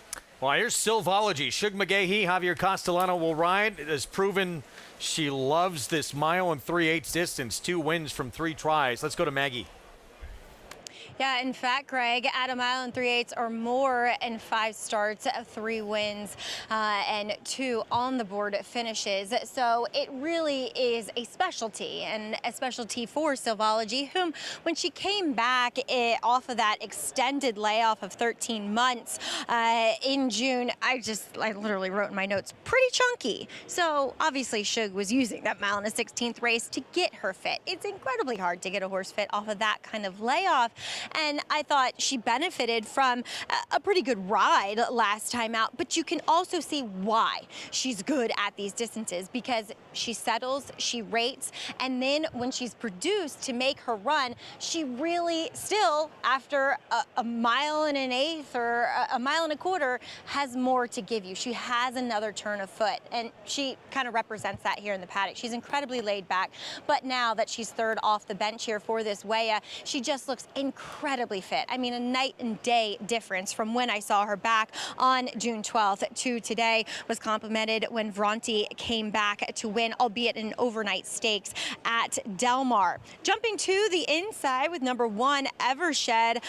She is getting back out in distance as she's 2nd off the layoff here for Arnaud Delacour. And when she came up here to participate in the Grade 2 Saratoga Oaks, I really felt as though that 1 3/16 distance was going to be to her liking. Now, she did not run in the 3rd jewel, if you will, of that turf kind of tiara that we have in the Jockey Club Oaks, but obviously it was followed up by a layoff, and she was coming in off a bit of a freshening. So I still really stand behind the sentiment that she is a horse that is good at these types of distances. She can be a little bit more tactical. I think coming out of a shorter race should put her there, but she's just striding out beautifully, has that lovely overreach to her walk, nicely on the bridle, and that July 19th effort, I think, sets her up really well for this Weah try. We don't see Arnaud Delacour ship that many horses to Saratoga, but often when he does, they do tend to perform well, as we will check in with Acacia for more on this field, including the horse taking a lot of attention.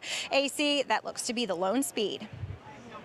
Yeah, she does, Maggie. That's the 6 Storm Miami, and I know you're planning to catch up potentially with Amelia Green a little bit later on, but this is a horse who is currently the favorite and has really been a little bit of an overachiever recently, because she's been able to dig in and get some graded stakes placings and get some very good company by using that speed. And often in these longer marathon turf races, you don't see a ton of early pace, and it really can be to the detriment of some of those big closing long striding types. She's sharp in here, and she's a horse that I really think has continued to step forward. Now, that being said, it was a rather slow pace in the Glens Falls last time, and Servi came flying late, the only one to really make up significant ground in there, and then would come back 2 weeks later to win the Grade 1 Christophe Clement against the boys. So just a different class of horse that was beating them last time out. But I appreciate Storm Miami and what she's done. She is a horse that typically is a little bit on the muscle prior to her races, so all normal things for her. I know she hasn't won since moving to Amelia's barn,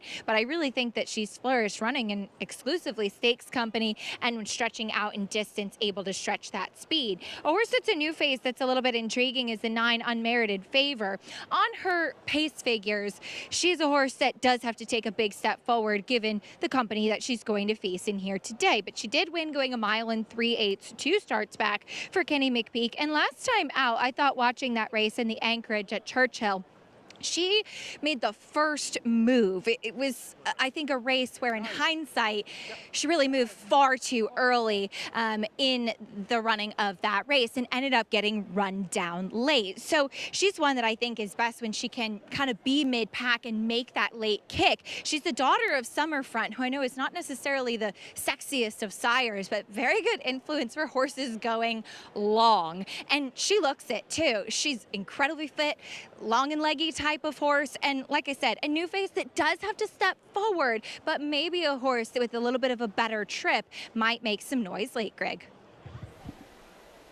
Showed she really enjoys this distance 2 starts ago, Tom, and this win at 1 3/8 at Churchill Downs. Yeah, not just that one, but she has one going back. It's a little further than 1 1/4 and won that one as well. She's 2 for 3 at this distance, and yes, it's a step up, but when you can do something well, particularly at a marathon distance, it's probably the easiest way to step up in class is to go against horses that may be good but can't get the distance well. So Junior Alvarado will ride for Ken McPeak here for this 4-year-old filly as we go back to the current favorite, Storm Miami, who wants to try and control things here up front. John Velasquez will ride. Let's go back to the Glens Falls Grade 2 and finish behind Servy here. Would obviously come back and beat the boys, Andy. Yeah. Listen, Servy obviously would be a heavy favorite here and would probably win. She also got away with one of the most ridiculously slow paces you'll ever see. I don't understand why it's a fait accompli that she's the speed in here. I actually think Evershed is faster than she is early. And when Flavien Prat is riding the top of his game, Flavien Prat is putting horses like Evershed in the front. Now, I like Evershed. I think she's perfectly pointed for this race. She had a crazy wide trip. They went shorter last time. They want to go longer. They pointed to run the way. But I also don't think it should be taken for granted. This horse is supposed to be walking on the lead again. And I hope that she's not. Storm Miami, 5-2 favorite with more. Let's go back to Maggie.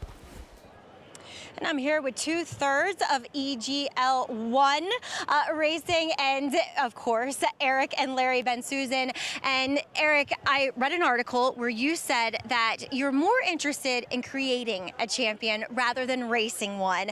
Talk about what you meant. Well, you know, I feel like the creation and the puzzle of putting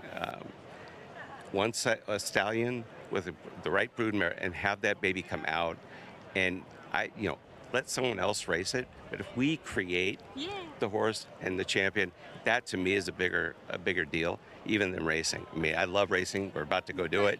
But, the real goal is to create a champion. And that's the purpose of EGL. And Larry, that was also the purpose in buying Storm Miami, because you want to eventually add her to your broodmare band. Absolutely. We can't wait to see what she can do on the track. We've seen her do well in 2 stakes races, and this is a real nice one for her to really build out her resume and become an amazing broodmare. And that's what we're really looking forward to. And she is the sweetest horse. I mean, she hugs, she sits right next to you. She is the kindest horse, but she's a warrior out in the track. So it's really cool to see. She definitely has her game face on today, guys. Wishing you the best of luck, and thank you for your time. Appreciate that. Thank you so much. Let's go make it happen. Let's do it. And they've already had success, Greg. They sold a $1 million Flightline colt at the Saratoga sale a couple weeks ago. They're having a winning summer, no question. Let's get to our post parade for the Great Three-Way. Here's Evershed, Prat for Arnaud Delacour. Yeah, really showed good finish in her last start. At a shorter distance, this will be her first time to try what I would consider a marathon distance. Snip, snippity, snip. It's Brendan Walsh was behind Sovology last start. 2 starts prior, Maserat was in front. Yeah, one of the 2 in here for Brendan Walsh, and I think this one's got a little bit less credentials than the stablemate. Maybe the up-and-comer of the field off a maiden win at the distance, Whitethorn. Yeah, Todd Pletcher, the trainer, added blinkers on for that race. It made a big difference. She got home clear from the others. Here is Maserat, 2 back, did win at this distance. Yeah, it was 4th in the same race that Storm Miami comes out of. just heard from her owners. Here is Storm Miami with John Velasquez. Ever since she's gone in the Amelia Green Barn, she's more aggressive on the front end. She got beat by the Grade 1 winner, Servi. Awesome sauce. Jose Ortiz for Joe Sharp. Yeah, another that's going to be coming from well back, depending upon what the pace is. Here's Silvology, 2 for 3 at this distance. Yeah, and maybe the now horse here, the Grade 5-year-old mare, 4-1. And unmerited favorite Ken McPeak with Junior Alvarado. This is a horse that's shown this kind of distance is right up her alley and has been very good. 2 out of 3. So let's go back to Evershed. We'll have that inside post with Pratt for Ono de la Cour. And beat last start, Andy, in a comeback race at Colonial by Supers Auto. 6 for 9 on the grass for Mark Cassidy. Yeah, and I mean, not only a solid runner, that was a prep for this race. She was wide around the racetrack, and I thought ran well to finish third that day. And you just feel as though he was pointing for this race. And this is the mile and 3/16 Saratoga Oaks, where she ran an extremely good second behind Laurelin, beating Opulent's Train, who at that time was very good. She was the horse that kind of caused Nitrogen to lose to Beaumont Oaks. Now, she did run this distance 2 races back when she ran 11 furlongs at Aqueduct, and she ran horrendously. So I can understand when somebody says, well, Andy, you think she's going to this distance? She already failed at it. She ran so badly that day, was laid up for so long, that I have to think something just went wrong that day.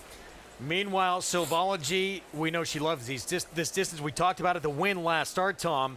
Not only won at the distance, she beat Vronti, who came back and actually won at the very same distance going back to the west coast of Del Mar. Yeah, this is a good race. Saved all the ground around the turn, angles out and splits horses between, and gets a very strong finish to get up and win. Yeah, you're talking about the Grand Motion Runner went out to Del Mar. A couple horses. Laura Lynn also went out there and won as well. This is a really good race for Silvology. You know, went to the sidelines in May of 2025, has come back. But if you look at some of her races, she brings that late run every time. And today, look, she obviously got in the winner's circle last start, Tom, but today, third off the bench. Could we, 5 years old now, could we see a little move forward maybe? Yeah, I mean, this horse is definitely a player here, and it's showing on the board as well at 9-2. You won't miss her. Steel Gray. The 3's the interesting horse, right? Whitehorn. Because getting out to the mile and 3/8 was so impressive last time. I just don't know if she's good enough for this competition, but she's going to like the distance. What was behind her that day? Not much. How is she 5-1? Coming off of a maiden win. Yeah, I mean, yeah. I hear what you're saying, and you know how much I respect your opinion, and I'm not saying she's not a wild card, but she doesn't look like a 5-1 shot to me. She's the same price as Silvology. Silvology's multiple graded stakes place. She just beat Vronti, who came back and aired at Del Mar, and she's 9-2. And this horse is 5-1. It doesn't make any sense. sense whatsoever. And the thing about Storm Miami is, and listen, she wins, I lose, and that's fine. I lose all the time anyway. Last time was the time for her at 19-1. Just because what happened last time doesn't mean it's going to happen here. And I don't think she should be 2-1 in this race. I think Silvology is easily as likely to win this race. We'll see if that. I would think we're going to see that number start coming down on Silvology, Paul. Would you agree? Yeah, and I think the 1 is going to come down a little bit. You see a lot of people here today. The parking lot was very full on Travers Eve. But yeah, the 1, you don't think the 1 comes down a little bit off that price? No, I thought the 1 would be more than 4-1. I like the 1 a lot in this race. Now, we'll see what happens. But I didn't think so because it seemed, now you're right, Paul. He goes 7-2. I thought I was the only one to like this horse. I looked at everybody's picks, looked everywhere. Nobody seemed to like this horse. Apparently, a lot of people like her. I just think the draw, that horse is going to be in a good spot, the 1, no? I want Flavian to go to the lead. I don't see why he shouldn't go to the lead. If Storm Miami wants to go faster and get the lead, fine. But at least, make her run a little. I'm not saying you go 23-47, but go to the front. And if Storm Miami wants to take it from you, fine. But make her do a little running to get there. The one is naturally fast enough, I think, to be in front here. Meanwhile, the new face. That's Whitethorn right there, the 3. Tried this distance last start. She broke her maiden in her 7th career start. With more, let's go to Acacia. Yeah, and I do think that she's interesting as far as that pace is concerned, as Andy was touching on. I think Evershed is quick as well. And I don't think it was the game plan for Whitethorn to be off the pace last time out. She hit the gate pretty hard coming out, and you could see Irad Ortiz, who was aboard that day, sat in the saddle and really had to to check sharply early on in that race. And she was able to circle the field and kick on and win convincingly. But she was incredibly sharp, and watch watching her in the preliminaries that day, I did think that she would be forward stretching out in distance. Now, she's sharp once again. She's not the most imposing type of physical, really kind of handy frame to her, but she is one that I would imagine, given her demeanor and given how we've previously have seen her running without that gait issue, she is a little bit more forward. And I do think it's a vote of confidence from Todd Pletcher that off the back of the maiden win, she goes right into graded stakes. That being said, there's also not a ton of options if you do want to stick at these further distances, but we know that she can handle it. But as far as another closer, Maggie, Montserrat will try to outfinish Storm Miami today, which she was unable to do last time out in that Glens Falls. In fact, nobody was able to outfinish Cervi, who would, of course, come back and take down males in the Grade 1 Christophe Clement. So beaten by a nice horse, Montserrat, last time, as were several of these in here. But Montserrat, I've always kind of liked her. She's a very animated filly in that she does that Zenyatta walk. Look at her. She's doing it out there on track. And she's just kind of cool looking. She looks like your typical horse that wants to run a 1 3/8, 1.5 miles.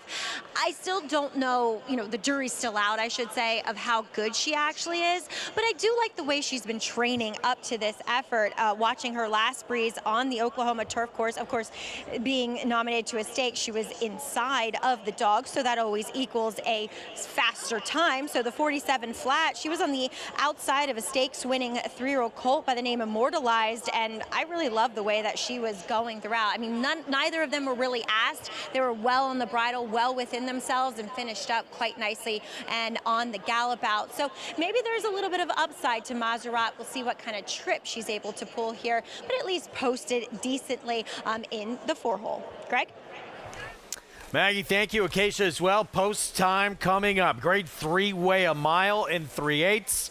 And throughout, it has been Storm Miami as the favorite in here, despite all those runner-ups, just 2 for 25 lifetime. What do you think, Tom? Well, look, let's talk about pace again. I mean, it is about intent. So there are other horses with speed, but Storm Miami is one through past performance that has intent. So I think Storm Miami does indeed make the lead here. And I mean, as far as the 3-horse goes, I think they're hoping for a graded stakes placing. The 1-horse, the style suggests maybe they'll come back from behind. I think that horse is going to make the lead, our 6-horse. I think that's why she's being bet. I think she's the lone speed. See what happens here in this marathon on the turf, Grade 3 weigh on our Fox Sports 2 coverage on the eve of the DraftKings Travers. Let's go upstairs to Frank Miramati. Greg. Here's Whitethorn going in. Andy Serling mentioning earlier that Weah's victory in the Diana, one of his top 5 moments. And he's seen a lot of great moments. Here we go with the Weah. Unmerited favorite to the outside. All set. And they're off in the Weah. Evershed broke very alertly and will vie for the early lead. Storm Miami, as expected, showing sharp early speed, and speed's clear now. And so Storm Miami opens up 3 lengths. Evershed is a clear-cut second, and it's another 3 back to Whitethorn, who's by herself in 3rd. Silvology is closer today. She's 4th and 7 lengths off the pace. Unmerited favor is next. Racing on the outside of Montserrat. The 2 trailers are Snip, Snippety, Snip, and Awesome Sauce. They're covered by a dozen by the stands. John Velasquez and Storm Miami just cruising along at this stage, leading it by 2 lengths. Evershed is under a very firm hold, joined and passed by Unmerited Favor, and then Silvology is just behind her.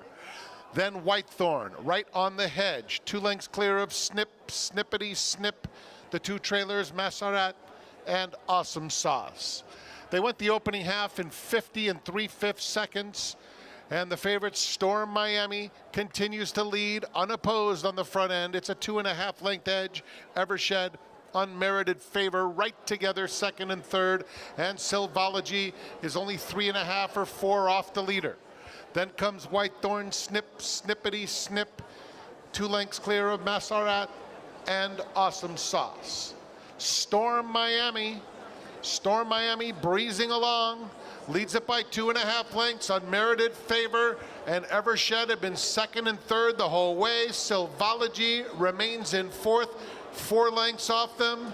From the back of the field, that's Awesome Sauce trying to make a bid. She is sprinting outside of Silvology. Silvology has taken 3rd as they come to the quarter pole. Behind them, it's Whitethorn, then Snip, Snippity Snip, and Massarat. Question and answer time for Storm Miami at the top of the stretch, digging in at the rail. Evershed is closing nicely. Evershed now forges to the front on the outside of them. Unmerited Favor still in the battle. Evershed, Storm Miami, unmerited Favor, and a late run from Whitethorn. It's Evershed and Flavian Pratt to win the Wea. A perfect trip to victory. Photo Storm Miami and Whitethorn, who finished very nicely. Unmerited Favor was 4th. Second start back is a 4-year-old filly, Evershed Arnold de la Cour. 2 today for Flavian Pratt, Tom. Yeah, look, Storm Miami made the lead and did it the right way. They were going slow, but Evershed was in a great spot right behind her, saving ground. Got a crease to her inside, which you rarely see on these kinds of races, and got through on the rail and got home in front. Yeah, I was hoping that Flavian would go. He let the other one go after going a little bit early. Got the job done with a very nice ride. Very good performance by Whitethorn, by the way, Paul. You weren't wrong about that horse, moving up in class or not. This horse ran extremely well. Yeah, I think that horse wants to go 2 miles. Especially given the pace, right? I mean, you can make an argument in resulting. The Whitethorn ran the best race of anybody, right? I mean, she made a nice move from back, and the race was basically a merry-go-round affair. It really was. 1-6-3-9. This is the 100th trainer to win the meet this summer here, Arnaud de la Cour. And Storm Miami checks in second again. It just doesn't really matter. But Flavian did the right thing, just stayed on the rail and was able to get through. And, you know, they ran 1-2 around the racetrack. It's been that way somewhat on the turf course today. So Evershed, big win here.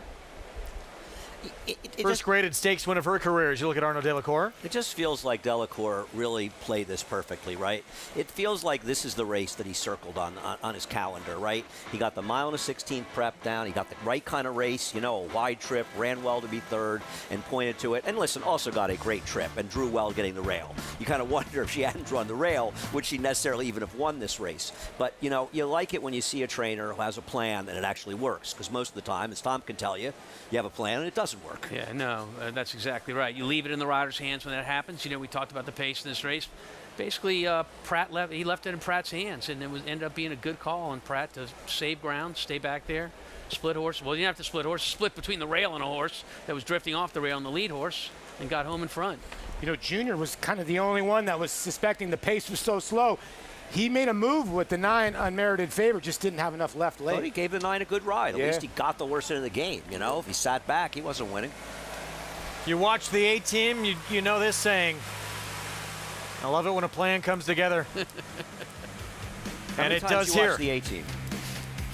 Arnold de la Cour. Mr. T won or the Mr. T? Mr. T. That was Hannibal who would say that. I always knew you were a Mr. T guy, Greg. 1-6-3-9. It's Evershed in the Grade 3 Wea.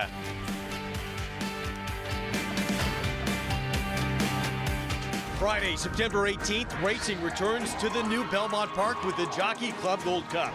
Kentucky Derby, Belmont Stakes, Travers and Whitney winning Horse of the Year Sovereignty.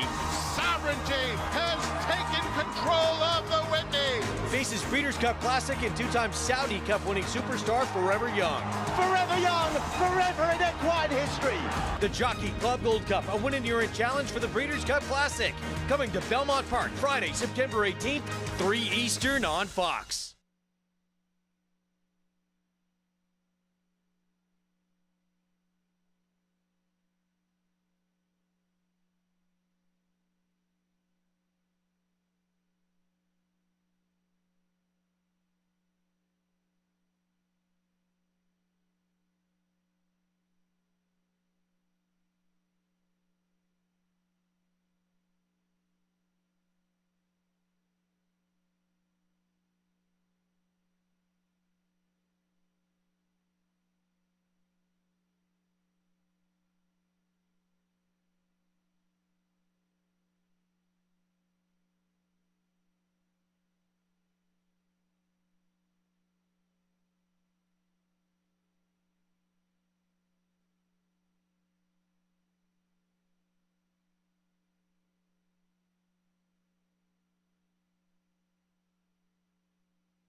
Back with you on Saratoga Live on our Fox Sports 2 coverage here on Travers Eve.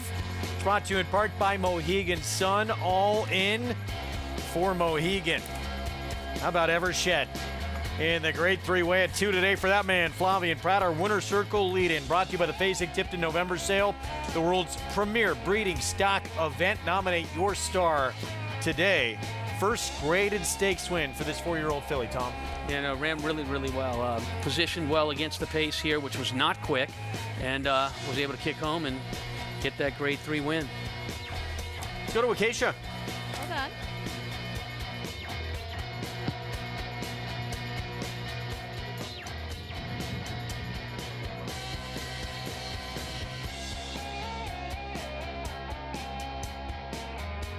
All right, we'll try and get back to Acacia in a moment. Some technical difficulties. Evershed, 7-2 here, $9.40 for the win. And yeah, again, Whitethorn, maybe one to keep your eyes on going forward. Yeah, these are a true, this is a great example, right, of a horse in marathons, Not that she was untalented, but so much better in these longer races. Yeah. All right, let's go back to Acacia. Apologies there. I can hear everybody now, as I'm very pleased to be joined by Arnaud Delacour. Arnaud, first of all, the trip that we saw from Evershed today up the rail, what a game finish in going this distance. Absolutely. I was a little bit worried, obviously, at the quarter pole. I was not sure there was room, but Flavien told me, there was plenty of room. So he was a lot more confident than I was. But that's why he's Flavien and, winning that kind of races. We saw her win, or I should say run well third last time out off the layoff at Colonial. What had she shown you to give you the confidence to ship to Saratoga for this spot? Well, I didn't think I had a very good trip at Colonial Down. She made like a middle wide move. So she got a little bit tired at the 16 pole. Nevertheless, I thought she won a very good race and the number confirmed it.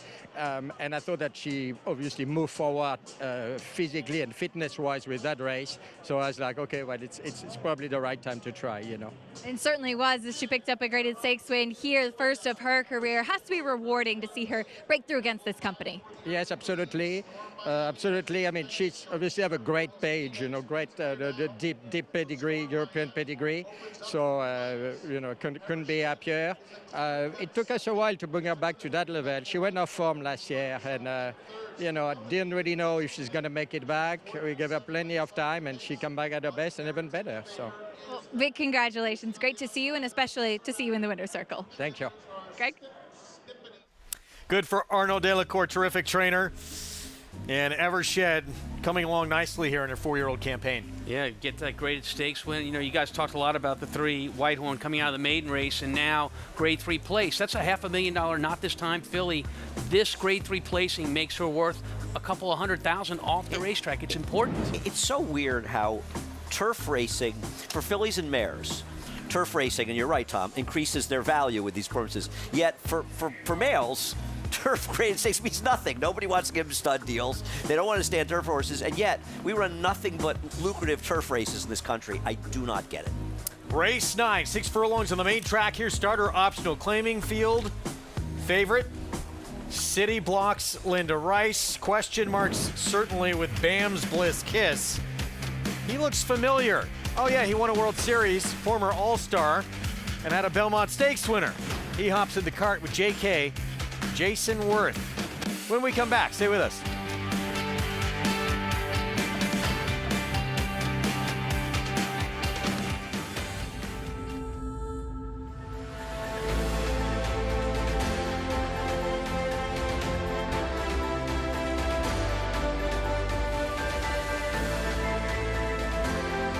Olympiad gets the gold in the Jockey Club Gold Cup. Have it at $410,000. There's your winner, $410,000. $400,000. Bet any track, anywhere, anytime. Download the NyraBets app to play today and get a $200 deposit bonus. Watch and bet on live horse racing from over 300 tracks worldwide. Get expert picks, play live money betting contests, and boost your bankroll with daily promotions. NyraBets is the official betting partner of Saratoga Racecourse. Sign up now. New members use promo code SPA200 to claim your $200 deposit match bonus. You bet with NyraBets.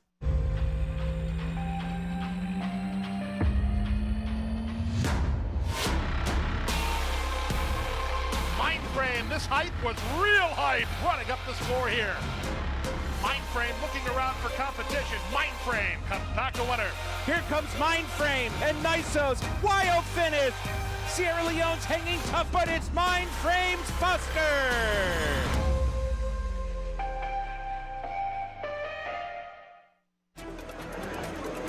This is where it all begins. These are the recruits for next year. They're going to be part of our roster, part of our team. The pavilion, it was jam-packed. It has remained jam-packed. Phenomenal feeling in the pavilion, on the grounds, in the back ring. You have a chance to make 5, 10, 100x. Big sale with a lot of quantity, but they're going to sell over 4,000 horses here. We had quality racehorses today, I believe, that will go on and we'll be reading about in years to come. Keeneland sale. You got to be here.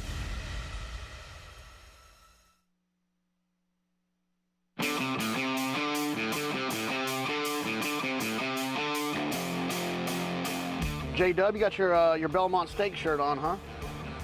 Yeah, it's a little worn. You can tell I wear it a lot. I just kind of grabbed it off the top of the pile. One of my favorite shirts for many reasons.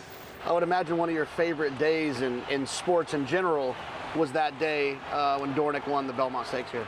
I had a ton of cool experiences playing Major League Baseball for 15 years, and probably the only reason why I got into owning horses. So for that stage of my life, retiring, getting out, not trying to figure out what to do with the rest of my life, he kind of showed us, paved the way into horse racing. And that time up here for the Belmont, and going to take us to the Derby and all that. He's got a special place on the mantle for sure. I've seen a lot of professional athletes kind of gravitate towards the sport, and it just seems like, when you're done, there's that void for the competition, the void of the thrill of success. How does it compare? I've told people, this is the perfect sport for professional athletes because it gives you a little taste of competition that you've always had, and that you'll never get again, because nothing can move the needle like playing in the big leagues or playing in the playoffs or anything like that. For me, I think for a lot of people. So then you get out here and you run in a big race on a big day, and you get all the game feels. How do you compare your nerves leading up to a big race day compared to stepping into the batter's box? And comparable, different? So I was known as a really calm player. I get fired up, but I could be in the most chaotic moments. I could be really calm. And horse racing is like the opposite. Like in the most chaotic moments, I'm the most chaotic. Get on the rail!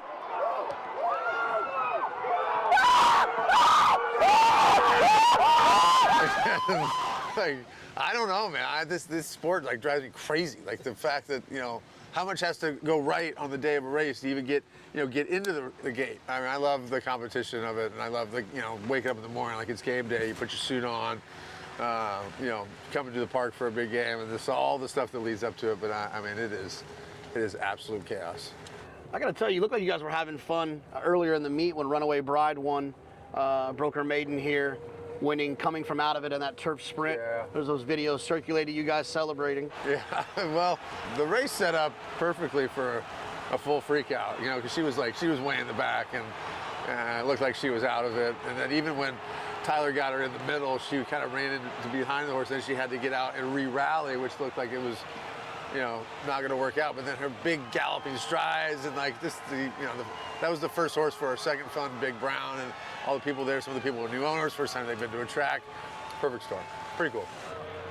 I got to tell you, spending a lot of time in New York seems like a tough situation for a guy like you that played for the Phillies and the Nationals with all these Mets fans running around. Yeah. Well, there's a lot of Yankees fans too. The Yankees beat us in '09 in the World Series, so I get it from both sides. But my dad was a Yankee, so that kind of calms the Yankees fans down. That disarms them. But there's no disarming the Mets fans. So they're still out for blood, and I feel bad for them. That was over 10 years of just absolute torment. I feel their pain. Card Talk brought to you by Gainesway. Power, passion, performance.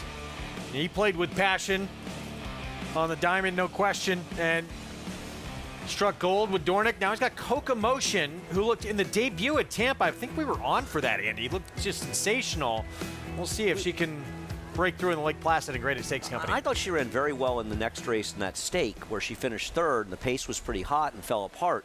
Unfortunately, I don't know if she got sick or something, nothing major. I actually talked to Jason about it. She came back here, she got a rotten post. She got post 12. I didn't love how well she ran, but it was off a layoff. They're being ambitious, not coming back in the non-winners of one condition, which they could have. I see him taking a shot. She's got some ability, but this is not an easy field. Get that shipper coming in for Chad Brown as well. Making the States debut off back-to-back wins, including a Group 2 in France. Going to take a ton of attention. That horse is, I think, going to be really tough. Yeah, Chad was saying the horse works very, very well. I don't love the race ran in Europe. There's a Euro in a maiden race on Sunday in the last race. She finished fourth in the maiden race last time. The horse finished second, won the Epsom Oaks 2 starts later. It's Chad Brown's world, and we're living in it. Chad Brown's won this race at Lake Placid 6 times. So he's underachieved. Yes. He'll have deep learning as Races well. Can't win. Race 9 here. There's a barn by the name of Kinnan LaRose with a big chance, who's actually favored right now. Tom, sweet note with the outside post. Yeah, Kinnan shortened her up. Actually, we had a disagreement on it. I thought shorting up was the wrong move, but at this distance, she ran great. So that was Kinnan's call. Back in. I like the outside post for a horse that's going to have some speed like her, but she's not married to the lead. She can be tactical, and she's got Jose Ortiz. Paul, big question marks with Bam's Bliss Kiss. She's faced tons better the last 2 starts, but she has not run well, but now a big drop in class. Yeah, so it's a tough read, right? He claimed this horse for 45. She reeled off efforts like this at Aqueduct. 8 length win, 7th length win, 2 length win, 3 length win. Then goes to Laurel, not good. Comes here, not good, and you're kind of wondering, where is that gone? Because this Bam's Bliss Kiss would be ultra tough. I mean, she looked like one of the claims of the year for Jorge Abreu when she won 3 straight. The other problem is with the speed of Majestic Return, the inside, she's not going to have an easy time of it out there. Now, obviously, when she got good and she ran those races, she still was probably good enough to overcome it. But, man, has she been bad in Does the last 2. Lasix back on help her? That's a great point. Could be the Bam's Bliss Kiss, 7-2 right now. Yeah. Third off a short layoff for Jorge Abreu. Let's go back to Acacia. As we'll start things off with the number 6, Bam's Bliss Kiss, or excuse me, number 4, Bam's Bliss Kiss.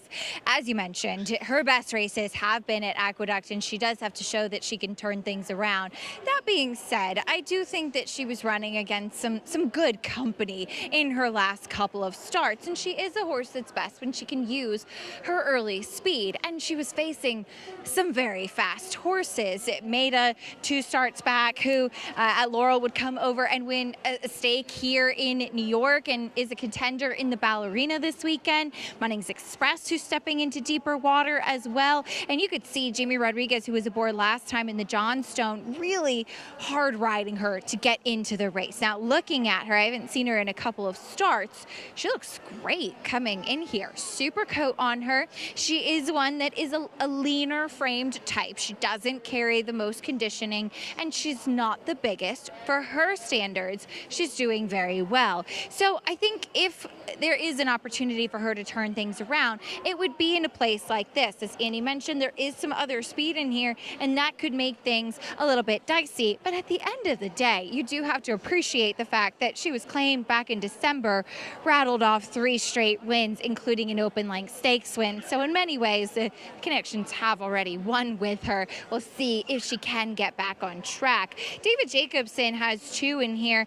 The one that I did prefer, both on paper and physically, is the number 8, Sassy Princess, as she did get knocked around pretty severely at the start last time out and really was urged to get into the race and trying to keep up, which she was not able to do. And that was off of a layoff. And this is a horse that does have fast races on the go back. She was saddled with the pony, but she's been acting just fine. She's forward, not over the top at all. But she is a big, imposing, and good-looking individual. I really like what I see from her physically. I like her much better than her stablemate as well. And I do think that there is a real chance that she will improve second off the layoff. Not an ideal trip.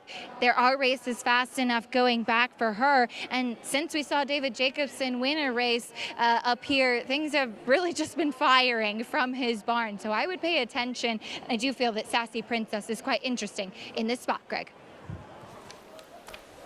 All right, thank you, Acacia. 9 minutes away from this 9th on the card here. Let's take a look It's Sassy Princess here for David Jacobson. Some big efforts at Churchill. Yeah, I mean, this horse was loaded in this race. Behind the pace on the rail.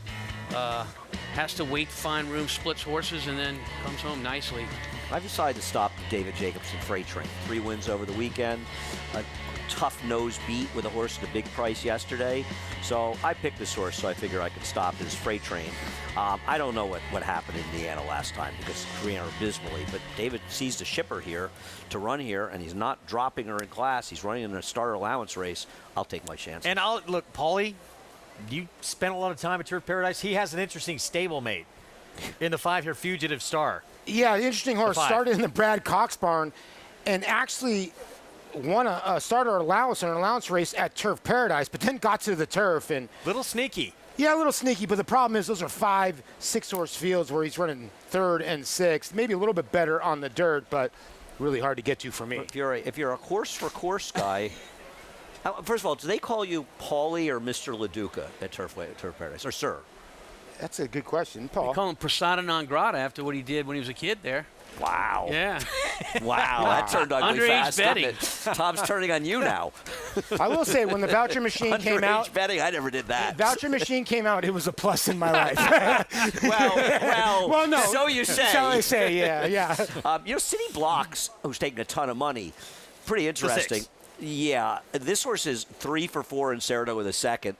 There's an argument made. This is one of these horses who really does elevate her game up here, isn't there? It's a lot of money for this horse. Did take a big move forward last start. That was a good race last one. Yeah, well, Linda Rice, too, off the claim. But against fairly soft company, right? I agree, but I think the stats in Saratoga are sort of interesting, and there is an argument made that she does run her better races up here. Like a 60-some buyer, some in that area? Yeah, improved 15 points at Finger Lakes. Hey, Finger Lakes, okay, yeah. Which I might improve 15 points at Finger Lakes.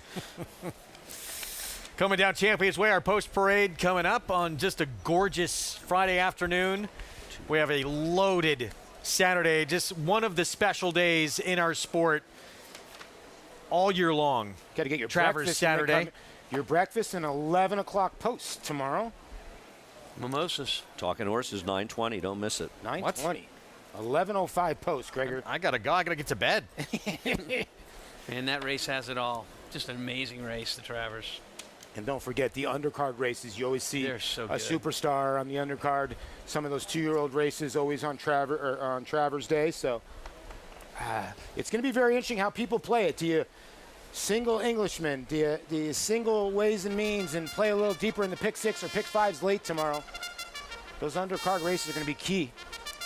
Here we go, the post parade for race 9. Majestic Return hasn't caught a fast track very recently. When she does, she's pretty good. She's good on wet tracks, too. She's fast. I don't love the fact the horse who beat her came back and didn't run well, but she's the speed. Here's Proudfoot. It's been very competitive against Mersal of late. Has claimed in 2 starts ago and returns with front wraps on, I see. There's Confirmed Star coming in from, well, ran at Saratoga behind Sweet Note, but was at Parks before that. I'm not sure that her name doesn't belie her talent. Bam's Bliss Kiss, what do you do? I think this one's going to want to go to the front end, and this is a nice drop in class to do just that, to get back on track. There's the other David Jacobson. Right, the other David Jacobson in here is the only one, I believe, running for the tag in this starter optional claimer. Big win, big turnaround, and now first off the claim, Linda Rice City Blocks. It was. This was a very nice race. Comes back a little quick, but real good race. Sweet Note, Kinnan LaRose Barnes shortened this one up last start, ran a very good effort. She draws well on the outside. She did run well last time. I think that she is way over bet at 5-2. And the more highly regarded David Jacobson runner, Sassy Princess. Sassy Princess, we watched that replay on her. Just a game victory that 2 times back at Churchill Downs. I understand it's Linda Rice. She is a miracle worker. She wins a lot, Paulie. Big turnaround last start, but even is that effort last start, is that good enough to win here? I just think they're playing this horse off the efforts at Saratoga. You go back here last year, basically to the date in August, W on the wet track, good second place finish.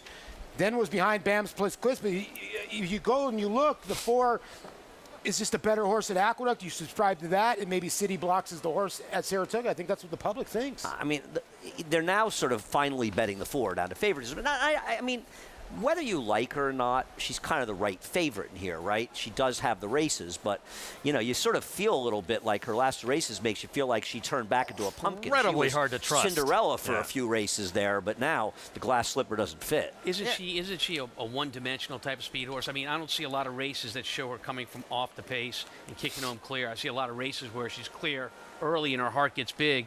There's a lot of speed in this race. Every win she's had, you're right, Tom, in that streak, she had the lead, and with the one in this race, unless that horse gets left, it's very hard to see her in front. Now, how do you feel about those two races for BAM's Bliss? Maida, you can kind of forgive.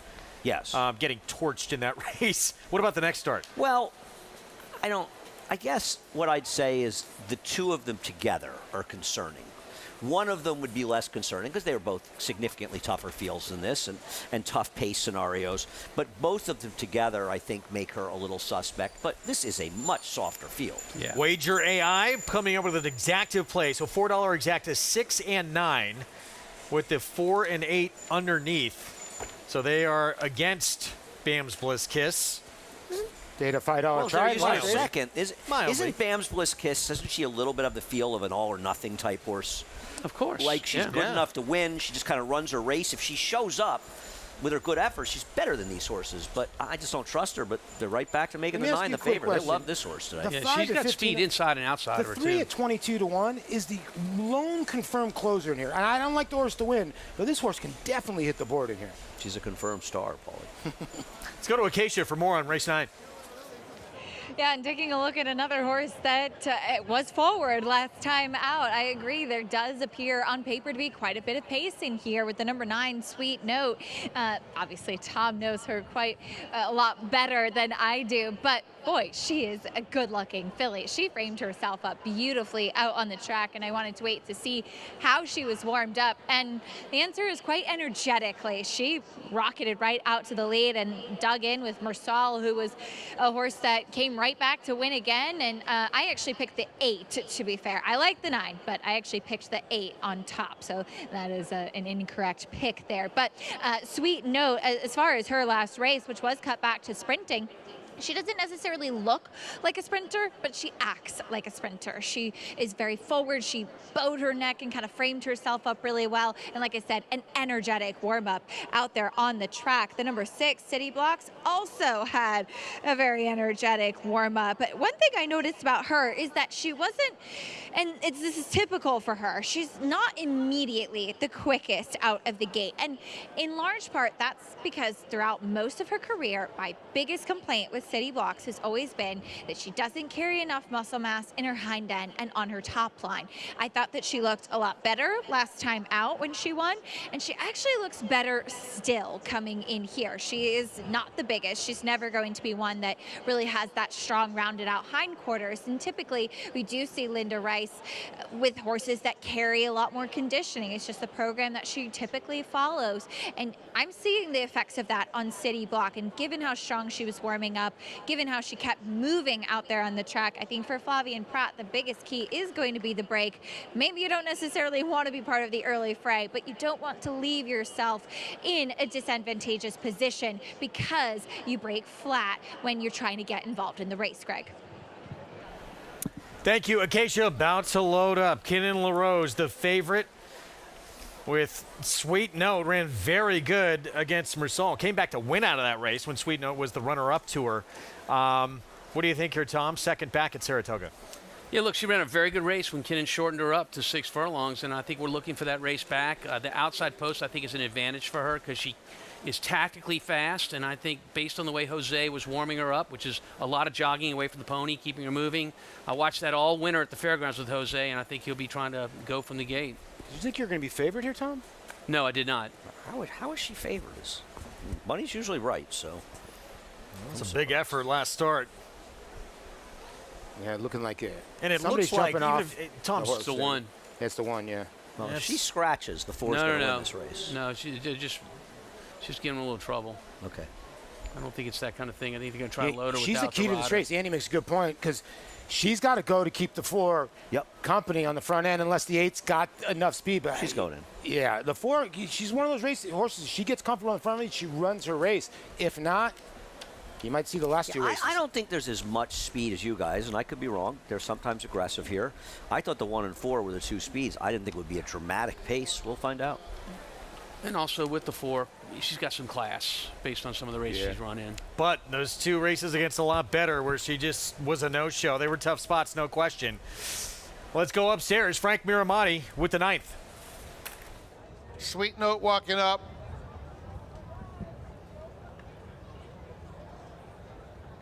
Going in.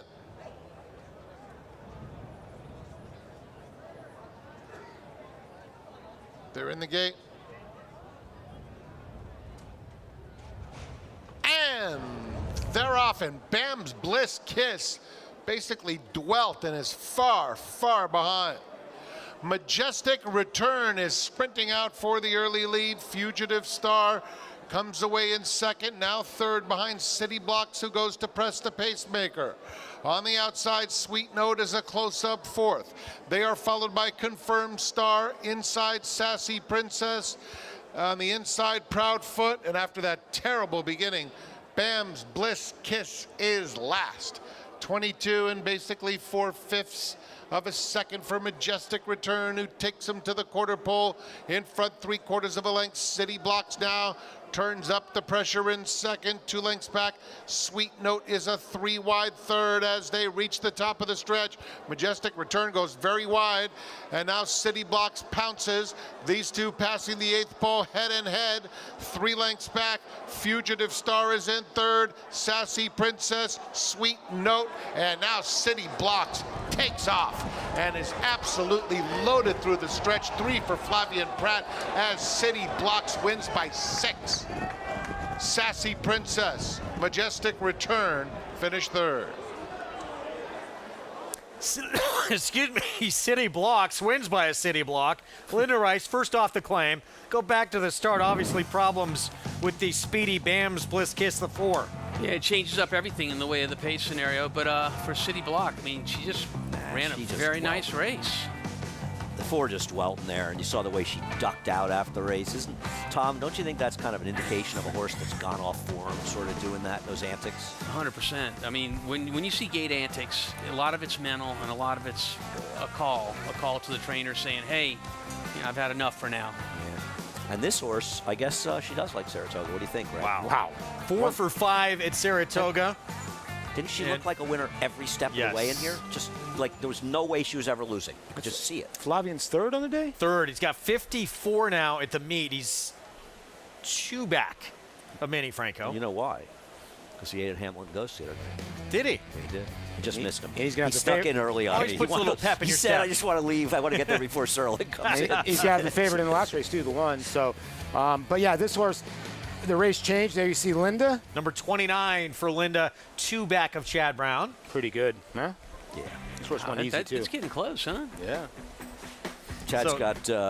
Chad's either going to have one of the most disappointing days ever tomorrow, or he's going to have one heck of a day because he is super live. 6-8-1-9 finish. City Blocks, ultra impressive. First off the claim, Linda Rice owns this one as well. And we have the nightcap still to come. We also have a pretty big race on Saturday. DraftKings Travers, Kentucky Derby, Belmont Stakes. Had to miss the Jim Dandy after coming up with a minor illness. Missed 10 days of training. Now a 12-week layoff for Golden Tempo, trying to wrap up this division championship.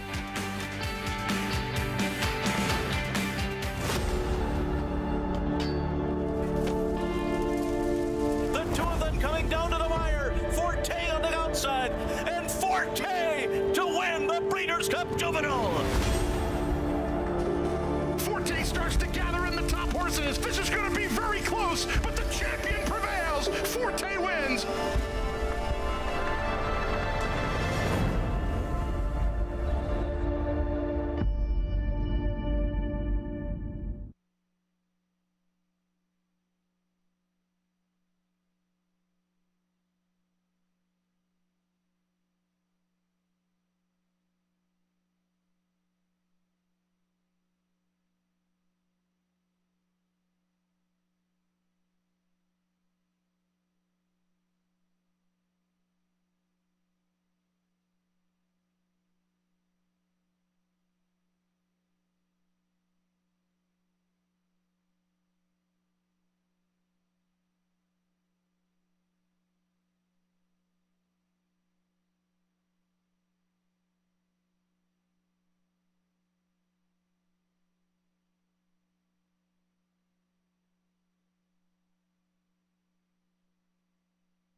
This is body cam footage of Tom last night on Broadway. And how'd that night go? Well, let's see. I'm getting to my place right about now. That's the day. And I stop. don't know about you, Greg, but that looks like the day to me. Well, it went on much later. We cut it off. I made a little walk down Broadway last night. Somebody turned me on to these perfect Manhattans. They are really good. Yes, they are. Were You're they welcome. perfect? They were perfect. City Blocks. Linda Rice, first off the claim, now back-to-back wins here at the Saratoga. Meet Flavian Pratt, 3-win Friday afternoon. Yeah, I wish he had 4. In the perfect position here, turning for home, and just kicks clear of all these other horses really nicely. So And a great claim. I mean, look, you paid for the claim and then some off of one race. $16,000, and she just got a $33,000 purse. That's why the More box than is out. so popular. Yeah, You know, the claim box is so Great claim by popular. her. And I wonder if part of it was seeing the horse's record in Saratoga, thinking, you know, I can get another start in this horse in Saratoga. Is there Seeing a race better like this. claiming trainer in the sport? Better? I don't think so. And don't also, think so, either. Linda will take chances. You know, you think about the thing at Churchill. As you know, Tom, a lot of people don't like to take chances. Wrong price is up. We'll get the correct ones up in a moment. But for those who didn't have Spirit of St. Louis, you get to revisit the pain. Yeah. I There's was City first Blocks. and third in that exacta, so thank you for that. Appreciate it, guys. Maybe show the 5th race result photo, too. $8.06 for the win. But it's remarkable what she does. Yep. It really is. I mean, it's just like every time you look down into a race in soft turf, she has a horse in there. I mean, she does not miss a beat. Yep. That's one aspect of it. Obviously, she's very good because they come back and run well. She goes to Kentucky, buys a group of horses down there through the claim box of the races, brings them here. She has every angle covered when it comes to claiming. And when she did badly the first year and people laughed at her, she said to me, I'll go back next year. I got a little unlucky. I'm going to do well. And then 2 years later, they changed the rules. Yeah, I mean, she claimed the horse off Will Walden and shoved the horse down everybody's throat and won by a pole in a maiden race. So it's just whatever she brings to the racetrack is live. Going to close things out. 5.5 furlongs. You saw briefly there the odds on the turf. New York bred entry-level allowance. Talk more about it in a moment. We're going to go Travers by the numbers right now in our main event of the summer and the showdown for 3-year-olds, the end of summer derby, which we'll be renaming, as Andy just told us there. Late summer derby. First run, 1864, named after William R. Travers, president of the old Saratoga Racing Association. Fastest ever run, the jaw-dropping performance by Arrogate at 1.25 miles, new track record back in 2016. Damascus, biggest margin of victory, although a lot of the top 3-year-olds did not show up in that year's edition. Most wins by a trainer, Bert Mulholland, including Jiper. Went around the racetrack with Rydan. Neck and neck, out-dueled that one to the finish. 5 victories by 3 different ownerships, including Rokeby Stable. Mr. Travers himself, Javi, will have a chance for number 8 on the Puma on Saturday. Dead Heat, Alpha Golden Ticket. Golden Ticket only ran in the race because 2 other races did not fill. So Ken McPeak took a shot at 33-1 involved in a Dead Heat. Dramatic upset gets no bigger than beating a Triple Crown winner. Keen Ice did that. Travers winners to win the Breeders' Cup Classic. Arrogate, what an incredible 5-race run he had. 15 crown champion 3-year-old. Of course, last year's Sovereignty. 9 have gone on to win Horse of the Year, including last year. And 26 inducted into the Hall of Fame, including the 1902 Travers winner, Hermes, a long, long time ago. This year's group, as we've talked about, seems like just about anybody could win. Sea Strike, the quickest race any of these 3-year-olds have produced. That was in the Curlin, but being pushed forward off just 3 career starts and now going 1.25 miles for the first time. Let's meet this field. His stablemate, Emerging Market, Chad Brown, Ricardo Santana Jr. Ran deceptively well when losing at a short price last time out, which is going to make his price better than it probably should be. Maybe he'll be able to keep all his shoes on for a grade 1 in this race. Remarkable that he's had issues with that in both the Derby and Belmont. Leading change, big pedigree, Brad Cox. He had 2 for 2 lifetime. They threw a lot at him in his second career start in the Indiana Derby. He bested our money, man. It was a pretty good Louisiana bred, but this is a whole different ballgame tomorrow. Preakness winner, Napoleon Solo. Can he take him on a Mary Chase? I don't know. They're the one. He's the one they all have to catch, and you underestimate this horse at your own peril. John Velasquez, rider change, will be aboard. Meanwhile, the Puma, Javier Castellano looking for number 8. Yeah, one of 3 in here that does have a 100-speed buyer figure. You're wondering if he can get back to where he was. Not a bad effort in the Haskell. Get Javier Castellano looking for number 8. Runner-up to Golden Tempo in the Derby, came back to win the Jim Dandy, Renegade. Yeah, I mean, listen, Renegade is obviously a major player in this race. On the other hand, has he really shown that he's so much better than these horses you want to take 5-2 or 3-1? I don't, but he's good. How many more people are going to get involved in this sport when you realize maidens, horse who's never won, can win $864,000? Yeah, you know, his last race in Haskell, he was up too much on the pace. Didn't like the sloppy racetrack, no pace. I think he's going to drop back and try to run 3rd or 4th in here, pick up another check. Make it $842,000 and change. Here is Sea Strike, huge performance in the Curlin. His bandwagon is so big, you got to kind of wonder if he can get it done, but he probably has more upside than anybody in here. Chad Brown's very confident, but this is a much tougher group than the Curlin as well as he ran. His 4th career start. Baby Vino, he just keeps getting better start by start. You got to give him a little credit for at least showing some grit going through the rail with Jorge Vargas.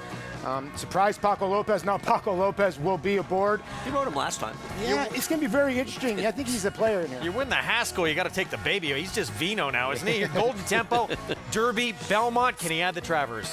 Listen, he is the horse to beat. I will not deny that. You have all confidence. He can handle the distance. There's plenty of things to like. I just don't like him at 5-2. And a really encouraging comeback at his first start since late March for Silent Tactic in that Jim Dandy. Yeah, he's got $1.1 million in the bank. You know, he won the Southwest from almost dead last, and he actually took the lead in the Arkansas Derby. Not a bad effort last time. He might be up for a nice effort tomorrow. So the leader of this division, the Derby and Belmont Stakes winner, silenced all those doubters in that Belmont Stakes, took 2/3 of the Triple Crown, and now we'll try and add a Travers, Tom. Yeah, did he silence those critics? I mean, you know, there was a slow pace that day in the Belmont. Everybody assumed that would be to Golden Tempo's detriment, but he still finished stronger than anybody in the end and got the race done. But here we go into the DraftKings Travers. Is he even going to be the favorite? I think I think he will be. I feel like Renegade would have been the favorite perhaps if Irad Ortiz was riding him. I think this is no knock on Tyler, but the way they bet Irad, without him riding, I think that he'll end up being the favorite. And yeah, he's such a cool horse, Golden Tempo. He broke his maiden, about 8 or 9 months ago at 6 furlongs. I mean, he's really an amazing type horse. Cherie has obviously done a great job with him, and he's shown that he can run well, even the races he lost in races that didn't have fast paces. And we've talked about it a little bit, Tom, but I want to get your thoughts on this. Cherie DeVoe says, look, it's a little bit of a concern. He didn't get to run in the Jim Dandy, and now a 12-week layoff. But she said she's gotten plenty of work into him from a trainer's perspective. How do you feel? Right. So it all took place at the end of June when he got a little sick. He missed 10 to 12 days of training. But I can tell you as a trainer, if you're going to have a horse you're pointing to a race, get sick or miss days of training, you want it to be early on, which it was for Cherie. So she has the next 2 months plus to get this horse ready, change the training in any way she wants to make him ready to go 1.25 miles. I don't think it's a factor. And answer the question, yes, this race does set up in the sense that it's going to be a fast pace. The question, though, is one of the horses to beat in this race is Napoleon Solo's the speed. He's not exactly a quitting speed horse. Now, we'll see how much pressure. How much pressure does Brad Cox's horse put on him? How quickly does Sea Strike go after him? How quick does that pace get? It's very hard, I think we could all agree, to not see the pace of this race at least honest, if not fast. Sounds like we'll see, what Chad Summers is saying with Napoleon Solo, he will be in front. I think he will be. He's been working so well in the morning. I think that's his best chance to win, and I think he's a very good. Andy makes a good point. You know, this horse is run well at 2 and obviously well at 3. And if you leave him alone on the front end, he'll win this race. I think a lot of people need to understand he's a quality racehorse. But I think Paco knows that. I think Baby Vino is going to be up a little bit more closer. What's Silent Tactic going to do? Does he drop back?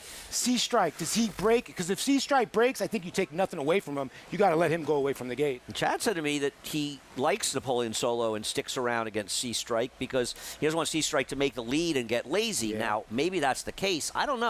One thing about Napoleon Solo, the 2 races he lost, he was training lousy. He missed a work before the Wood. He was training back and forth. Tommy's never run a bad race when he's been training well, and he's training extremely well. Yeah, so we take a horse that maybe can show speed with him like Sea Strike. Isn't the idea to kind of draft him more than want to be with him? Sure. And that doesn't work well with speed horses. If you got a speed horse whose heart that gets big on the front end, and you're a length off of him, that horse feels like he's all alone, and that heart gets big. I think this is one of the most intriguing, interesting, competitive Travers I've seen in a long time. Though I'd say the last time I said that, Arrogate won by 13 plus lengths, so who knows? Well, and it turned out to be one we'll never forget, right? We're going to take a timeout. We'll be back. Friday finale coming up, 5.5 furlongs on the grass. Illmatic, even money, favorite for Miguel Clement. Pratt looking for number 4. Perennial leading New York sire Central Banker, sire of a $325,000 2-year-old colt in 2026, and the leading New York sire of stakes horses again, including Hot Currency. Hot Currency up by 4, 5 widening lengths, approaching that final furlong. No catching a geared down, dominant winner of the 4-star Crook. Give it to Hot Currency. Central Banker, standing for $7,500 at McMahon of Saratoga Thoroughbreds.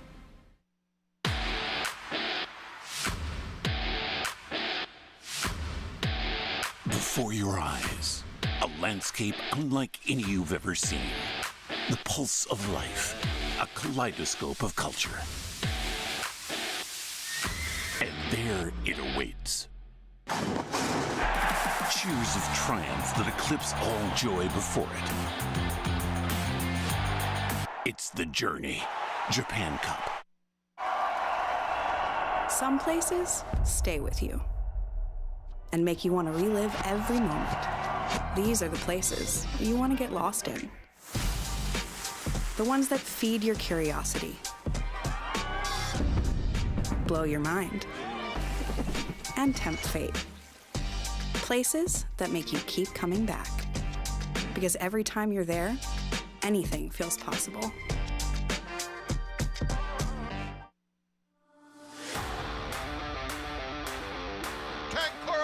Portfolio duration! Portfolio duration! Dynamic pricing wins the Just a Game. And Title Roll is in a very, very close photo. King of Gosford. El Cordobés will win the Sword Dancer. Starlust!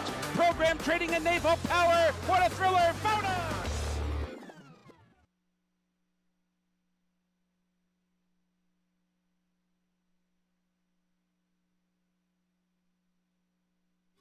Trainer David Duggan has always had horses in his life, starting from an early age in his hometown of Tipperary, Ireland. We were on ponies when we were younger. We grew up as farmers now. My uncle Matt had a couple of horses. He was a permit trainer and there was always ponies around. I went to the apprentice school in Ireland. Some gravitated towards being jump jockeys or flat jockeys. We got into a good yard and they got us on horses and had like a mini career as a jockey for a while. An injury ended his career as a jockey before he arrived in the United States, but that did not derail his dream of working with racehorses. Duggan would go on to assist trainers Neil Drysdale, Owen Hardy, and John Kimmel. A purse increase at NYRA emboldened Duggan to go out on his own. We saw opportunity in New York when the slots came here, and we thought that, if we were going to take a chance, it was obviously here, and we had a history of being here. Dave's not the only Duggan destined to work with horses. I was born and bred into racing. My dad used to ride. He was quite a famous jockey in Ireland and in England. So I've been riding since I was 3 years old and involved in racing all the way up. We lived on the Curragh, so my sister and myself were totally spoiled. We had our own ponies. We took off on the Curragh and did whatever we wanted to do. We were really lucky. Since the very beginning, the Duggan Barn has been a family affair. We think along the same lines probably 95% of the time, and I think that just makes things work. As I always tell my kids, Dad's the boss at the barn, I'm the boss at home. So he basically does all the set lists and the plans for the horses. We do discuss what's best, go back and forth a few times that way, but mainly Dave's the main decision maker. Port Bonheur, poke that head in front. Can't hurry, love wins the Dancer Renee. It's Sunday Girl. She's gonna win impressively. Here's Drafted coming on to win the Grade 3 Run Happy Stakes. Through it all, Duggan strives to compete with the best in the game. You have to keep on upgrading your quality as a trainer and how you communicate with people and the service that you put out. To be consistently good at what you do and keep on churning out the right kind of horses for New York, because New York is very competitive. You look at Chad, you look at Todd. Why are they successful? That's the reason you keep on trying better every day. So happy to see the success of David Duggan. His own words, probably should have hung it up. I was just too stubborn to do it. And then 2022, 2023, two of the best years of his career. 2024, 25, even better. The two actual best numbers of his career, and going strong again this year. Good to see him getting a chance and doing well. I ran to him last night, and he said to me, well, get my butt kicked up here.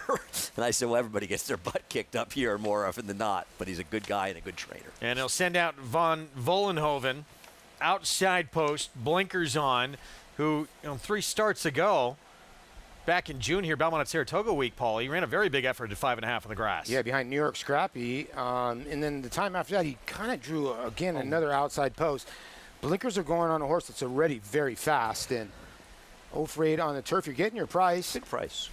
He still trains my favorite New York bred of all time. Toboggan? Stud Muffin. Oh, Stud. That was Dominic Galuccio. Oh, was Galucio? I thought that. Oh, still my favorite. I thought you were talking about his toboggan Well, winner drafted. he was named for you. So. One of my favorite horses. He won the New York at a good price with Stud Muffin. I thought that was David. I'm sorry. Big price on a horse that is a player, but even money on the inside. Ilmatic trying to Flavien Prat deliver a 4th win on the card on this one right here. Let's go to Acacia. And Flavian's been having a good day. We'll see if he can wrap it up in style, as Ilmatic is your favorite, I think, in large part because of the rough trip that he did have last time out. Often saving ground in turf races is a big benefit. Last time, there just was no hole to open up. He is fast, though, and he has the rail once again. He's been able to show speed on both surfaces and is quite quick. I think that he can kind of do either. So I think it's leave it up to Flavian with the break kind of situation, but being drawn the rail, I would like to see him moving forward again. But he is a horse that has continued to develop, coming back as a 3-year-old, son of Honest Mischief, whose progeny I love, sprinting on the turf. And when he started out on the turf as a 2-year-old, he's just a much better horse now than he has been before, though trying to get his first win on the grass. But taking a look at a couple of horses getting onto the turf for the first time. The number 6 East Coast Girl taking a bit more money, and he has a ton of dirt speed. We'll see if that transfers. And there's also a question, does it transfer over from Finger Lakes, where he has been running? Emmanuel De Diego, who's been aboard the last couple starts, comes in to ride as well. The dam did win on the grass, so no siblings did. And he is by Lauban, who is a son of Uncle Mo and can have a little bit of influence. Not overly turf looking. He looks very fast. He's stout, he's compact, he's incredibly powerful in the way that he's put together. I just do wonder, will that speed transfer over to turf? If it does, that could be his best weapon. The number 3 Fireball, and physically actually the one that's a little bit more convincing, getting onto turf for the first time. Though he on the bottom side does not have any real pedigree to suggest he'd move up with it, and he is a big price. Unfortunately, was pulled up last time out, had to undergo protocols to be able to race again. But again, by Honest Mischief, who I think is a very good influence for turf sprints, and I'm curious to see this one getting onto the grass for the first time for Mike Maker. Greg? Here we go. Post parade coming up. Thank you, Acacia. Even Money Ilmatic we'll see first in just a moment to kick off this post parade. And a man who's having a huge career, but a huge Friday as well. And Flavien Prat again looking for number 4. And here he comes right here. We're looking at Ilmatic coming out. A horse that's probably going to show a little bit of speed from the rail. He was on the rail last time. He had a tough trip, just missed. I think that's why he's favored here. Post parade brought to you by the New Belmont Park. We open up newbelmont.com for more information. September 18th. 3:13 cuts back in distance. Yeah, showed a lot of speed in all of his races, just no stick, and now cuts back in distance, like you say, 34-1. Wow. Fireball and Mike Maker, first on grass. First on grass, didn't complete his last race, but if you look at that work pattern below, it's week after week of works that would not concern me. Here's King Puck. The blinkers come off. I kind of like this horse today. I just wondering maybe getting in the 4 slot. 2 bad posts, especially 2-back. Good effort, 2-back for Wrighton, stablemate to the favorite. Yeah, it's a player in here for sure. 2-back race puts him right there. East Coast girl, little interesting. The Dam did win sprinting on the grass with a 74 bio. This will be the first on turf. Yeah, and obviously the big question mark here, but does have a lot of speed. Can he show it on the turf? Stormy Birthday cutting back as well. He's cutting back. This is a distance that may be a little bit challenging for a late running Stormy Birthday. Can Joker on Fire finally break through? You know, the 2 races where he's ran giant, he's got left in the gate. So I'm wondering if he actually wants to be behind horses and close in here. He just missed last time, one of the players. And you saw the feature on David Duggan. He'll send out Van Vollenhoven, blinkers on. Blinkers on. He's had 8 turf tries, 1 second in those 8 turf tries. Needs to show a little bit better. And I owe you an apology, Paulie. You were correct. David Duggan did actually. Dominic Lucio originally had Stud Muffin, but got 2 texts. The MiG, John Panagot checking in. David Duggan did win with the stakes with us. Stud you were Muffin, right. yeah. Good call. Illmatic, let's go back to the even money favorite.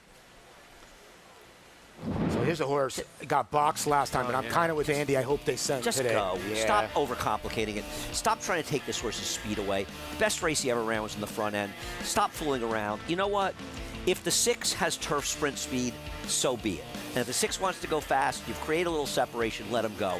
But stop getting cute with this horse and just let him roll. Well, that's Joker on Fire on the outside finishing up, too. He finally gets room. We're talking about Illmatic. He's coming through on the rail right here. This horse has a big kick when he finally does get through, but it's a little bit too late. It's too hard to get your momentum in those situations, you know, on horses that are full stride. Just go. 1, 5, 8, 9, or 1, 5, 7, 8 covered in pick 6?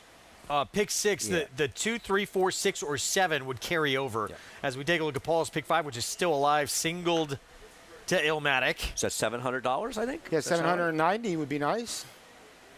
And I'm hoping, you know, I was thinking the way the turf course is playing. That was pretty hot in that photo. How old is that, Paulie? That was when my beard was solid. I don't know. It's 723 to Illmatic. 723. Take it. Tried to add $67 That was his, to it that was- don't surreptitiously. inflate it, Wolfie Paul. was all over you That on was that Paul's, one. He that was shut you down Paul's stud fast. muffin picture. Did you get to choose the picture on your baseball card? No. And it's a funny story how my rookie card came out, because my rookie card is 1996. I wasn't even sniffing the big leagues at that time. But they had pitcher day. And one time you had pitcher day every once in a while, I stuck myself in there. Tried it down. He goes, "Who are you?" I said, "I'm on the 40 man." I was not on the 40 man at that time. Made it to the big leagues in 2001, but my rookie card was 1996. Why do I not have any problem believing that story? Do you have that card? Yes, I do. Nice. Many of them, yeah, as well. I have freckles on my face. I was a youngster. I had to be like 21 years old in that picture. Several intriguing runners in this nightcap here, and maybe this is one of them. First time on the grass, Fireball and Mike Maker. Yeah, look, Mike Maker on the grass, beware. He's so good at taking horses and switching surfaces and putting them on the grass. I can't tell you. This was a mile and a half, yes. Doesn't this just feel like desperation on a horse that just failed to get it done and kind of fell apart? I mean, I know it's Maker, and I get that. And Honest Mischief can get a turf horse. You never know. But, man, this horse does not have much turf pedigree outside of that. And he's just gone so wrong. Second Dan was seeking the ante. Yes. The There is turf anti-spend pedigree. You know, family. Honest Mischief, like you said, has been okay sprinting on the Rated turf. 6 winner on the dirt, seeking the ante. And it seems like, you know, they're taking a shot. MiG. You're getting your price at 25 to 1. I mean, Illmatic 4 How to many 5. times have you seen Maker put a horse on the grass that doesn't look like it fits, and they still run well? 3. I mean, they do. He's a But very, very good trainer. he's been a in magician at transitioning horses. more, going longer on Yeah, turf, hasn't he? I mean, listen, I'm not saying he's 25 to 1. If people like him, they should bet him. It doesn't matter what any of us think. Having said that, this feels like a desperation move, doesn't it? He's trying something different with a horse that's kind of gone the wrong way. He has worked very well this past month to prepare for Okay, this I'm going to give race. you a long shot that I was going to double up with. I was not going to double up with the 8. I was going to double up with the 7.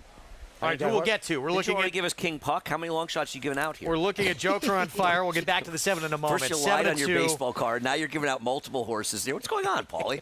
Andy can't. Joker on Fire. So many. He's almost right there. Second, 3 of the last 4 starts. He's had a big win on the turf sprinting. He has been unlucky in some races, but he's also now got 4 seconds and 1 win in 13 starts. And it doesn't mean he can't beat Illmatic. And if you like him, 7-2's fine. I think I pick him second. He's very logical. It's just Illmatic ran so much better than him last time. I'm not saying Illmatic has to win. Horses aren't machines. But, man, if Illmatic gets a clean trip in here, he's just better than these horses. And I got to root for Paulie's pick 5 ticket, despite all his other picks he apparently likes in this race. 4 to 5 on Ilmatic for Polya, even though he's mentioned 3 others as his top play. Let's go back to Acacia. And we'll see if one of those long shots can hit. But taking a look at the number 8, Joker on Fire, who has been knocking at the door in his last couple of races. While Ilmatic was boxed in last time, he did get the clear outside run, though he did actually bump a neighbor while trying to close and continued on pretty strongly in the stretch there. He's a horse that is kind of that smaller, unassuming type. He's very laid back, very chill prior to his races, all normal and typical things for him. And I think that shows in his running style that he doesn't necessarily have that dominant presence, that intensity to want to pass horses. Now, he hit the front, got run down by Dakota Country last time out. Maybe it is just a matter of timing it right with this horse. The number 9, Van Vollenhoven, we saw that feature on Dave Donk, does get an equipment change today for a horse that has also been kind of knocking at the door with turf sprints. Blinkers are going on. It's a very tiny blinker cup, what we call a cheater, like half an inch. Very limited addition to what they're putting on to limit his peripheral vision in there. But he is a pretty big horse. He does have some size to him, and he actually broke on top last time out, though didn't quite kick on. I do wonder if the 5.5 at Saratoga this distance is just a bit sharp for him,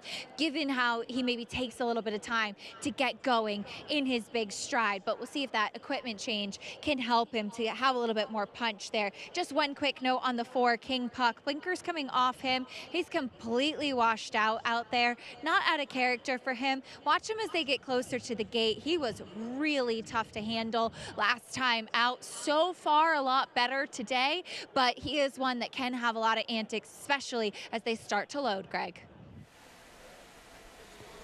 All right, so we'll keep our eyes on the 4 here. 3 to 5 now on Ilmatic. A lot of trip handicappers. How did he go down in odds when every one of us picked him today? You'd think he'd go up after that, wouldn't you?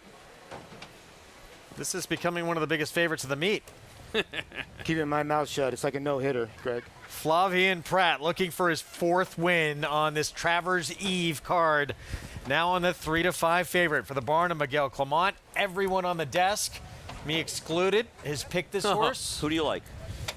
I like the 4 a little bit. Okay. Let's go upstairs. Frank Miramati with the call. One more.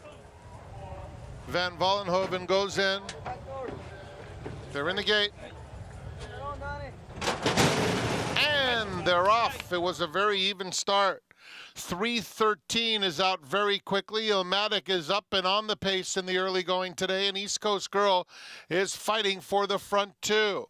And so now there are 2 of them battling. It's East Coast Girl on the outside of Ilmatic. 3:13 now racing in 3rd. Down at the rail, Fireballing in the yellow colors is trying to get into contention. Ilmatic just had to steady pretty sharply as Joker on Fire in the pink moves into 2nd. The opening quarter went in 22 seconds flat as they round the far turn. Now Stormy Birthday in the purple colors has moved right into contention too. At the back of the field, Fireballing. Wrighton is 2nd to last. And on the inside, they turn for home. Wide open, Stormy Birthday down the center of the course. 3:13 is trying to pick up some late momentum. On the outside of them, here comes Ilmatic to driving finish. Ilmatic finding his best stride on the outside of Joker on Fire. Ilmatic. A 4-win day for Flavien Prat, overcoming some difficulties to mow down Joker on Fire. In behind that, several battling for the minor awards, including Fireballing. Had every right not to win this race, Ilmatic, but he gets up to win anyway. Swinging here outside, 4-win day for Prat. Like I said, just go to the lead and make it simple. Yeah, well, he tried to go to the lead from that inside post, but he was being pressured on the outside, and it's one of those situations where you come to the turn where everybody switches over to the left lead, falls over, and sometimes that can be a disaster if you're not up in there, which Prat was not. But still, despite that, was able to overcome it, get a big run on the outside, and win. Yeah, he got the job done. Poor Joker on Fire. Runs well every time, but he just finds a way to get beaten. In this case, Ilmatic really was best in here. I mean, you want to say what you want. With that trip, he was just best. You know what? I think the 3 Fireballing might have held on for. It's really close for 3rd. Yeah, it was him. He did, yeah. Wow. 1:837. Mike Maker there. And didn't break. Didn't break either. Oh, he ran giant to 3. But, yeah, as Andy said, I mean, no question how much the best Ilmatic was here. Won a photo, but he still won like a 3-to-5 shot should when you consider how the trip worked out. Finally hit a pick 5 right before the big day. Paulie not happy, however, with the tactics. I'm just letting you know there was a little bit of cameras being broken. You know, it's one of those things. Instead of swinging at the 2-0 fastball, he got the 3-2 and still hit a home run. And now, you know, exactly thanks to that, on Travers Eve, we have to order a bunch of new equipment. I just need a new lights pen. hanging down, broken light It bulbs. was ugly up here, I'm not going to lie. How about 4 on the card for Pratt? So 55 for the meet now, and it's turning into not just a real race for second between Manny Franco and Pratt, but a real race for who's going to win this riding title, because, again, Jose Ortiz going to be shipping off to Kentucky Downs. You know, you were saying to me earlier, Paulie, Jose Ortiz seemed like he won every single coin flip he was involved in. No, he's not riding great. I mean, this is not meant in any way by you or me. It's a criticism, but he was getting every single bob went his way, and now a week where it's kind of caught up on him a little bit. Yeah, he had a really dirty bob. You see Miguel, who had the favorite in the last race yesterday and couldn't get the job done, but gets the job done today, 3-5. But you make a good point. Jose was just getting every break. It's starting to go other guys' way a little bit. So a little bit of a rough patch. I mean, he was winning 2 races a day for 8-9 days in a row and hasn't seen one in 5 days, but he can charge, and maybe tomorrow will be his big day. He'll be on Golden Tempo, among others, in the DraftKings Travers to try and get on the board this week. Illmatic, troubled trip, does not matter. 4 wins for Pratt, Miguel Clement, Adelphi Racing Club, and the second career win for this 3-year-old.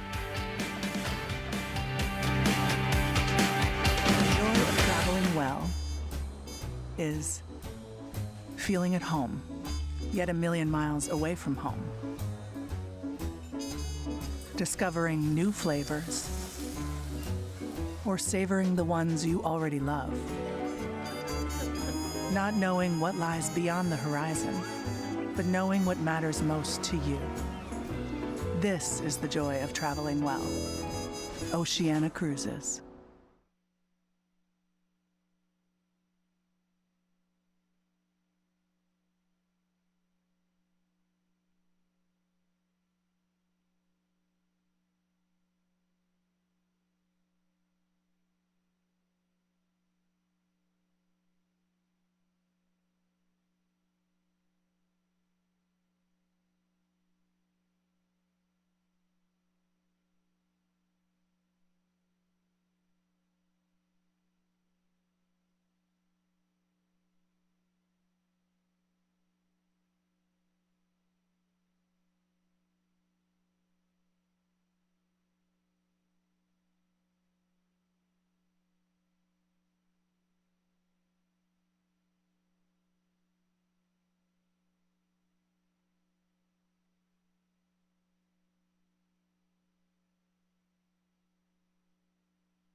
Back with you on Saratoga Live, here on Fox Sports 2.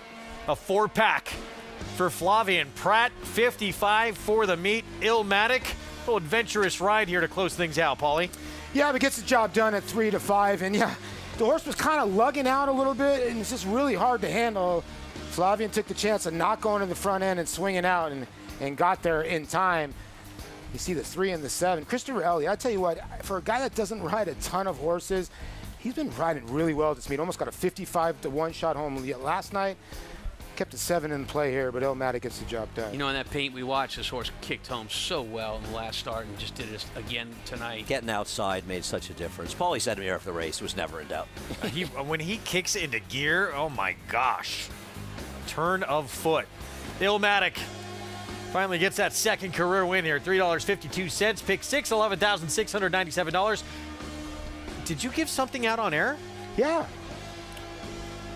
723. Take a bow, Paulie. Well done, Paulie. Thank you very much. We'll take it. $723.49. Pick 5. Yeah. And you bet it. That's a walk-off, right? Singled in the last? Yeah, and I bet it too. I played the same ticket I play on air. A lot of people think, do I add? Yeah, I'll add here and there, but I played the same ticket. You just drop the mic and leave? Paulie, you're a man. You're a man. It's been integrity. A bad meet. I needed that one. I'm still down a little bit, believe me. Big one coming up tomorrow. This is just one of the great days in our sport. Travers Saturday, and the big one, mile and a quarter, $1.25 million purse, and the Kentucky Derby and Belmont Stakes winner. Certainly no standout. Are we in agreement? Believe, but not by a lot. Just because of name recognition, he'll be the favorite? I think so. I once again, I just think if Irad was riding Renegade, it would be more of a conversation. But I won't be shocked. Renegade's got a pretty big bandwagon, so we'll see. I mean, just how many people are going to be around? 50,000, something, and it's going to be the biggest race watched in all of America. So I do think Golden Tempo will be your favorite just based on that. For the newbies that are coming in, are going to bet Golden Tempo. But that's going to mean if Sea-Strike ends up being your favorite, that's going to be real money. Not a chance. No way Sea-Strike's favorite over that horse. Not a chance. I don't believe so either. Kentucky Derby Jonathan winner, say that. I was Belmont shocked. winner. He's our guy. You think Sea-Strike's going to be got Golden favored? Tempo that's won the Kentucky Derby, the Belmont Stakes. I mean, how's he not favored? Yeah, he's going to be favored. And it'll be a slight favorite, but he'll be favored over Renegade. Sea-Strike won't even be top 2 choice. Are we discounting potentially how much Golden Tempo likes a mile and a quarter? No, I think it shouldn't. I think that's one of the reasons he's going to be favored. I think it's, the other horses, I think there's questions. There's even questions about Renegade. I'm not saying he's run badly at it, but he's got the same running style as a horse that's outclosed him twice at a mile and a quarter. Maybe he'll turn the tables tomorrow. I think what we are discounting, is the fact that Golden Tempo overcame a slow pace in the Belmont Stakes. Nobody thought he could do that, and he still came home with a devastating kick to win. He does not need things to go his own way to run well. That's right. Who's the most interesting horse to you that is not being talked about right now? I think it's Baby Vino. I just think he's on the upward trend, and a lot of people will say, okay, that was a wet track effort. Is he the same type of horse? Kind of got a lucky trip in the Haskell, but I think he's a real horse. And his sire, Vino Rosso, got better with racing, and he should like the mile and a quarter. Back to Sea-Strike for a moment. We're going to wrap up here, I know. Would you say Sea-Strike's currently the best 3-year-old race we've seen run this year in terms of going to the Travers? Arguably, yeah, I think that's fair. Maybe, that's fair, yeah. One of the better performances people forgotten is Further Ado, who's done nothing since that race. But yeah, I would say that it has. He did win the Matt win, but generally he's disappointed. But yeah, I think that's very fair. Man, it's a very, very different game he's playing tomorrow. Chad's confident. I hope he's right. I just think he's an underlay. Going to be a sensational Saturday. Our coverage begins early on Fox Sports 2, 11 a.m. Eastern start. Golden Tempo trying to add a Travers to his Kentucky Derby and Belmont year. Renegade, runner-up of the Derby, won the Jim Dandy. Preakness winner Napoleon Solo going to try and take them gate to wire. Travers Saturday. You do not want to miss it. Join us early tomorrow, again, 11 a.m. start time.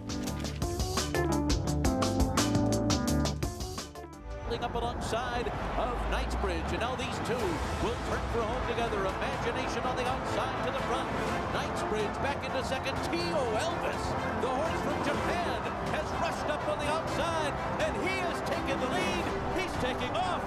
Oh, look at T.O. Elvis pull away in the last 16th of a mile. Even business today. Japan's T.O. Elvis crushed them. Elvis is in the building. Yes, he is. Friday, September 18th, the state-of-the-art new Belmont Park returns to racing, featuring the 107th running of the Jockey Club Gold Cup, a win-and-you're-in challenge for the Breeders' Cup Classic, and a special live performance by Grammy-nominated global country music superstar Dierks Bentley. Ragweed's rocking on the radio. Fred easy down the road I go. Go to NYRA.com/return to racing to learn more. Friday, September 18th, 3 Eastern on Fox. Get with the New York Bred program that supports farms across the state and puts more babies on the ground. The program that lets your New York Bred race against other New York Breds on the same tracks where Manor War won the Travers and Secretariat completed the Triple Crown in the Belmont Stakes, but at a beautiful new facility offering the new Empire Trillium Series. Get with a program that respects thoroughbreds from the foaling farm to the starting gate to the second career. Racetrack Television Network brings you every race, from every track, on every screen, every day. With monthly packages starting as low as $5, RTN gives you great value and access to more live HD streaming and race replays than anyone. Visit RTN.tv today to sign up and watch on almost any device, including Roku and Amazon Fire. RTN has packages that start at $5 per month.